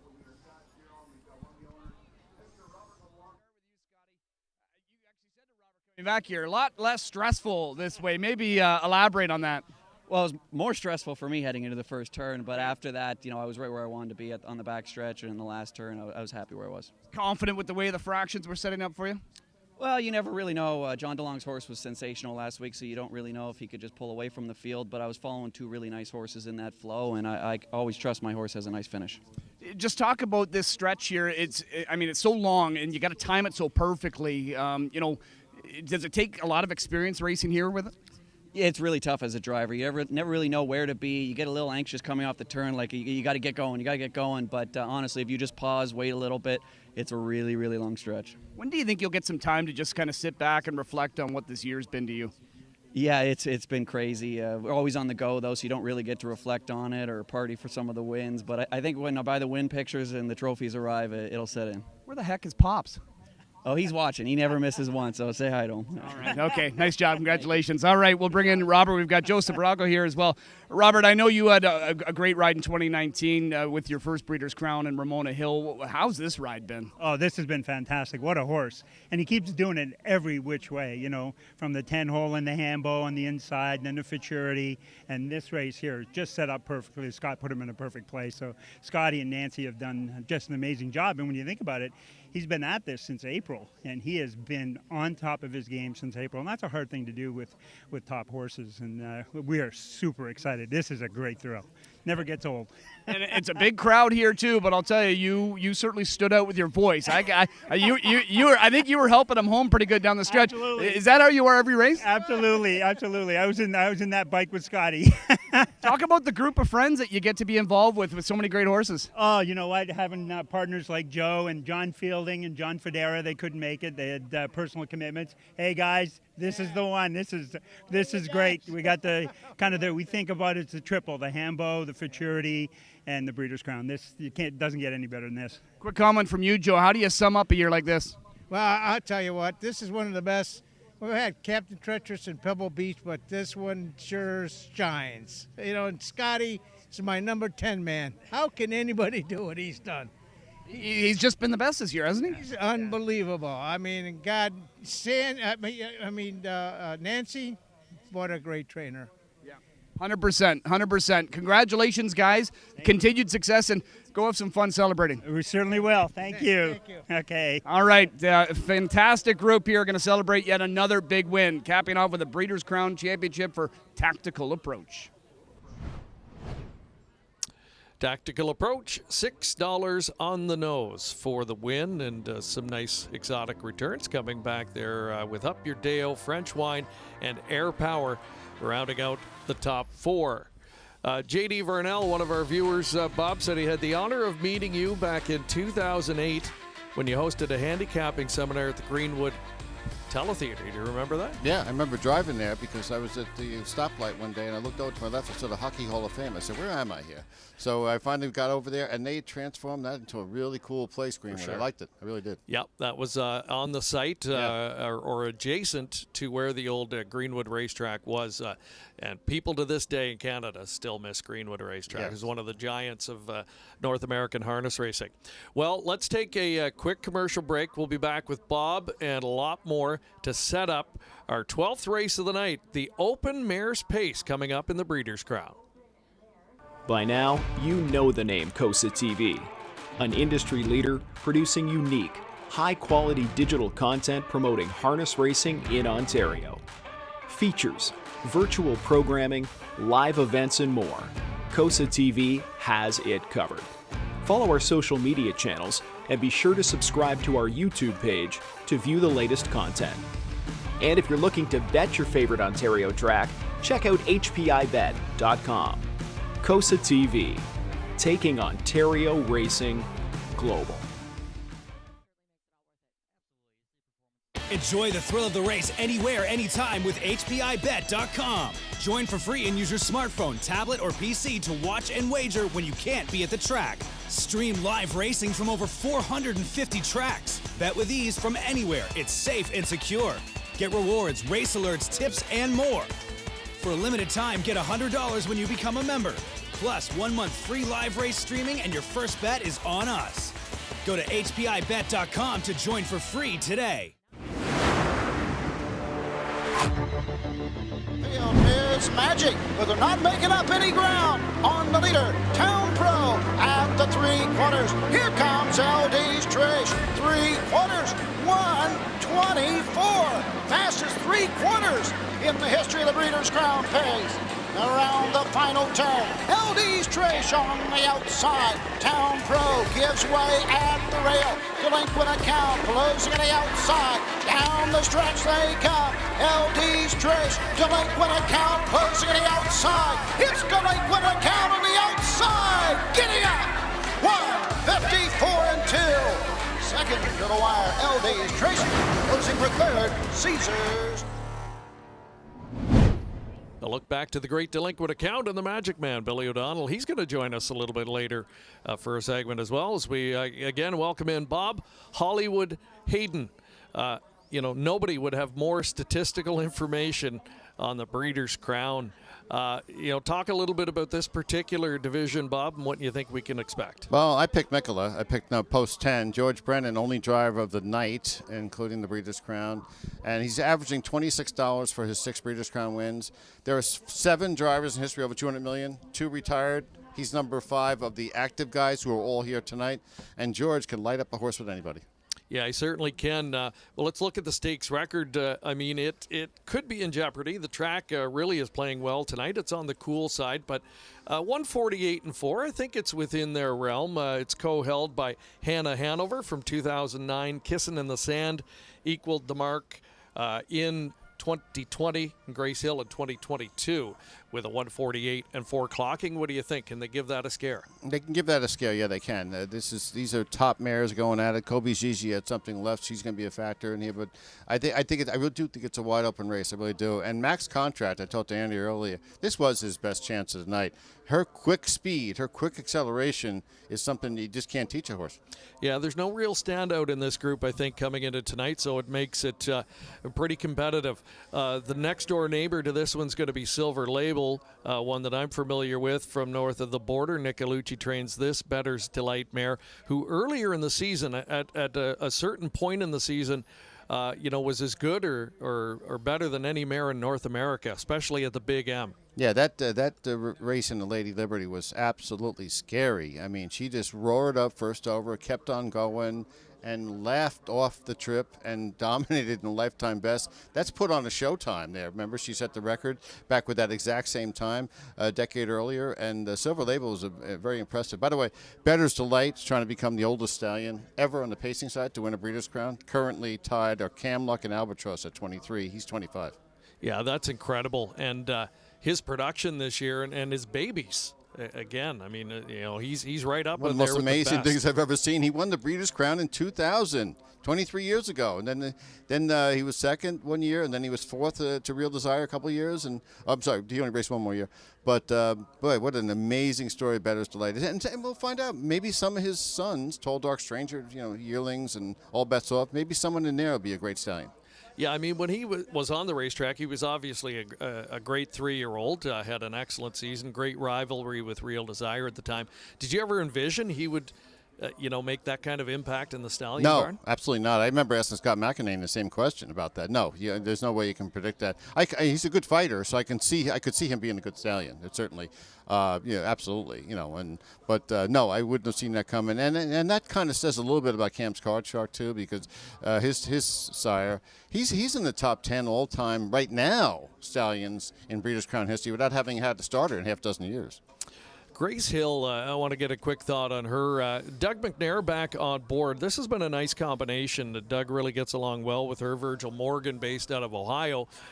Doug's been his go-to when he comes north of the border, but Doug's been following the mare, so obviously a good fit. Yeah, it is a good fit. I mean, last year they won looking for, but we've already had a couple of back-to-backers tonight, right?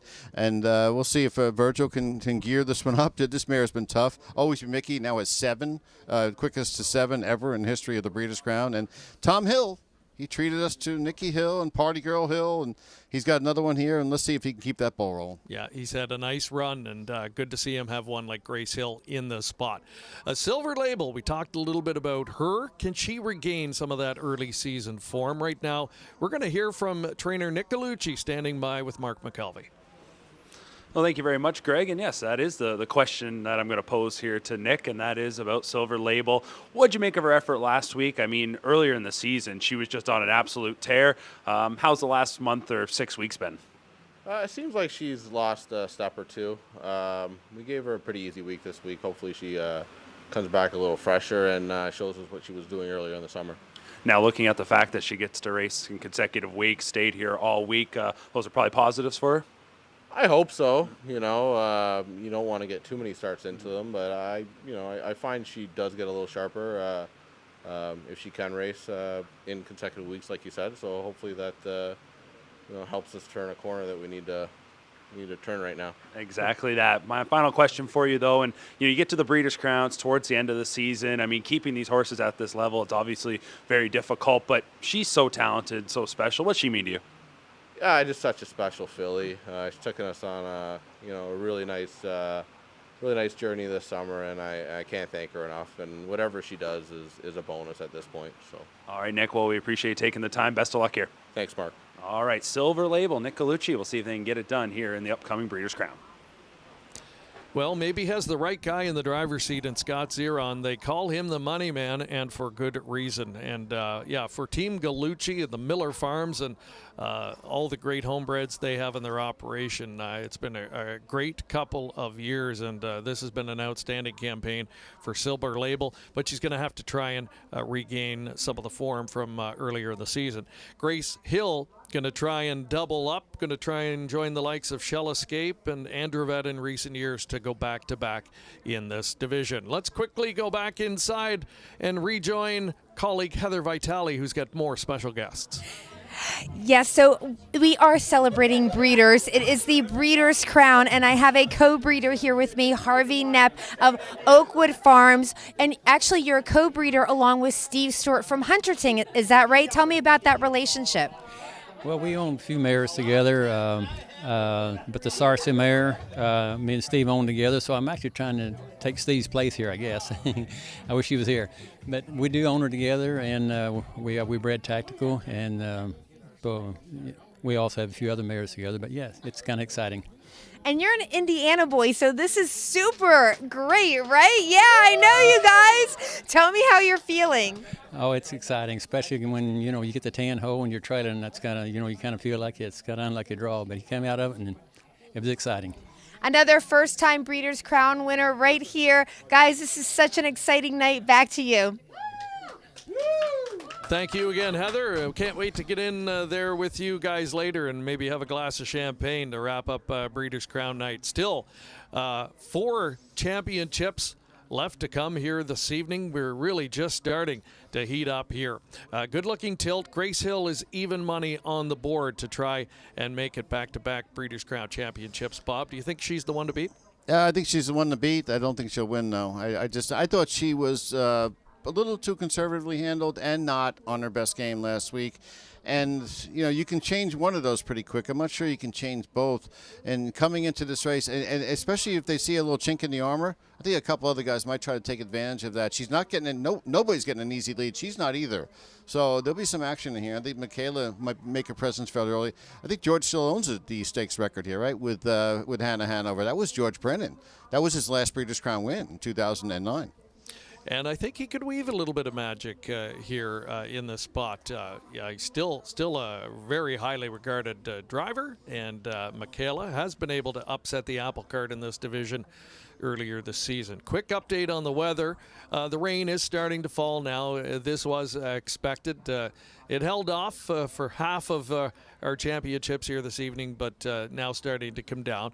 I think it looks a little bit worse there on that shot than it actually is, but it's probably going to be just a sort of a steady light rain the rest of the way tonight. But nonetheless, pretty decent weather conditions that we're playing under here this evening. Again, a quick hello to all of our viewers tuning in. We've got them worldwide here, checking our COSA TV feed or on our Facebook page here. We want to say hello to all the viewers tuning in. Let us know who you like in this upcoming race.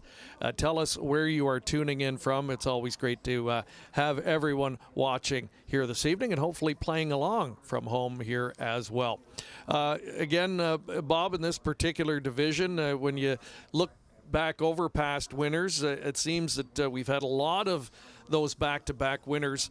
And I think the older mare division in the last couple of decades, we've seen so many great mares that have been back for 4 or 5 year stints at the top level, and then some newcomers coming in every year to keep it interesting. It's been one of the deepest divisions to watch. Yeah, we don't have that short 10 type of horse. That's kind of like half intimidating, and then that kind of reminds me of one of my favorite stats from back in 2019 when she got beaten at Breeders' Crown.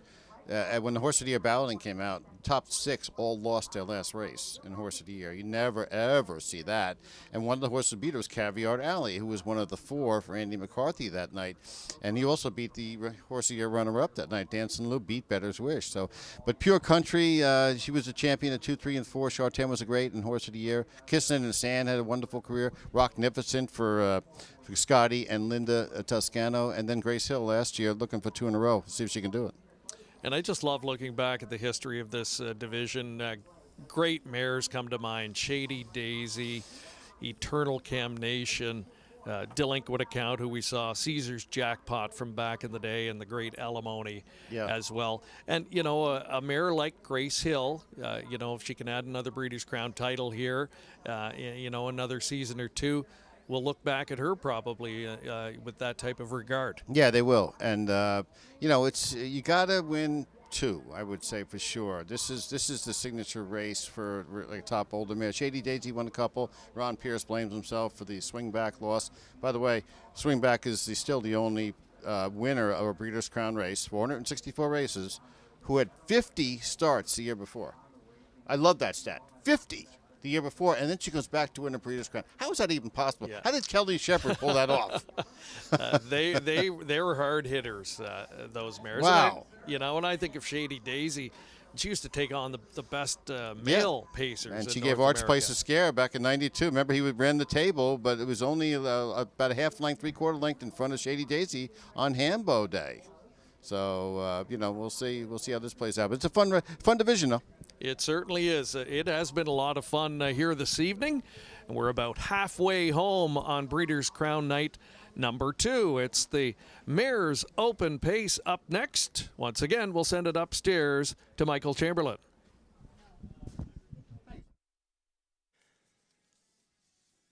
Diamond Creek starting gate now in motion for race 12. Grace Hill is 6-5, 9-5 on Max Contract.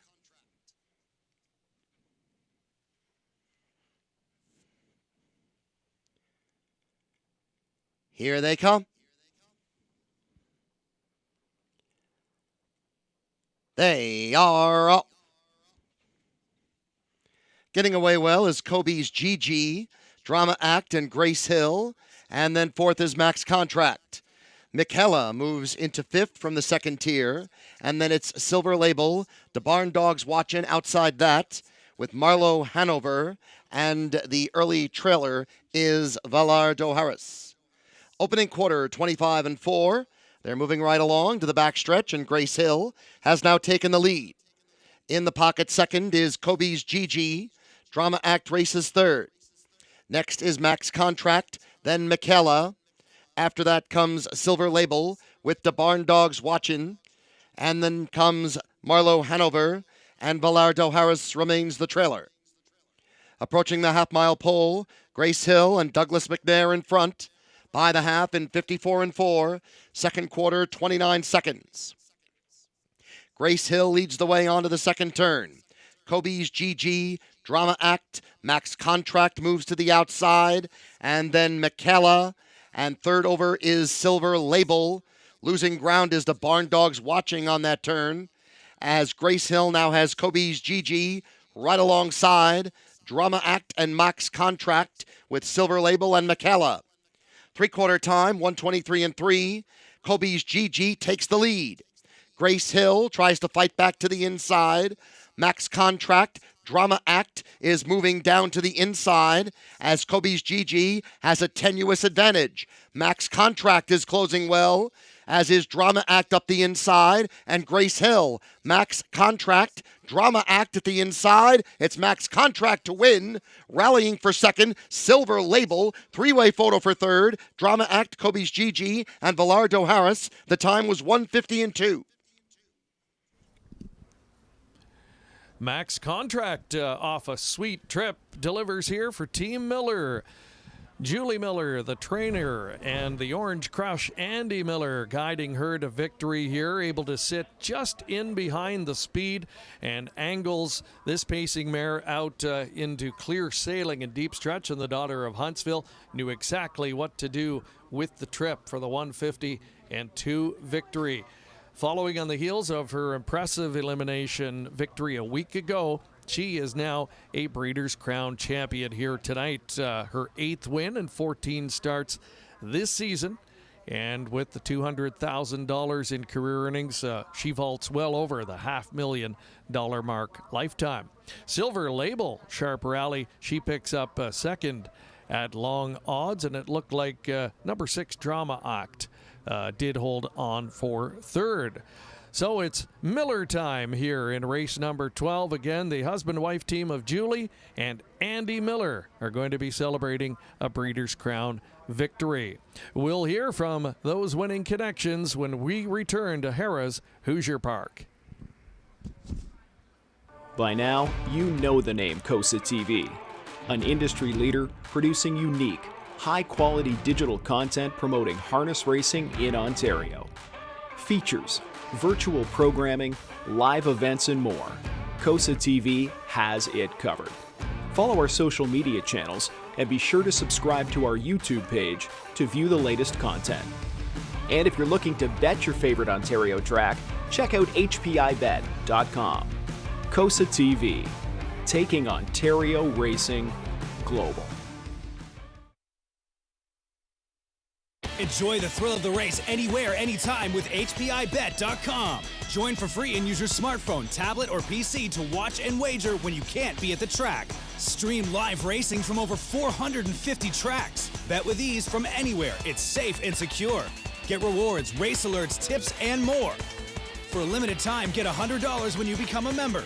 Plus, 1 month free live race streaming, and your first bet is on us. Go to hpibet.com to join for free today. Hi, I'm Nifty Norman. I'm a standardbred trainer based here at Ketchum Farm in Allentown, New Jersey. I have a stable of around 60 horses, and we use polyglycan pretty much exclusively on all of them. I'm Dr. Steve Dye, a standardbred veterinarian from New Jersey, Dye Equine Vets, and primarily I do most of Richard's vet work. And we use polyglycan extensively to maintain joint health, and polyglycan is a big part of this process for us. Bella Bellini is probably the best horse I have and probably the best horse I've ever had. She is relatively high maintenance and has raced hard for the last 2 years. In that 2 years, she's basically won $1 million each year, and polyglycan's been a big part of keeping her sound and healthy.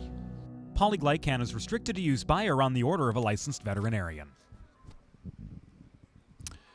The happy winter circle here, just outside the outdoor paddock at beautiful Harrah's Hoosier Park. Our 4th championship of the night goes to Max Contract in the Mares Open Pace. Andy Miller quoted as saying after elimination a week ago how she just loves this long Hoosier Park home stretch, 1,255-foot long stretch to to be exact.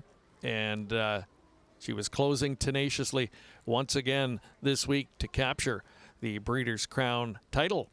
Andy got his first Breeders' Crown trophy back in 2004 with the 2-year-old female pacer Rest of Hanover, and here he is clicking in 2023 with wife Julie. They teamed up back in 2009 to win a Breeders' Crown title with trotting phenom Lucky Jim.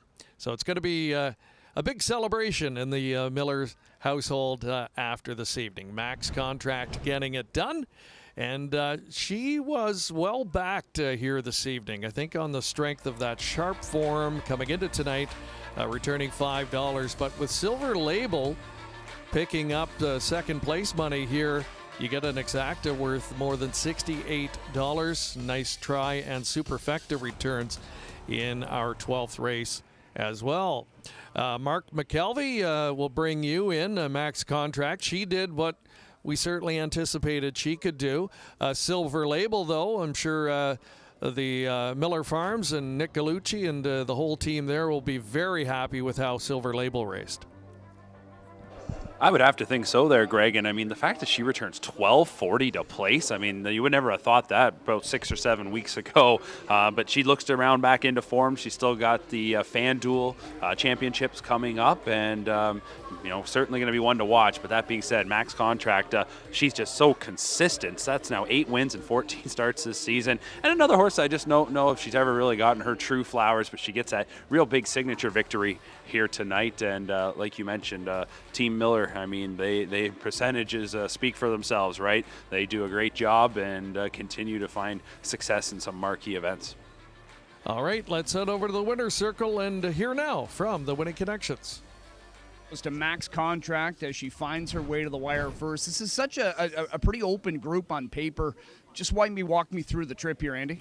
I just didn't want to rush her early, and they got out of there pretty good, and I really didn't want to get away fourth, but it was okay. I just bided my time until we got headed into the last turn, and then moved her, and Dexter come out of the 2-hole, so he carried me down the lane a little ways, and when I moved her over, she took off.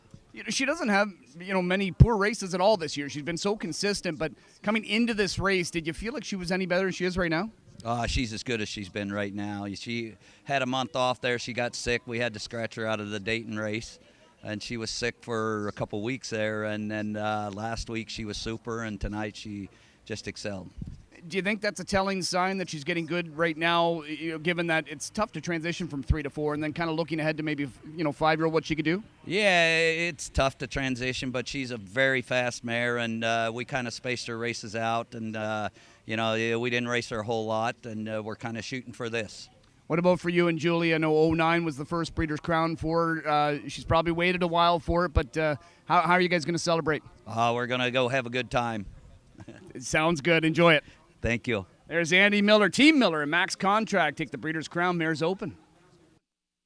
For over 25 years, Tara Hill Stud has worked with partners to help produce champion stallions. We are proud to have bred great racehorses like Fade Out, Shower Play, Precious Delight, and There's a Demon in Me. Our stallions, past and present, have had tremendous success while making a huge impact on racing across North America. Mr. Levesque, Mach 3, Cadabra, Muscle Mass, and Precious Bunny, to name a few. Our stallions' progeny have won major events, including the Hambletonian. Tara Hill Stud are currently standing 9 of the industry's top stallions. Alarm Detector, Control the Moment, Danson Lou, Flanagan Memory, Green Manalishi, He's Watching, Muscle Mass, Resolve, and Sports Writer. Our facility is modern, our staff knowledgeable. Consider Tara Hill Stud when choosing a home for your stallion. Tara Hill Stud, where champions stand and champion yearlings are raised. Log on to tarahills.com.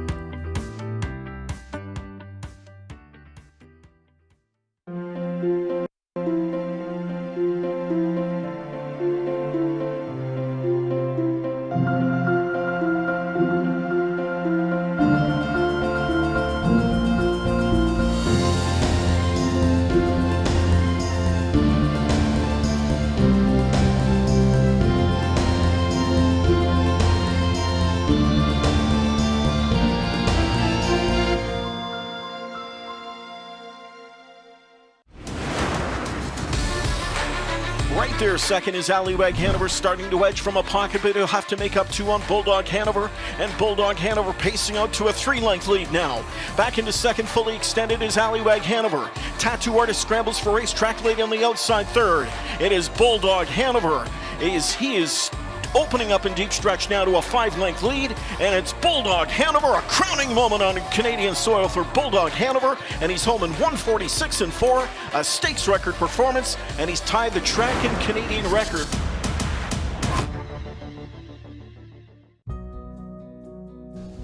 Hi, I'm Nifty Norman. I'm a standardbred trainer based here at Kitchen Farm in Allentown, New Jersey. I have a stable of around 60 horses, and we use polyglycan pretty much exclusively on all of them. I'm Dr. Steve Dye, a standardbred veterinarian from New Jersey, Dye Equine Vets, and primarily I do most of Richard's vet work. And we use polyglycan extensively to maintain joint health, and polyglycan is a big part of this process for us. Bella Bellini is probably the best horse I have, and probably the best horse I've ever had. She is relatively high maintenance and has raced hard for the last 2 years. In that 2 years, she's basically won $1 million each year, and polyglycan's been a big part of keeping her sound and healthy. Polyglycan is restricted to use by or on the order of a licensed veterinarian. 3 quarters, 1:25-1, 28-3. Dragon's Lair by 2 1/4. Annihilator on the outside. Pershing Square on the outside. Broadway Express less than an 8. It's Dragon's Lair by 2 1/2. Here comes Annihilator and Broadway Express. Dragon's Lair, Annihilator, Dragon's Lair wins the Breeders' Crown. 1:54, 1/5, another world record.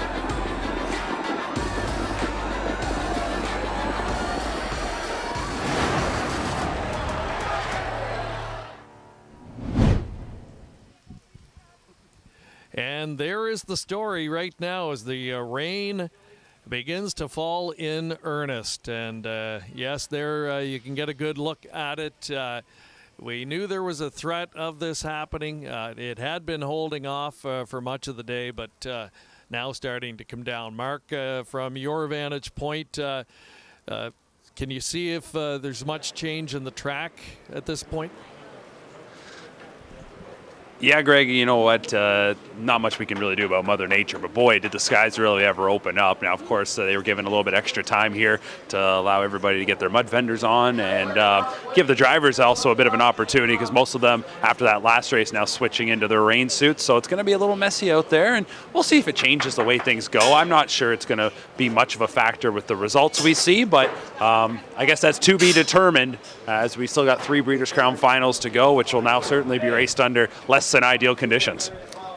Well, not the first time we've seen this in a Breeders' Crown. I've been involved in a night at Pocono Downs where it was very similar. Of course, it was almost hurricane-like conditions a couple of years back at the Meadowlands. They've had the same scenario right here at Hoosier Park. We were kind of joking around with the folks here last night, saying, you know, it was so nice, so enjoyable for them to finally get a Breeders' Crown under very nice weather conditions. It was a beautiful evening here last night, and it was actually holding off and quite nice here this evening up until just a few moments ago.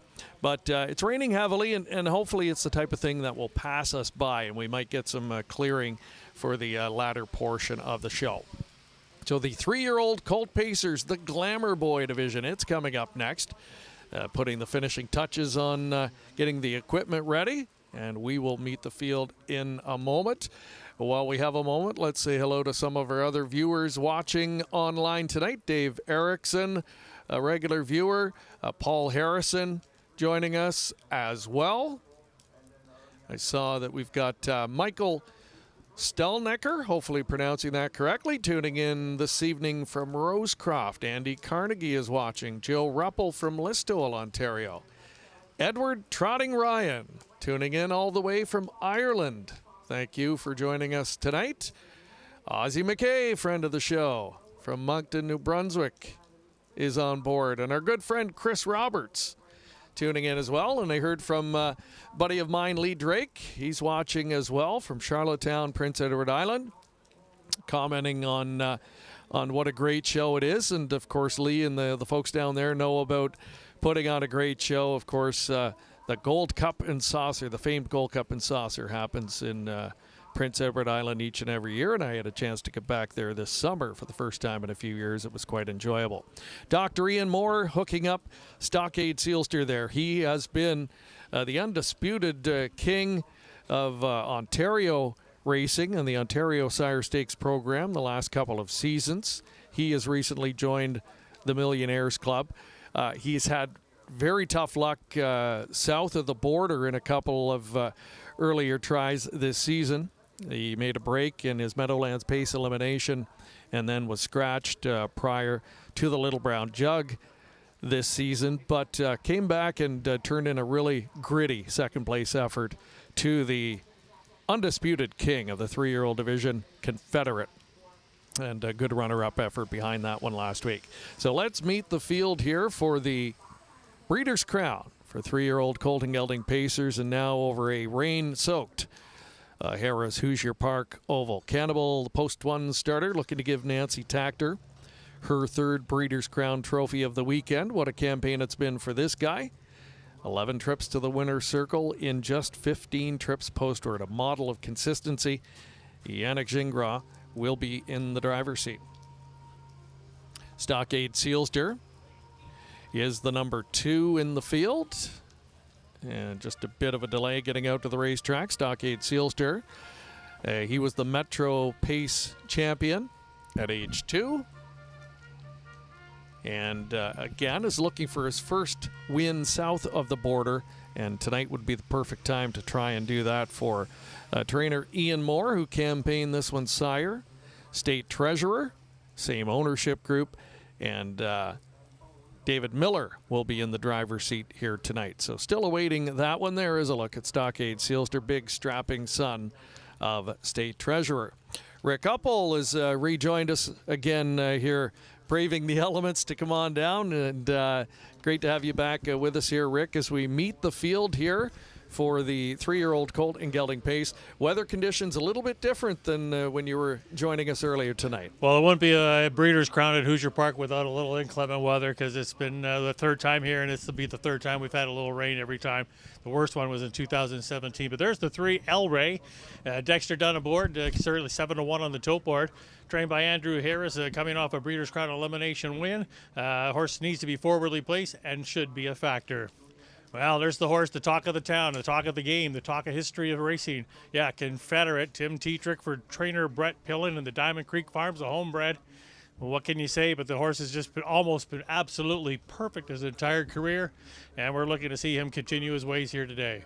Yeah, quite a horse, but Coach Stefanos is one of the local hopefuls that really turned heads last week. A lot of people North American-wide maybe not familiar with the horse, but they could be much more well-acquainted after tonight. Absolutely, and he's quite a story for the horse. Of course, John Stefanos owns this horse. He's part owner of the horse.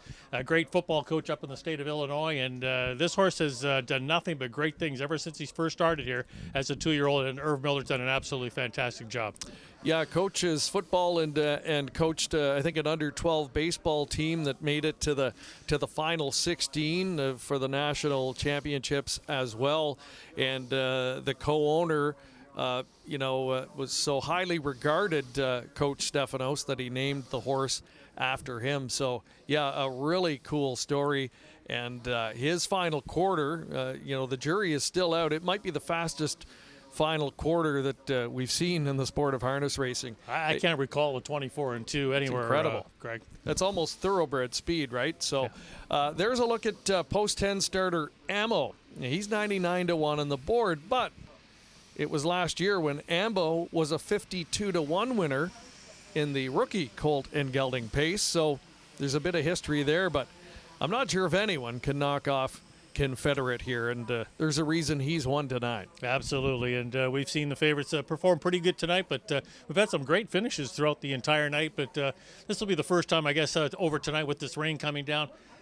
Generally you think, Greg, when the rain comes down these kind of limestone type of racetracks, the rain actually tightens the track up a little. I'm not so sure what the actual result will be here tonight in this very first one on the off track. Yeah, I think, it was a steady rain earlier and, just a light, steady rain for a couple of races. You're right. But, I think there's been some accumulation now because it really did come down for a while, and you can see there's a bit of that spray coming back up off the tires of the race bike here. So what impact it will have, I'm not sure. I certainly don't expect them to be able to threaten any records from here on in.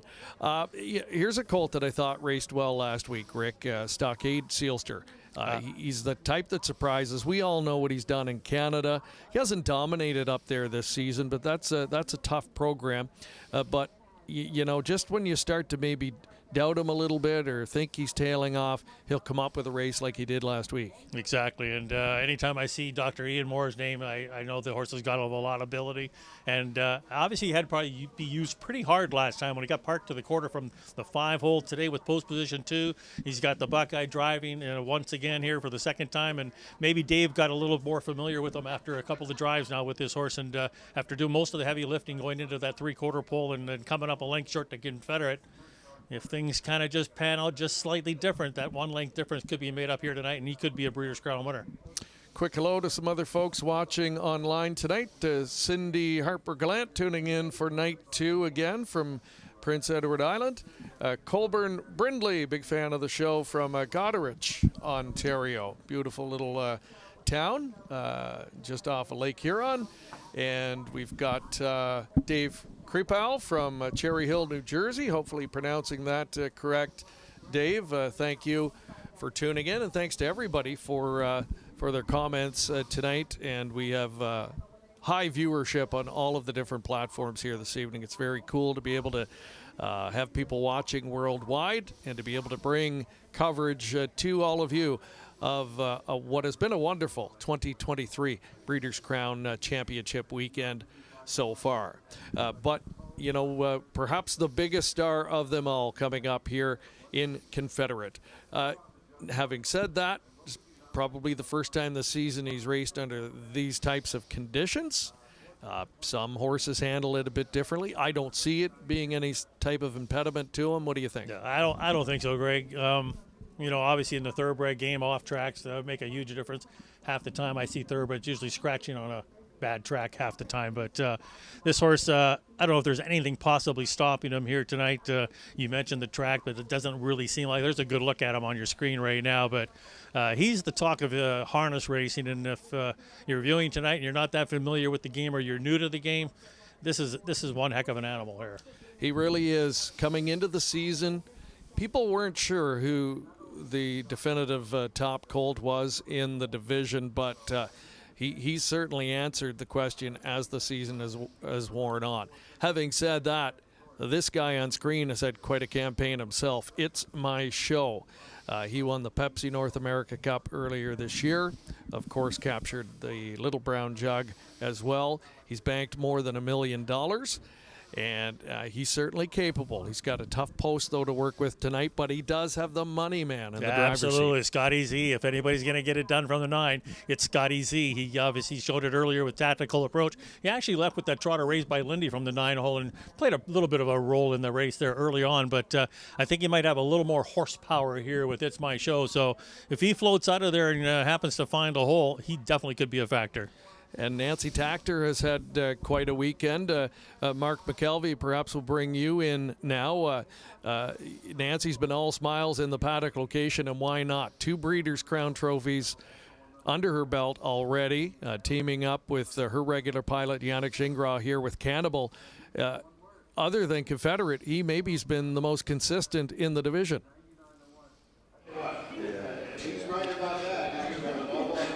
Yes, Greg, sorry, couldn't catch what you had said there, but I see the gates now starting to move into position. And just based on talking with a few of the connections for this race coming up, I mean, I know it's all about Confederate, and if he'll add to his growing legendary resume. But, we've talked a bit about a horse we're really familiar with in Stockade Sealster. And, maybe he is due for that final big win in the U.S. after some tough luck when he has traveled south of the border. But talking to his connections, he had a really good week here.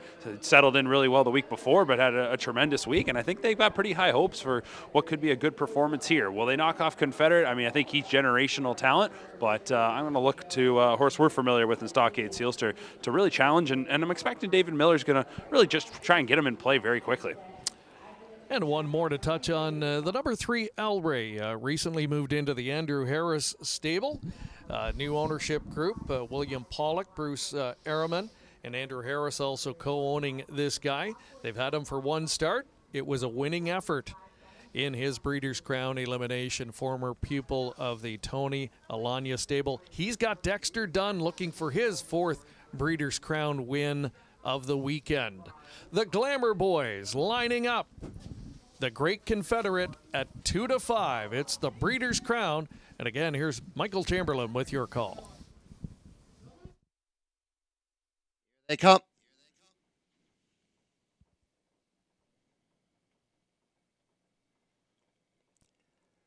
They are up. Fast starts for Hunting the Last Dollar, Command, and It's My Show. And it's 3 lengths already back to Stockade Sealster. Cannibal is next. Confederate outside that. Next is Ammo with El Rey as the field now goes on to that first turn. Moving next in 9th is Coach Stefanos. And 10th and last is Admiral Hill. First quarter 25-3. They race through the raindrops onto the back stretch.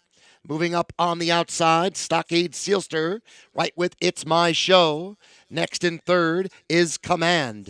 2.5 lengths back to Hunting the Last Dollar. Confederate is next in 5th. After that, it's Cannibal with Ammo to the inside. Then on the outside is El Rey 8th. And the last 2 are Coach Stefanos and Admiral Hill. Half mile 53-4. Second quarter 28-1.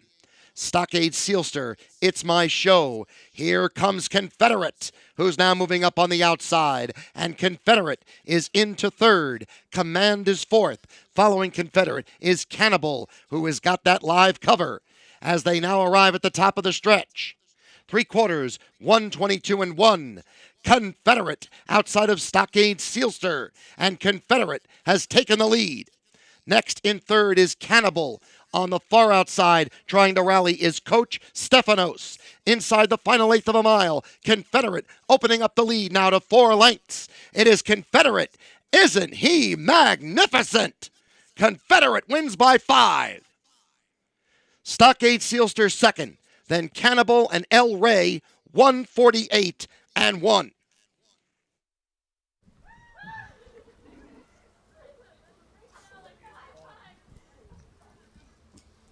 Absolutely incredible time for Confederate. When you see the weather and track conditions the way they are currently, 148-1, only a 1/5 of a second off of the Breeders' Crown stakes record for this division. Chances are on a fast track he obliterates that tonight, asserting his dominance again. Stockade Sealster second, a great second, but no match for Confederate, and that has been the story all season long. It looked like he almost started out in the parking lot, Greg, after the start. He looked like he's in a kind of a tough spot there early on, but Tim managed to get a hole in front of Cannibal. And even if they're racing in quicksand, this horse looked unbelievable. I have one word to describe his performance tonight, and that one word is wow. Wow, I think is going to be a term a lot of people will be using to describe that effort tonight.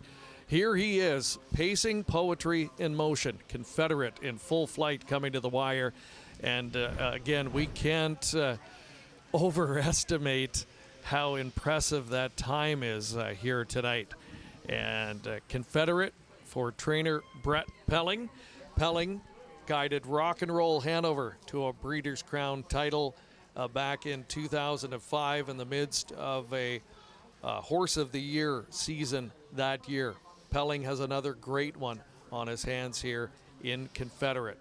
Brett sits 5th all time as far as trainers in earnings in the Breeders' Crown Series, and adding to that total here tonight as Confederate takes home the lion's share of the $600,000 purse. Will put him over $1.5 million on the season. And I would say at this point, Rick, we are likely looking at your horse of the year in harness racing. Yeah, without a doubt, Greg. Yeah, definitely horse of the year. And I'm sure the Connections are very happy to kind of cap off their campaign. I don't know if you'll have maybe one more start or not, but I know they're considering not racing him possibly next year. But it'll be a bit of a shame because he is unbelievable. The winner's blanket is going on. We will take a commercial break and be back to hear more from the very happy Winners Connections next.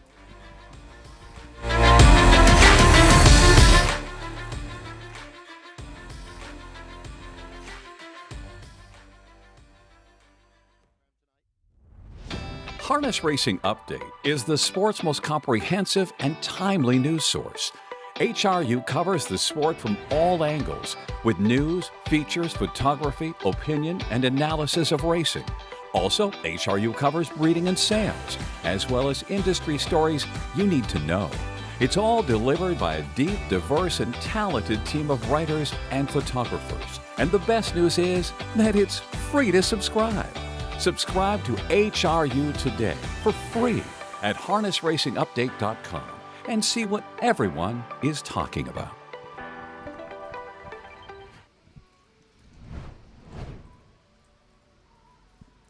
A look at Confederate making his way back into a packed winner's circle here at Harrah's Hoosier Park. Hugs all around. There's Brett Pelling with the black and red colors. He's done a masterful job managing Confederate. That's been Brett's forte over his career, the way he can manage a long and lucrative stakes season for these top performers. And to have Confederate this good on this night is a testament to that, and perhaps never better than this evening in winning the Breeders' Crown. For driver Tim Tetrick, he's fourth all-time in the Breeders' Crown Series among drivers, and notches another trophy and more earnings to his numbers as well as he continues to move up in the standings. This is what the Breeders' Crown is about, Rick. We're getting to see something very special in person in the form of Confederate. Absolutely. Kind of like something like Bulldog Hanover. Now we've seen this Confederate. Happy to see Tim get the job done. It's been a while in this 3-year-old sophomore campaign on the Breeders' Crown end of it for Tim. The last time he won it was exactly 10 years ago, and by the horse named Captain Treacherous. So nice to see Tim get back into the winner's circle here with the Breeders' Crown. Not that he's unfamiliar with getting to the winner's circle, that's for sure, with our all-time leading driver here eventually. But Tim, Brett, the Diamond Creek Farm, a homebred, hats off, and congratulations on a great victory, and what a way to cap off the campaign. $2.60 to win. You might be wondering, is that the lowest price winner ever in this division? Well, I can tell you goalie Jeff returned a paltry $2.20 in his dominant 1989 season. But Confederate has been dominant. He has been the star of the division. In fact, he might be the star in all of harness racing this season, and adds another trophy to his one more thing to your list. mutuals talk there, Greg. How about Confederate and Stockade Sealster? They finished 1-2 in the elimination last week. They finished 1-2 here tonight, and you get $26 for the deuce. That is impressive. So, yes, we await a happy winner's circle here. We'll be heading over there for some comments with Chad Rosema in just a couple of moments from now. And the good news is, as we look behind us, the rain is starting to subside. So, the damage is done a little bit in terms of track because it did rain heavily, but it's not going to dampen what we expect to see over the next couple of races. That was just simply watching a superstar do his thing. I think we're going to see some real great marquee matchups, though, in our final two. Oh, absolutely. I can't wait for the last one. That's going to be a barn burner. All right, we've got the Magic Man, Bill O'Donnell, standing by. He's going to join us for the next segment. But right now, let's head over to Chad Rosema for more Winner's Circle reaction. It's a field of 10, 13 minutes to post.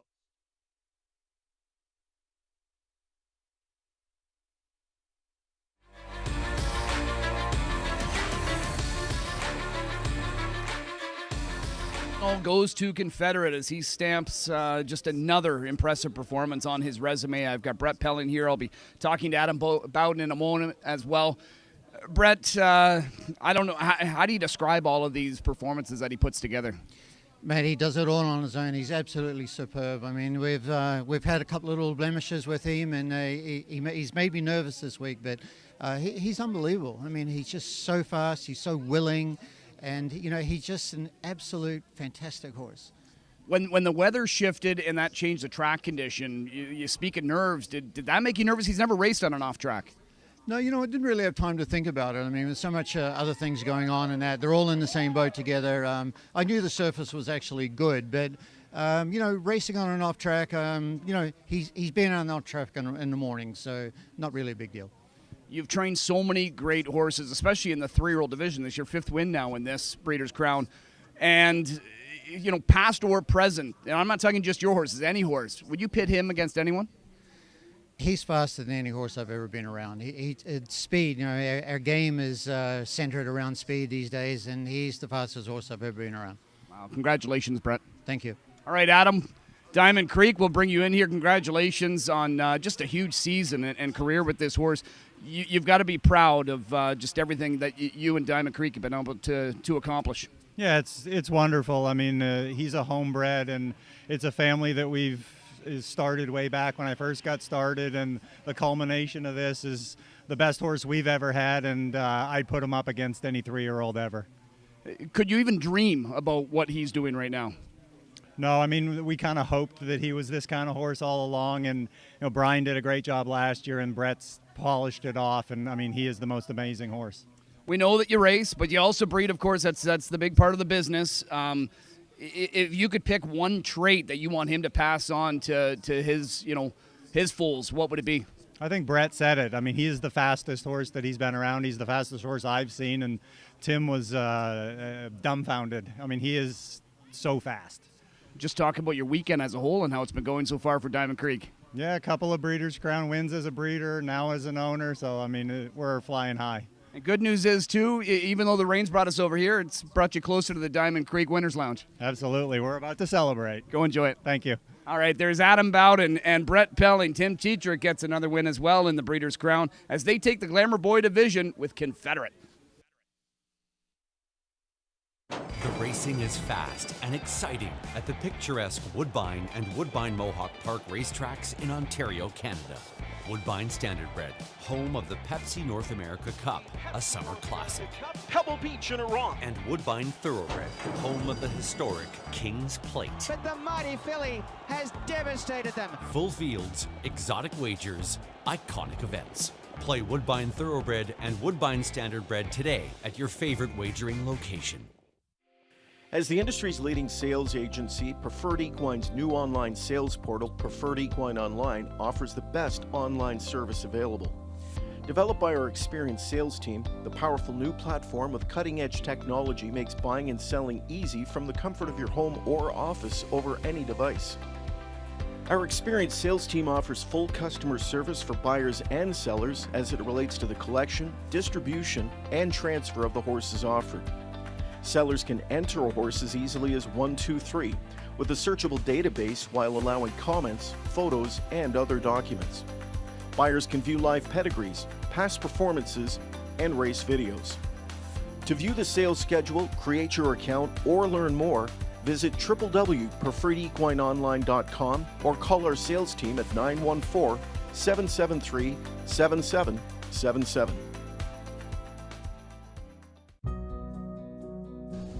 Hi, I'm Nifty Norman. I'm a standardbred trainer based here at Ketchum Farm in Allentown, New Jersey.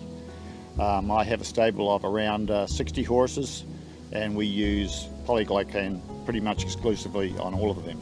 I'm Dr. Steve Dye, a standardbred veterinarian from New Jersey, Dye Equine Vets, and primarily I do most of Richard's vet work.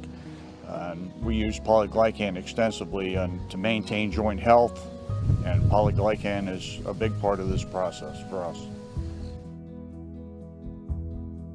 Bella Bellini is probably the best horse I have and probably the best horse I've ever had. She is relatively high maintenance and has raced hard for the last 2 years. In that 2 years, she's basically won $1 million each year, and polyglycan's been a big part of keeping her sound and healthy. Polyglycan is restricted to use by or on the order of a licensed veterinarian. And welcome back just outside the Winter Circle location. It's Breeders' Crown Night number 2. We've got 2 races left to go, and right now we want to welcome in the Magic Man, Bill O'Donnell, a man who certainly knows the history of the Breeders' Crown. And Billy, I want to welcome you here to the set. Thanks for braving the elements and coming down and joining us here for this second to last segment tonight. Just a quick thought from you on the history of the Breeders' Crown and what it meant to you. You came along, you were right there when catch driving was really becoming the thing, and then of course the Breeders' Crown comes along, and it had to do a lot for your career and many others in the sport. Yeah, well, thanks for having me, Greg. And yeah, it was 1984 when it started. It was a big deal. I mean, once the Meadowlands was done in August, we'd go to end up DuQuoin, and we go to Kentucky for the Red Mile, and that was about it. In those days they had the odd race at Rosecroft or something, but when the Breeders' Crown come along, it really enlightened everybody and got a lot of people interested in the industry, and it was a lot of TV exposure, and they traveled around lots, and then they had the big ones. They would go to Pompano and to various places, and it's quite a thing. Yeah, I guess when in the past few years too, you get nights like tonight where it starts to cool off and you get the heavy rain and whatnot. Makes you appreciate maybe those Pompano days, right? That was it was pretty nice to go down there at that time of year and contest those championships under beautiful weather conditions. Yeah, we even had bad weather there one year too. So it's that time of year that you get all the rain, and last night was. It was almost tropical here last night, and there's a big change in the weather. And up until about whatever it was, the 9th or 10th race when it started raining, it was a pretty nice night, really. But they still all get through it. The track, they got it sealed up pretty good. It looks like now they're still going like a son of a gun. So these good horses too. Mud doesn't bother them much, so they slug through it pretty good. Yeah, for sure. We saw what Confederate did, 48-1, just a 5th off of the stakes record, and really a remarkable performance. Do you have a favorite Breeders' Crown memory, Bill, if you think back over the years, or a favorite performance that you were either a part of or that you watched? Well, I think for me, Valley Victory as a 2-year-old. I remember going down to Pompano. He'd only raced 3 or 4 times in his life before that, and I went down to race him, and he had a problem with the foot, a pus pocket not popping out on him and stuff, and they were afraid we might have to scratch him, and as it turned out, he weathered it through, and I think he set a world's record or track record that night, and he was really something. And of course, you have a moment that a lot of people remember, not for the same good reason though. Of course, the year it was it Robust Hanover that fell? Yeah, he did. He kind of stubbed his toe and fell down. And we won't repeat what you said in that now famous interview, but you've always been a great sport, of course, when people bring that up. But hey, that's just part of the Breeders' Crown lore. And I mean, to be around since 1984, I was talking with John Campbell here earlier, and to see the series not only still just continuing, but it's thriving, and it truly has stood the test of time.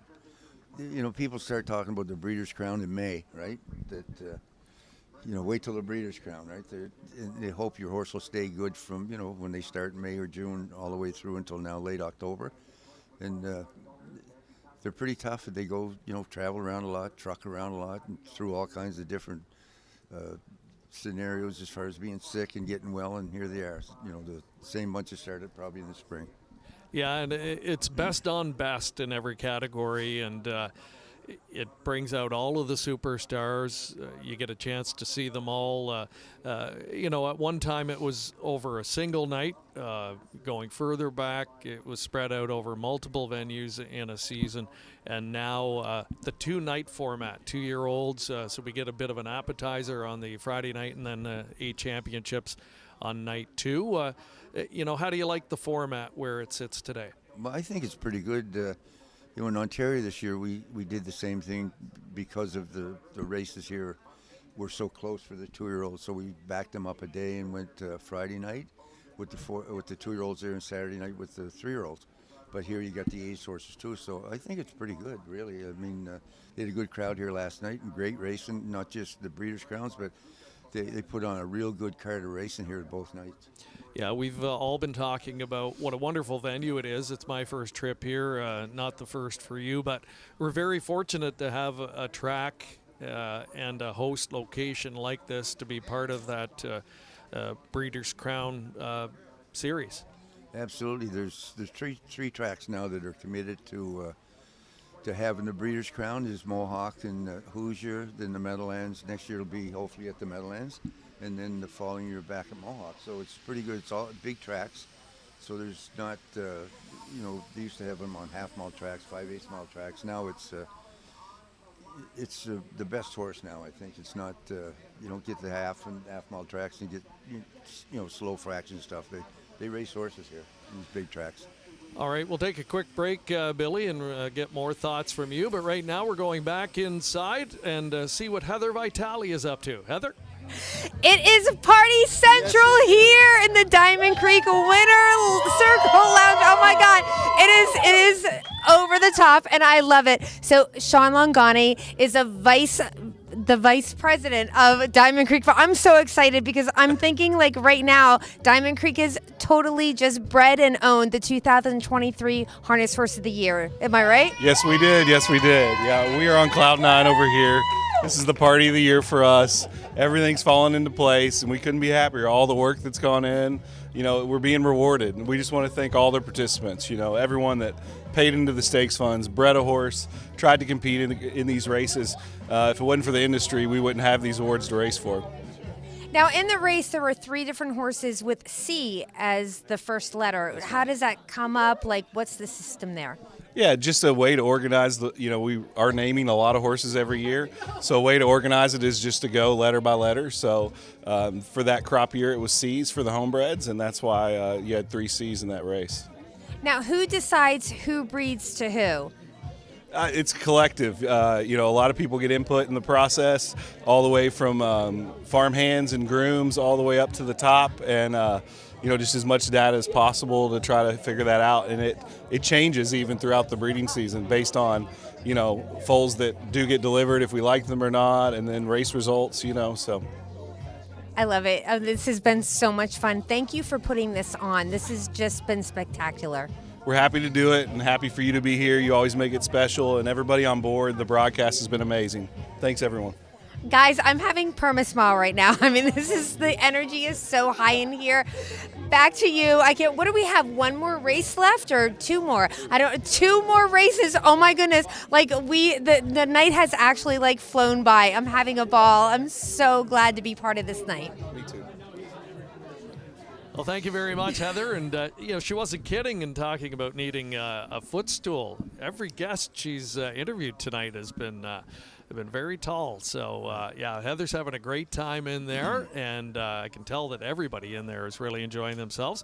And, hey, maybe it's Miller time coming up here in the Breeders' Crown Open Trot. We saw Andy and Julie Miller click for a win earlier tonight. Dave Miller, he's had quite a history in the Breeders' Crown. In fact, he sits second among Crown drivers all time, 30 trophies and counting. And he's got a big shot here to add to that $16 million in purse winnings in the Breeders' Crown as he will pilot its academic.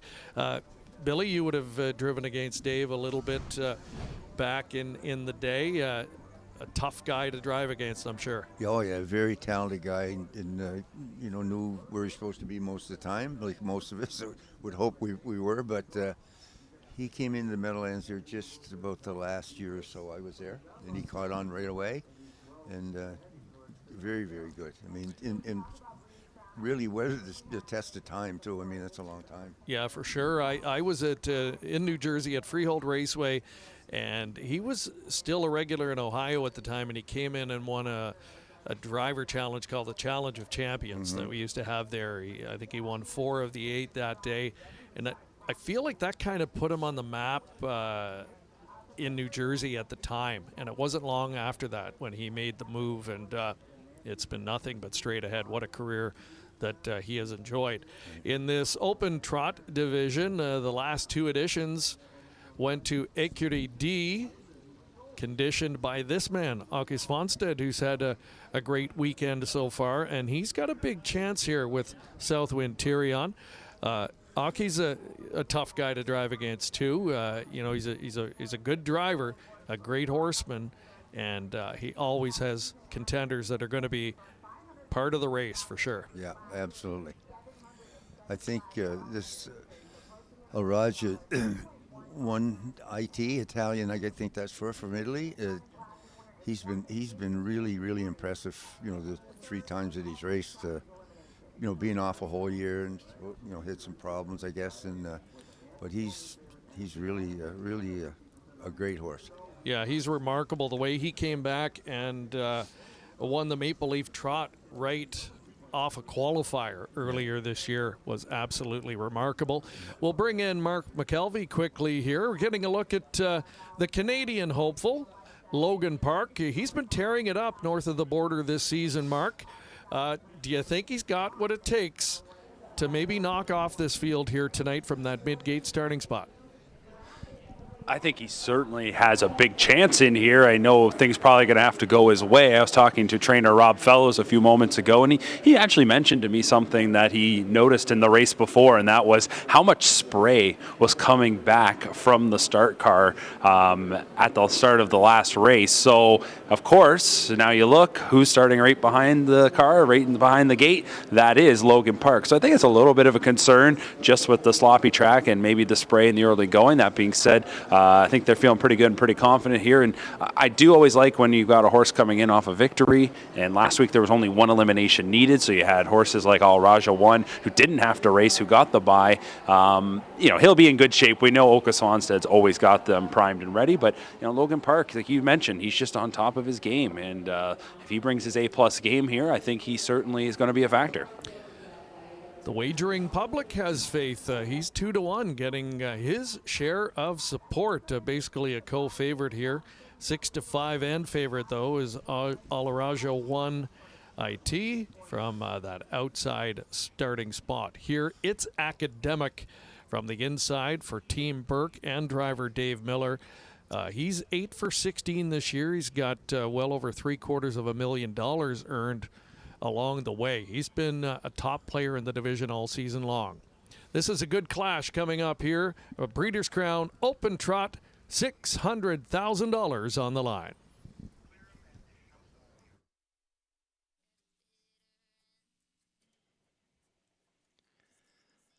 Starting gate on the move for race 14.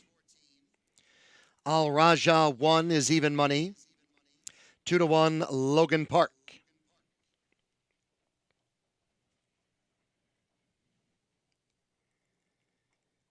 Here they come.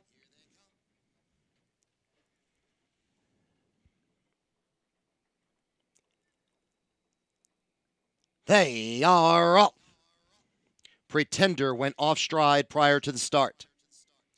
It's Southwind Tyrion out for the early lead.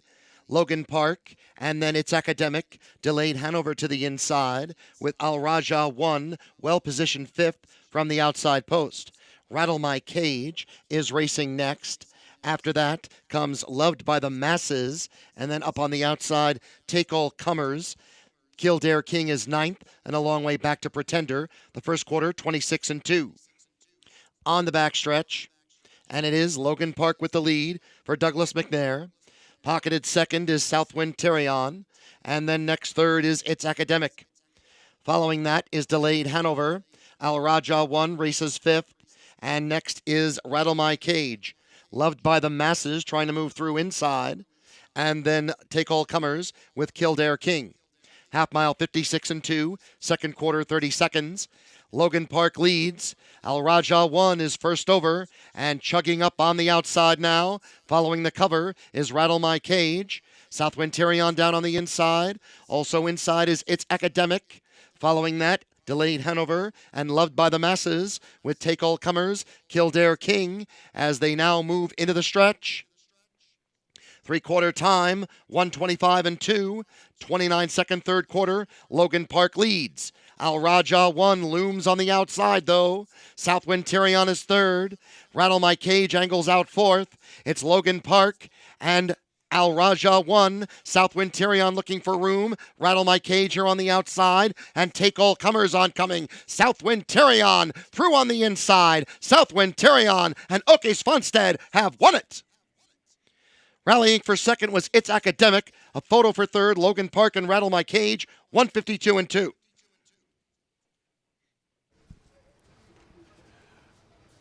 Well, it's the Oke Svanstedt show again here tonight on Breeders' Crown night number 2 as Southwind Tyrion leaves for position, and he let Logan Park tow him right up till the midway point of the home stretch. And Billy, when you fire to the inside, you never know how they're going to handle it. But this guy, the moment he was shown daylight there was never a doubt. No, exactly. They they race on tracks now with passing lanes on the inside, and I guess they get kind of used to it. But by the time they get to be aged horses, they're pretty adaptable. They're used to about everything, seen everything, and been in every situation. This horse he scooted pretty good through there, right? He sure did, and Oke knew exactly what he was doing. It just stretched out Logan Park a little bit in the opening quarter, and then likely knew that Al Raja 1, the stablemate, would be coming to call and would keep the pressure on the leader. Yeah. And Southwind Tyrion knew exactly what to do with it. You never know how horses are going to take to the off-going. This guy went through it beautifully tonight. So that is a third Crown Trophy this weekend for Oke Svanstedt. What a weekend it's been, and there's still plenty more to come. We'll have some Winner's Circle reaction on the other side of the break. By now, you know the name COSA TV, an industry leader producing unique, high-quality digital content promoting harness racing in Ontario. Features, virtual programming, live events, and more. COSA TV has it covered. Follow our social media channels and be sure to subscribe to our YouTube page to view the latest content. And if you're looking to bet your favorite Ontario track, check out hpibet.com. COSA TV, taking Ontario racing global.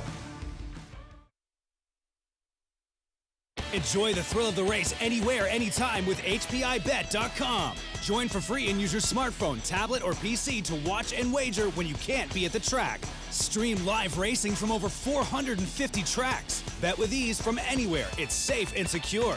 Get rewards, race alerts, tips, and more. For a limited time, get $100 when you become a member. Plus, 1 month free live race streaming, and your first bet is on us. Go to hpibet.com to join for free today. Chameleon and Baseball moving to the three-quarter pole. Matt Scooter commands the fractions with a length and a half. Camtastic is at the rail. Jaguar Spur on the outside, followed by Running Meat Low Bell.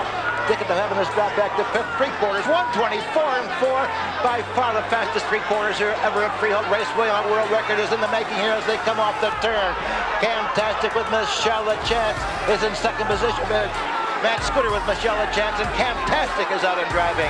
Michelle Chance has Matt Scooter under drive, and here comes Camtastic in the final yard. Far outside, Running Mead Low Bell. It's Matt Scooter leading the way, scoring easily by 3. Check the teletimer, 153-2, a track record here at Freehold Raceway. The great Matt Scooter from the vault, past Breeders' Crown winner. This is the third consecutive year that Oke Svanstedt is returning as the winner of the Breeders' Crown Open Trot. Écurie D had won 2 consecutive years, and this time at Southwind Tyrion. Not shocking that Svanstedt wins here, although most people probably expected it would be the stablemate Al Raja 1 who got it done for the barn. But Southwind Tyrion has been a pretty solid competitor this season as well. He's been knocking at the door. This, though, by far the biggest win of his career to date, and a third Breeders' Crown trophy for Team Svanstedt this weekend. 52-2, that's a nice win time as well on the off-going. And you've seen Oke since transitioning to North America, Billy, and similar to fellow countrymen of the past, he has really made his mark in North America, and he has become a staple in the Breeders' Crown. Oh, in every race basically, but he's with the 2-year-olds, 3-year-olds, now the age horses, it doesn't seem to matter. What he trains, he knows how to get them to the winner's circle, and that's nothing new for him. I mean, he was champion over there in Sweden and European countries there too, right? So, but he has really, he's adapted to this type of racing well. Some nice mutual returns here. It's Academic. Another nice result and more money on his card this season. He finishes second. Rattle My Cage, he was the other to take the bye into the final. He lands a top 3 position. And Logan Park, he set the pace up front and did hold on for a 4th place finish. Some very nice mutual returns. $14 on the nose. The try worth more than $1,053, and another superfecta worth more than $3,800. So congratulations to those who are playing along and were able to tab that value player from the Svanstead barn in Southwind Tyrion. So we've got 7 down, 1 left to go here this evening. The Open Pacers are coming up next in our finale. We'll try and take a quick look here at the field page and just set it up for you. Great looking group will square off in our last championship event of the night. And there is a hot horse coming in. His name is Tattoo Artist. He has post number 3 to work with. By the Missile's been a top competitor all season long. They are going to leave side by side on the starting gate, and that's the field of 10 that will contest this finale. Allywag Hanover will leave from the second tier for driver Todd McCarthy. That's the Breeders' Crown Open Pace, another $600,000 event to wrap up our coverage here this evening. So we're just awaiting hearing from the winning connections here of race number 14. And while we have a moment, Bill, I want to ask you about what the atmosphere was like tonight inside. Everybody was outside earlier. The rains hit. They moved inside. I'm sure it's pretty crowded. We'll get to that in a moment. I believe the winning connections are now standing by. Let's head over to them. Southwind Tyrion, I know you got an opportunity to actually watch a race. I know you're so busy warming horses up, taking others back. What was going through your mind as this race was unfolding? I mean, he had a good post and he's quick behind the gate. So when he got the position he had, I was kind of satisfied with him. He had the same trip last week, but we did some equipment change on him for this night, and obviously it worked out. So very happy. And I know you've got the chance to drive this horse in races a bunch. What's his biggest asset? He's kind of in a very all-round, like he's a car to drive, you can tell him go, and then his 2 fingers, very nice to manage. And he has the heart of really want to do the job, and when he leaves that helmet, he's 100% into the work. I know you guys had a bunch of starters, but the results showed up. Coming into this weekend, did you guys anticipate having the results that you got? It's British Crown Finals, like it's the best horses here tonight, so you need obviously a good post to kind of be in the front in the races, and then of course the horses has to perform too. It's week to week back racing, and a lot of sickness goes around, so you obviously don't train that hard now, so you don't have a really clear line of where you have them, but they raced great last week, so it was just to manage them to stay sound and happy to this weekend. And very proud and very happy for the team, and great caretakers behind us. They really work hard and 24/7, so big credit to them and everyone, owner, and I'm so happy over the weekend. You guys did a great job. Enjoy it. 4 wins. Go celebrate. I will. All Thank right. you so much. There's Sarah Svanstedt representing the Svanstedt stable. What a big weekend for them, sending out 4 winners. Their latest, Southwind Tyrion, takes the Open Trot. An incredible weekend. And to our viewers, one more chance to let us know what you think of what you've seen so far over 2 nights with 1 championship to go. Who has been the star of the show? Has it been a trainer? Has it been a driver? Has it been a particular horse? Let us know in the comments. And Bill, just getting back again to the crowd inside, what's the atmosphere been like? It looked like we had a great crowd on hand until that rain came. Well, inside, I was here last night and tonight. The clubhouse tonight, it's packed. I wasn't down to the tent, but I'm sure they have, that's pretty much full also. And like you said, there was a lot of people outside till the rain scattered them, chased them inside. And it really did rain hard here for quite a while. So it's been great. I mean, people are they're enjoying the show, I think. Yeah, there is a big local contingent competing this year as well, and the crowds have been fantastic. And the local horses certainly have made their presence felt. And there's a local that a lot of people are going to be rooting for here. In fact, earlier this year, he upset right here on home soil in the Dan Patch. It beat many of the rivals that he's going to be squaring off with here tonight. So we'll see if he can regain a bit of that hometown magic. His name is Ponda Warrior, and earlier in the week, we caught up with his trainer, Jay Hochstetler. Hi, I'm Jay Hochstetler, trainer of Ponda Warrior. And Ponda Warrior's trying to fire a big finish. Ponda Warrior, one start since November, and he wins the richest race in Indiana in 1:48 flat.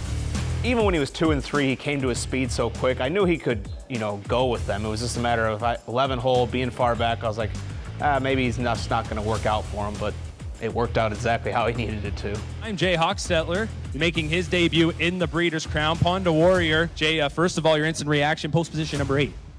That's his third 8-hole in a row, so I'm getting really used to it, actually. I think he kind of likes the air out there, so I'm pretty excited about it. This time, he's got the 4-hole. I think he can just get in the flow, and having his home track is definitely going to help him quite a bit. And he's shown already that he can go with them. I think if it works out, they'll be calling his name at some point in the mile. This is a great place to be. It's one track. It's a big track. It's a really good surface, and I've had a lot of luck here and had a lot of success and a lot of money made with good horses. So if you have a good horse, they'll take you far here.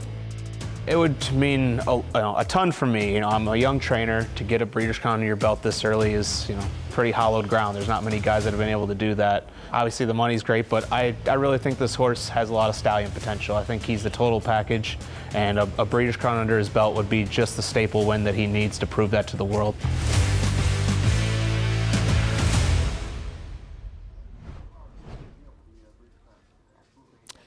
A look there at Ponda Warrior as we are just moments away from meeting them on post-parade. Looks nice and relaxed and composed.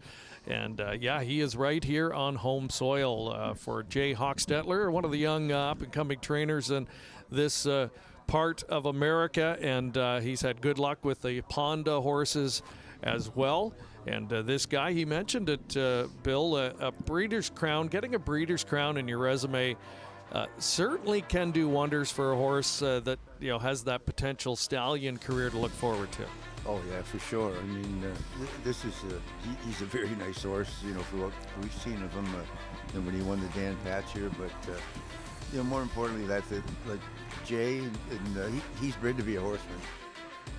He is. Absolutely. Yeah, we were talking last night, and I didn't realize until last night that Doug Ackerman was his grandfather. Yeah, he'd be very proud of him if he was here. Oh, for sure. Yeah, absolutely. So.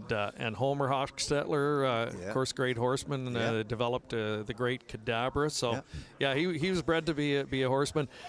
Good on air too. He co-hosted the show here with me last night, so we certainly got a lot of potential there. How about this little guy? Speaking of warriors, tattoo artist. He's a diminutive horse. And as a 2-year-old, he was small, but he showed a lot of talent. He was a little bit hot back as a 2-year-old. And I just didn't know if he'd have the longevity. And I think it's remarkable to see him at this age right now, the best he's ever been in his career. It's unbelievable, that horse. He just don't go any bad races. I mean, he may not win them all, but boy, he's a tough campaigner, that horse. When he raced at Saratoga this summer, he won their biggest event there last year, and this year he went to third quarter 26 and 3.5 mile track. Now, I've seen a lot of races in my life. I've never seen a quarter like that, a third quarter on a half-mile track like that. And I thought last year he ended the season on a high note. Unfortunately, he was coming up against a horse called Bulldog Hanover and was chasing him, but he went some big miles in defeat last year. With Bulldog out of the picture, now he's been the dominant force. It truly is remarkable. Getting a look at a couple of the Burke horses there, By the Missile and Luz Perlman. They both, I think, warrant a big shot in this field as well. A lot of the key contenders are toward the inside of the gate, so it could make it very interesting early on. Charlie May's been quite a top performer the last couple of years as well. And I don't think you ever can discount Allywag Hanover at this level. And you're getting 15-1 on him from post 10. He could be the value on the board. Absolutely. I don't think he can throw one or two of these horses out.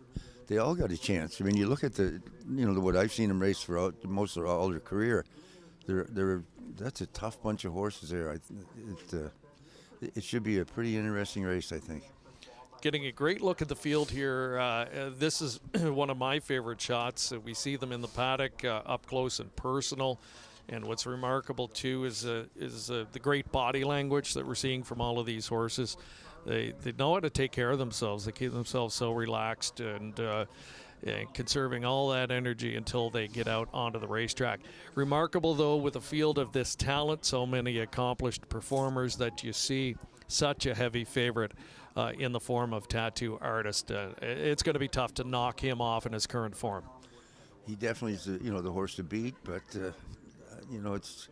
it's a horse race. I mean, anything can happen, and it has in the past. But you're right, he looks like the one to beat. But this is always a feature race, in my opinion, or the A's Pacers, and this caps it off for the Breeders' Crowns of 2023. I'm in agreement. This is typically the one that I look forward to the most. These are the seasoned veterans, the war horses, and they just know how to bring it every time they go behind the gate. So we'll see if Tattoo Artist can get it done. Just an interesting trend as you look at some of the recent winners in this division. The last 4 winners were all 4-year-olds when they captured the Breeders' Crown Open Pace division. And do you think that's a situation where, as a 4-year-old, later in that 4-year-old years, when you really start to acclimate and are able to make the graduation to that level? I always thought that, I raced lots of 4-year-olds at the Meadowlands in the summer against the Ace horses, and we closed in August, early August, and about the 1st of September on, they're not babies anymore. They're real men, and they start to be able to compete with them. And that's not the rule of thumb, but there's lots of them now. They seem to be a lot more mature, probably early as 4-year-olds, and they seem to be able to go with the Ace horses.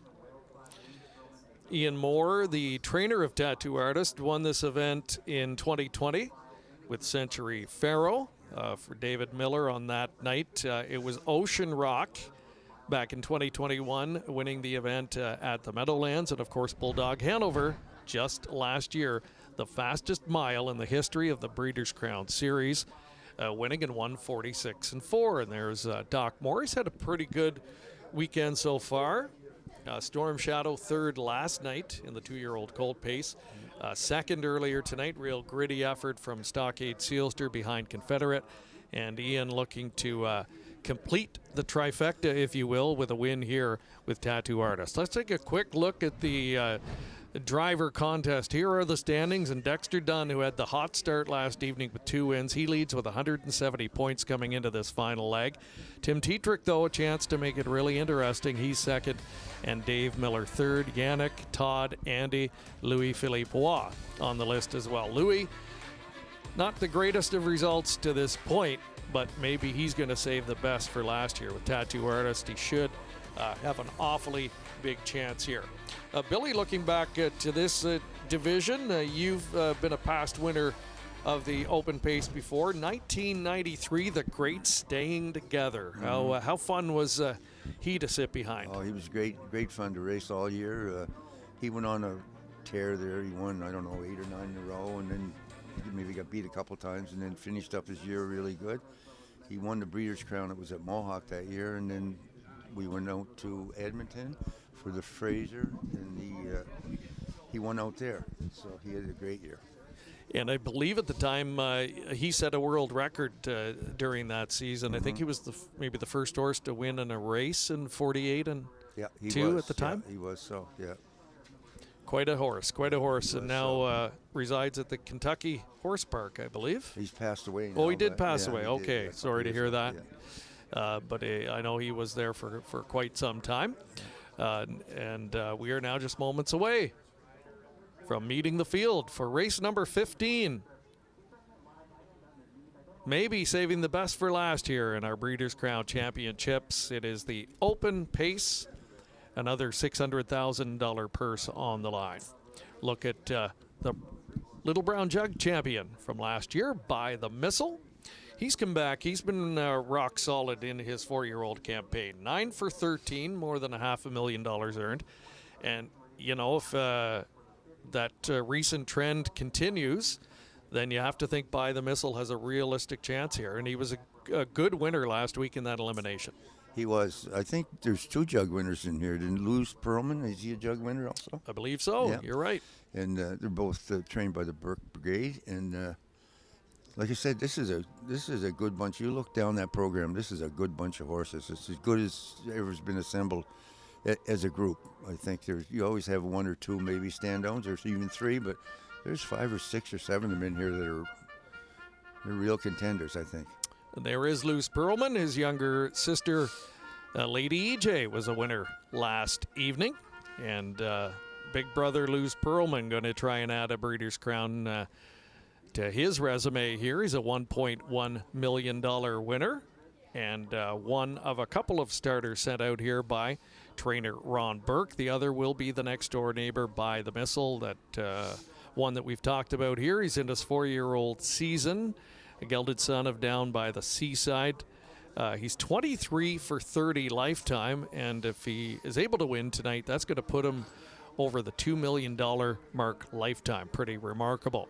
But he's got to go through tattoo artist, and that's no easy feat right now. Ian Moore, talk about a trainer that's had a wonderful career too. He raced for decades in Atlantic Canada, but since making the full-time transition to Ontario, he has annually played at the very top level. He does. He's always done well. I mean, home in the Maritimes, he always did well, and he don't usually have like the real high-priced colts either. But he's got a great eye for a horse. They're big, strong, good-looking horses, and conformation must be good, I'm sure. And but does a great job with them, and they seem to last too a long time. And we just saw a moment ago the local hopeful Ponda Warrior, trained by Jay Hochstetler, and young reinsman Kyle Wilfong will be looking for his first Breeders' Crown trophy. And a good starting spot, post 4 to work with for him. Buckabed Hanover, post 5, Dexter Dunn on board. Kind of a hard luck type over the course of his career. He has made $1.1 million, but you feel like there's been a bit of money left on the table. He's the type that deserves a big high-profile victory, and what better place for that to come than here in the Breeders' Crown. Charlie Mays had a bit of adversity over the course of his career too, Billy, but when all is said and done, it's been quite a career, and he's a double millionaire as well. Yeah, oh, absolutely. You look at every one of them. There's over $1 million except for a couple of 3 horses here, right? They all got over $1 million, so they earned it the hard way. That's for darn sure. And Allywag Hanover, there's another horse. I mean, he's over the $2 million, and he can beat them all in any given day too. So he's got a new driver tonight. Does he? No, Todd's still driving him. I thought that was. That's Dexter with a buckabet. 3 double millionaires in the field, and there is the last one, Allywag Hanover. So again, post 10, a trailing position here at Harrah's Hoosier, and Allywag Hanover getting overlooked at 13 to 1. I think he is certainly the price play. Line Drive Hanover, we remember last year he won the Confederation Cup early in the season, and that was a night where Bulldog Hanover finished 4th, and at that point it looked like Line Drive Hanover was going to be the next big thing in harness racing. He did end up having a good campaign, and then I think injury cut it short. Just hasn't come back quite as strong this season. He'll have to try and step up here. Linda Toscanover's taken over the training, and James McDonald on board. We were talking about a guy like James.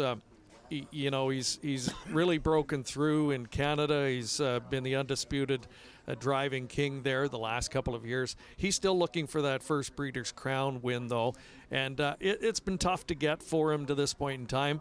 But as a driver, do you think that, when he finally breaks through and gets that first one, that'll be likely the start of many? Well, it could be. I mean, he said maybe the first one's the toughest one, and James don't get the good horses, we call them, say the Grand Circuit horses, because the majority they come from New York area, and he doesn't race there much. So, but when they do come to Canada and they need a driver, he's always called on to handle the shore and does a great job. There's Ronnie Burke in the midst of another excellent weekend. He's hoping to cap things off with a win here. The rain has subsided. That's the good news. It's really cooled off, though, compared to last night. And, we've been out here now, or I've been out here for about 3 hours. So I'm starting to feel it now, Billy. We're both chattering a little bit, but we're hanging in there. And, hey, it is late October, and it's Breeders' Crown season. So let's check in one more time with Mark McKelvey in the paddock to get his thoughts prior to the open pace. Yeah, thank you very much, Greg. And actually, we were able to escape the paddock, actually get back outside now that the rain has kind of subsided. Still a little bit of a drizzle going on, but we did see that they were out there screening the track just ahead of this race. So because of that, horses stayed in the paddock a little longer, and the drivers were instructed to go pretty much once they went out there and paraded, they'd be turning and going to the gate. So they're going to be going here in just about a minute's time. But really looking forward to this event, guys. It's been a fun weekend of racing. We've seen some big-time performances, and here could be another one. I know you guys have talked a lot about Tattoo Artist and the run that he is on, just how dominant he has been. Have we seen that many this weekend go right to the front and go all the way? It'll be interesting to see how Louis Waugh decides to drive this one here, but I think at the same time we could see another pretty special performance.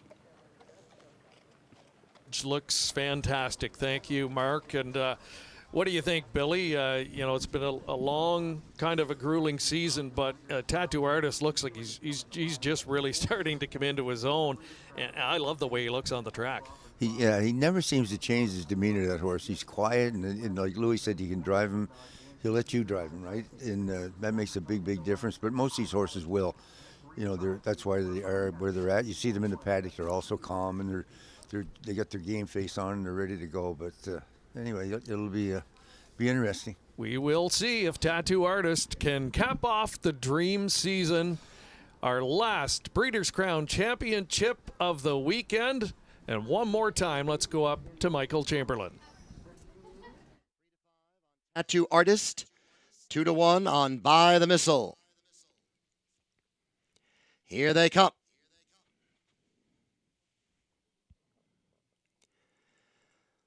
They are off. Sharp start from the outside post for Chase H. Hanover, who wants and gets the early lead. Charlie May into second, and then By the Missile and Tattoo Artist. After that, it's Luz Pearlman, who is fifth, moving on to the first turn. And then Allywag Hanover, sixth. Ponda Warrior races seventh. Next is a Buckabet Hanover with Torasi and Line Drive Hanover the trailer. First quarter, 25-4. To the back stretch, they are three across the track as By the Missile and Tattoo Artist continue to be glued to each other, and now Tattoo Artist takes the lead. By the Missile second, Charlie May third. Chase H. Hanover is followed by Luz Pearlman, Allywag Hanover next, and then Ponda Warrior seventh. Moving through at the inside, Torasi, a Buckabet Hanover, and the trailer is Line Drive Hanover. 53-2 for the half. Moving on to the second turn. 4-5 favorite, Tattoo Artist with the lead.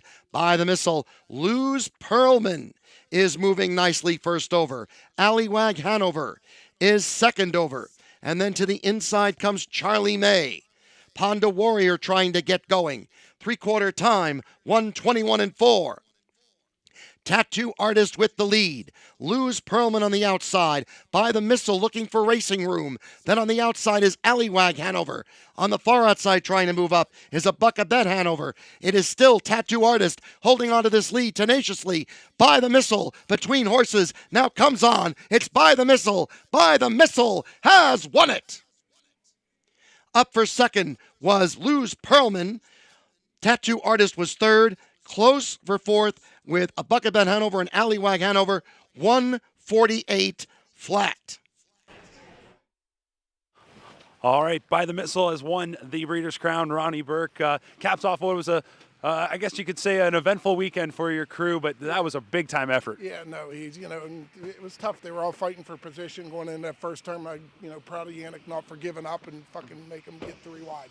That might have been it, right? Took a little enough of the sting out of Tattoo Artist there? Yeah, no, he's a great horse. You're going to have to make him race to beat him. All right, congratulations, Ron. We'll let you get to the winner's circle. Great job to the entire crew there as we've got By the Missile winning the Breeders' Crown. Yeah, that was really a driver's race there, and Yannick Gingras had a strategy in mind there, Billy, and stretching out Tattoo Artist, but never wanting to let him really get out of his sights. And By the Missile, full marks. He had another gear in the late stages when it counted most, and that trend of 4-year-olds winning in this event continues. There you go, yeah. Well, he's been a great horse since day one, right since he showed up at over the Meadows the first time I saw him race, and it's no shame to Tattoo Artist for the career he's had and the year he's had to not be able to finish it off. And the horse that really won a big race here was Loose Pearlman. So the jug winners from previous years were 1-2. And both Ron Burke trainees as well. What a way to conclude his Breeders' Crown weekend.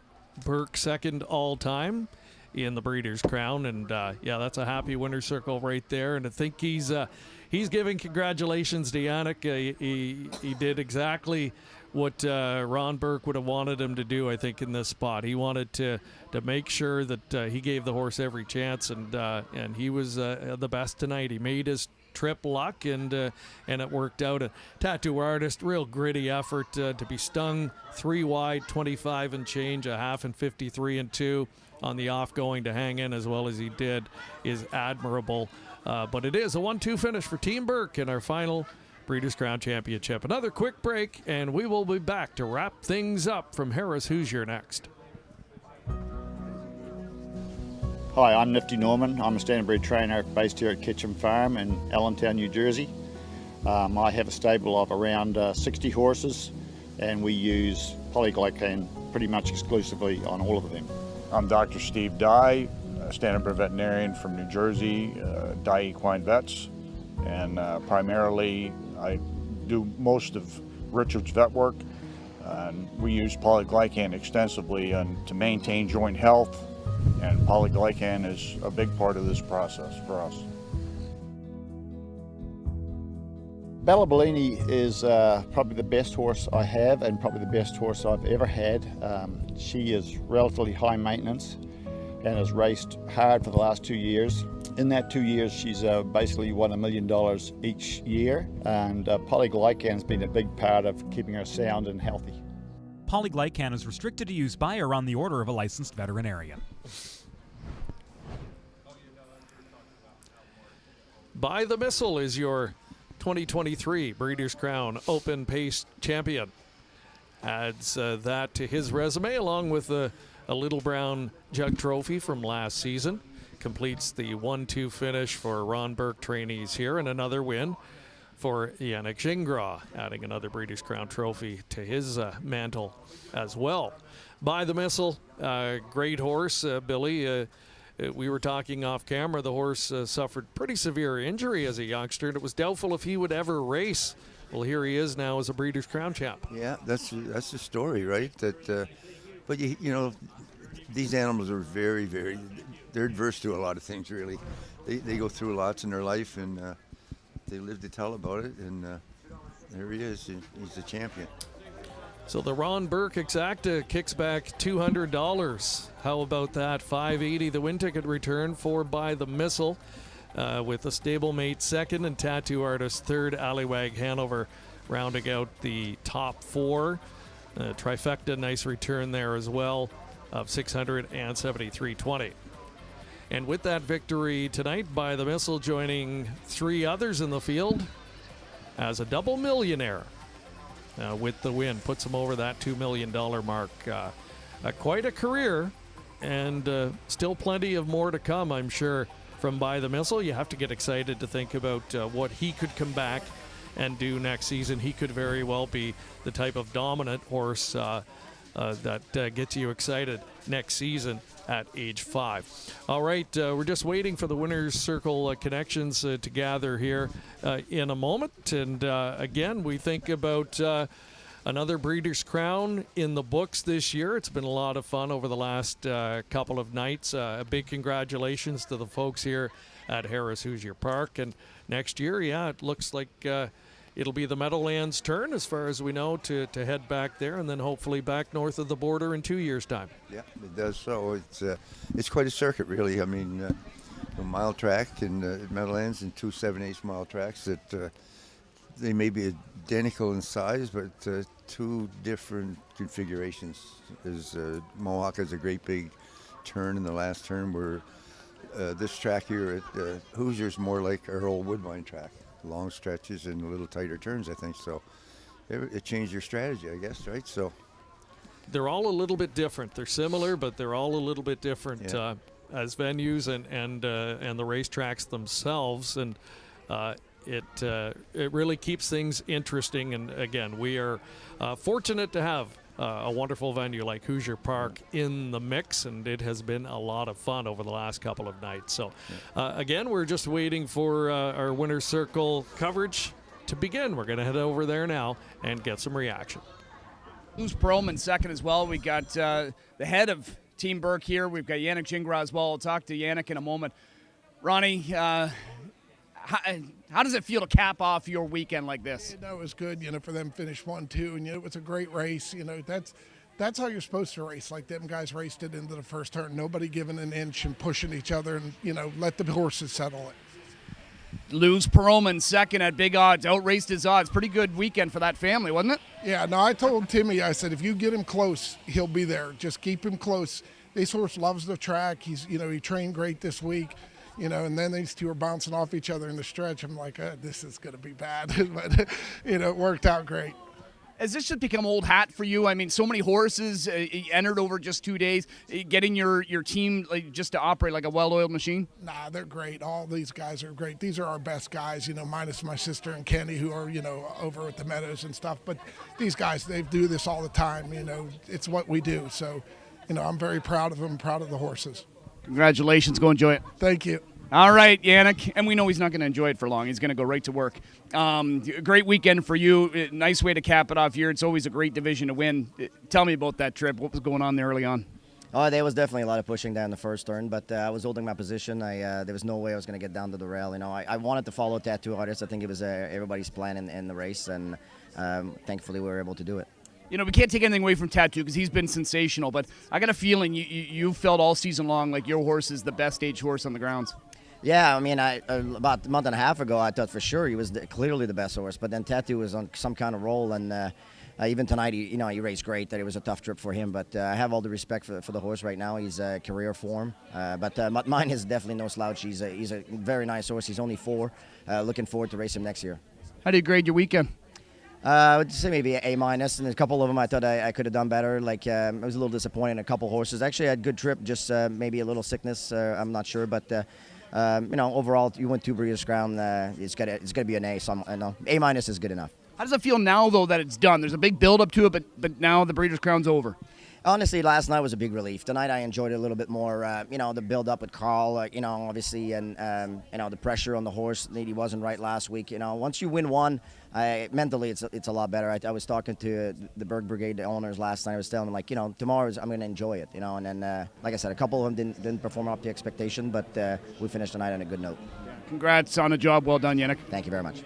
All right, let's head back upstairs with Emily and Bob. Guys, what a way to cap off Breeders' Crown number 40.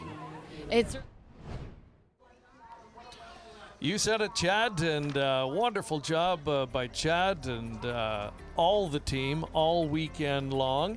Here are the final standings in our Breeders' Crown Driver Challenge. Dexter Dunn was the top driver with 170 points. Tim Tetrick not far behind, and Yannick closed up the gap there with a win in our final event with 145 points. So from those who picked Dexter Dunn in our contest, we will be drawing for a winner to receive that Breeders' Crown package. So stay tuned on the social media channels to find out. For all of us here, myself, along with Mark McKelvey and all of our various co-hosts, all of our hard-working crew behind the scenes with Cujo Entertainment, we want to thank you so much for joining us over the last couple of nights. Big thank you to all the folks here at Harrah's Hoosier Park for the wonderful hospitality and the fantastic job in hosting the Breeders' Crown for the third time. We look forward to seeing you again next time, and thank you once again. Hope you enjoyed the coverage as we give you another look at some of the championship performances from a wonderful weekend here at Harrah's Hoosier Park. So long from Indiana.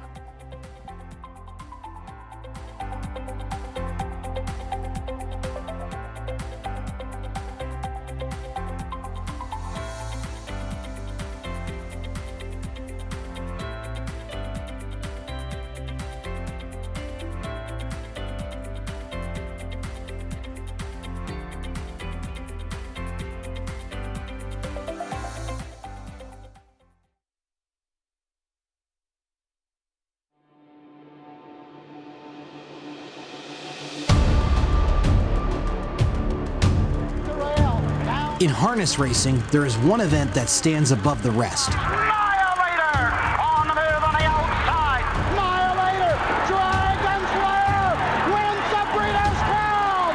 Another world record. Where champions are born and legends are made.